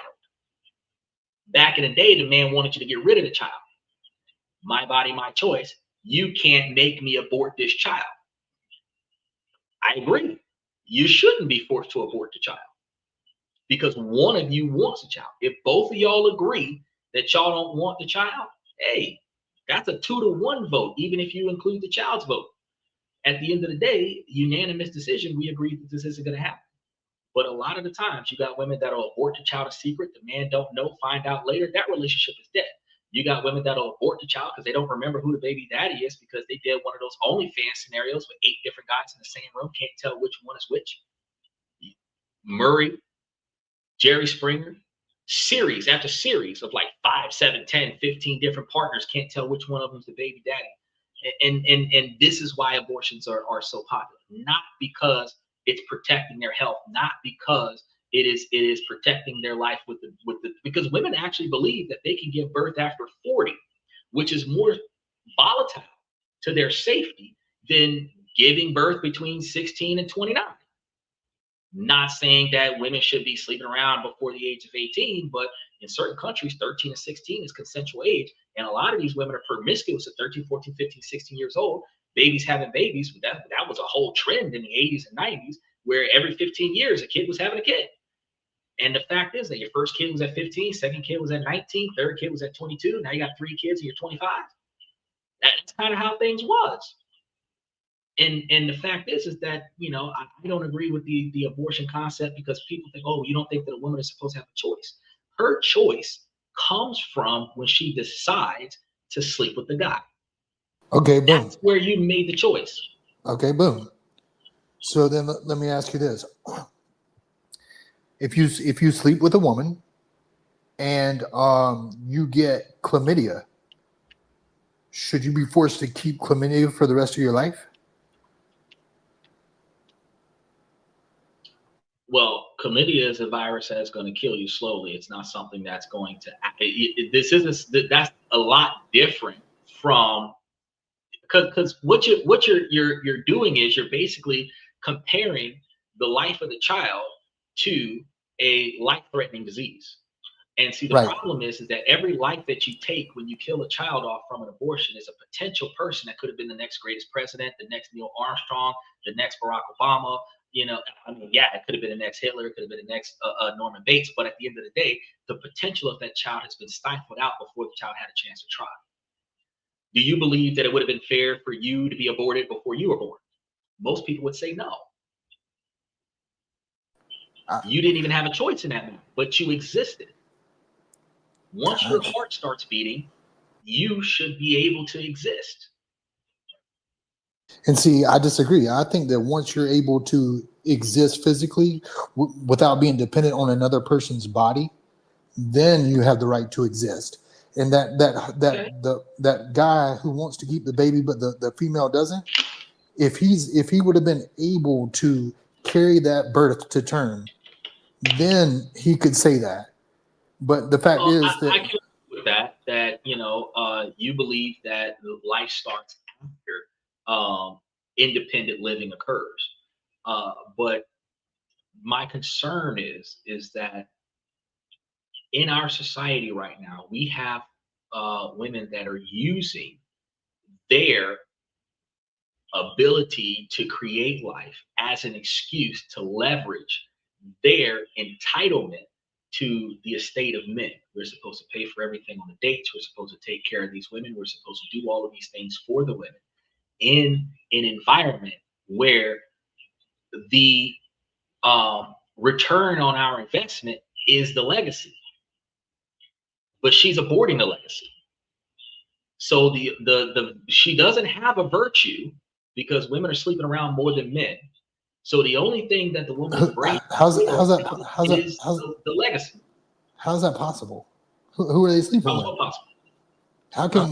How can women be sleeping with more men than men are sleeping with women? Like Oh, I you don't have not seen the numbers. I don't Women understand choose what you, the so first and foremost, a woman can sleep with 6 guys in a day, as guaranteed. A woman gets approached by more men in a day than women approach a man in a year. Okay, that's another given. And all the woman has to do is say yes. More often than not, men approach women because they want to have sex with women.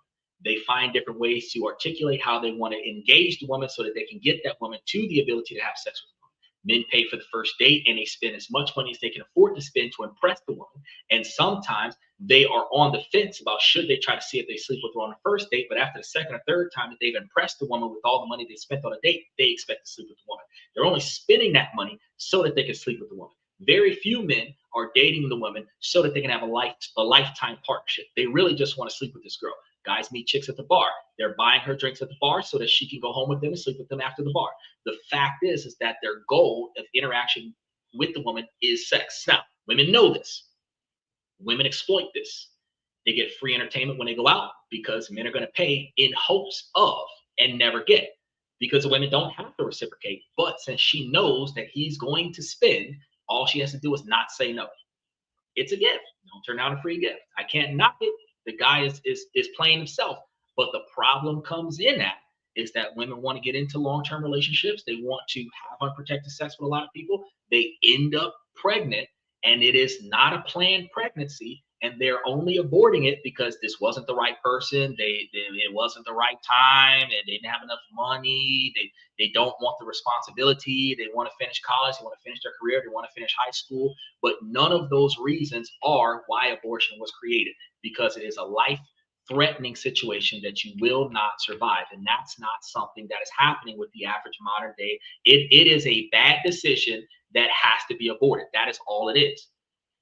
Where they could just give birth to the child and give it to the father. Who wants the child? This isn't a situation where nobody wants a child, and if I give birth to it, I have to take care of it by myself or give it up for abortion.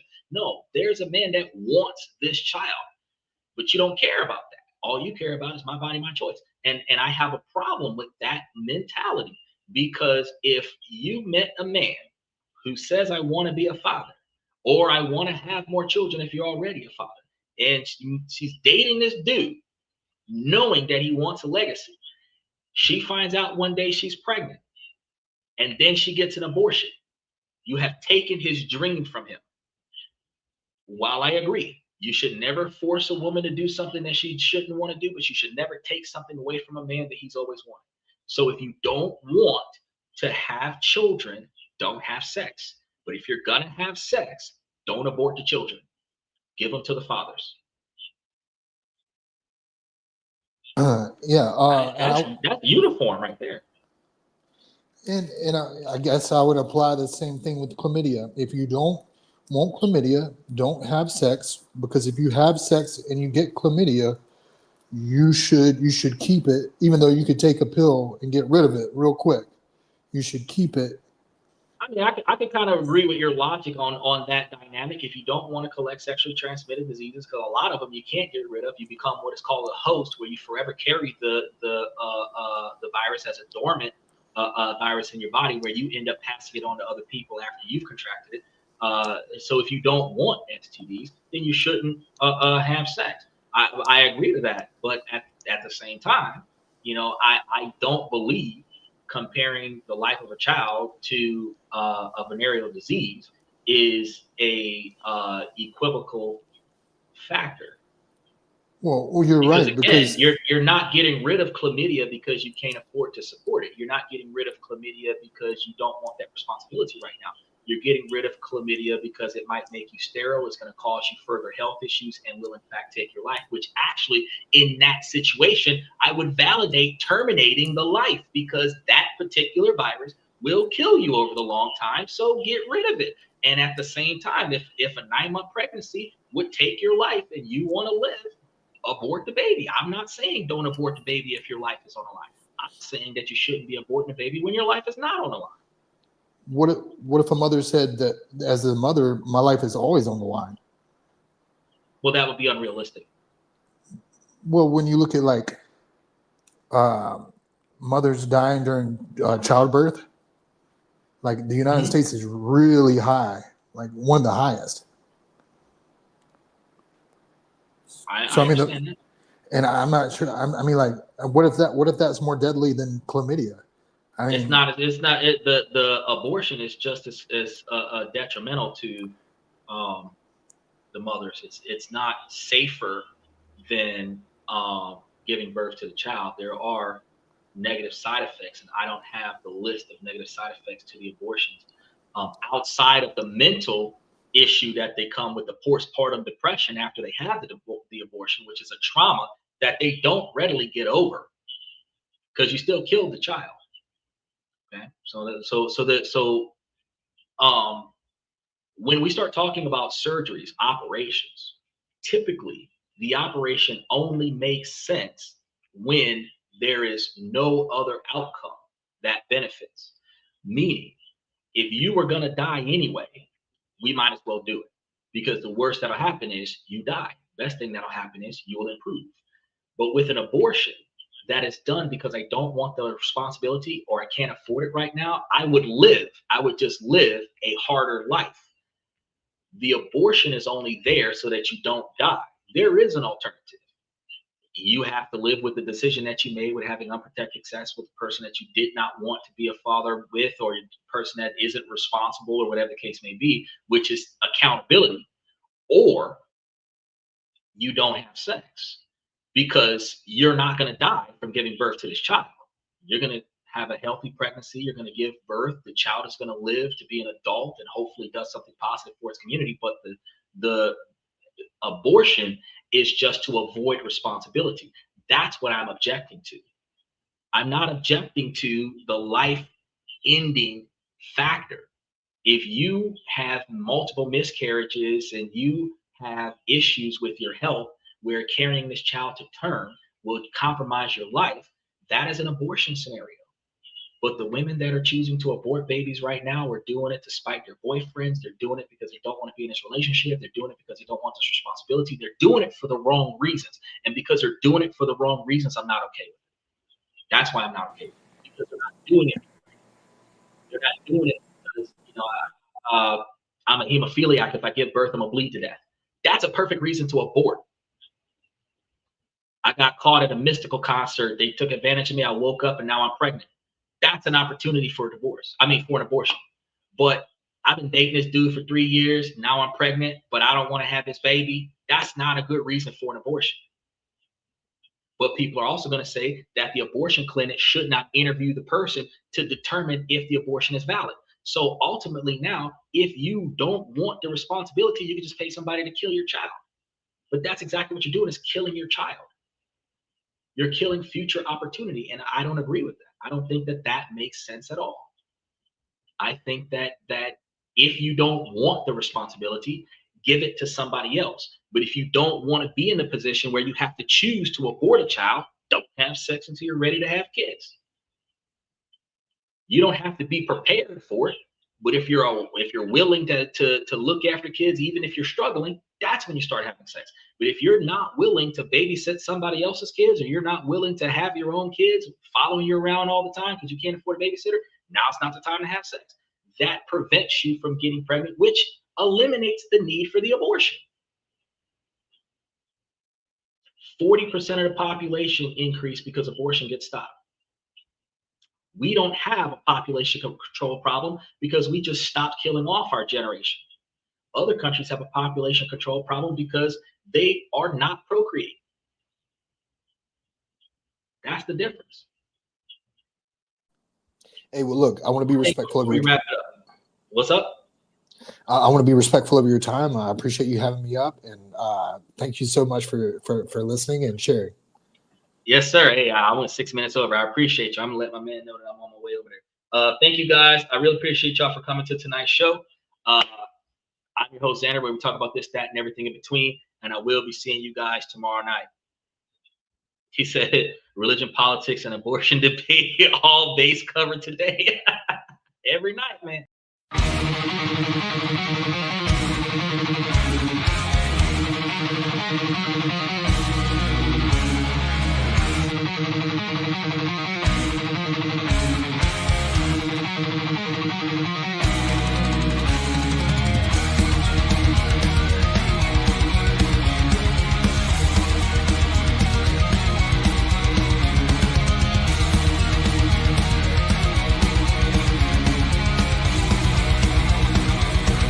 Higher ground.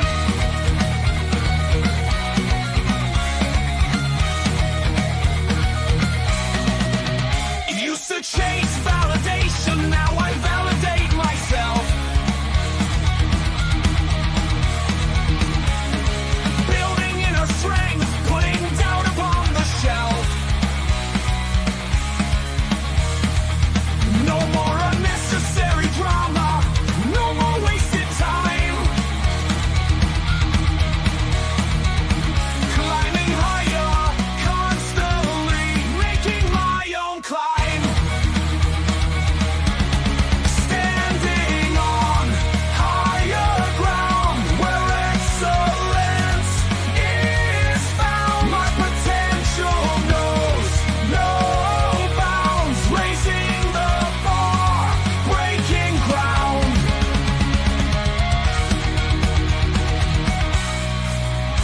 My network is my net worth.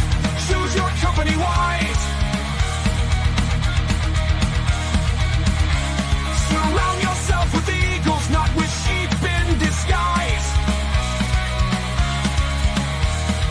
Every interaction is a reflection of my brand. Quality over quantity, that's my personal command. I'm not landing on higher ground where excellence is found. My potential knows no bounds, raising the bar, breaking ground.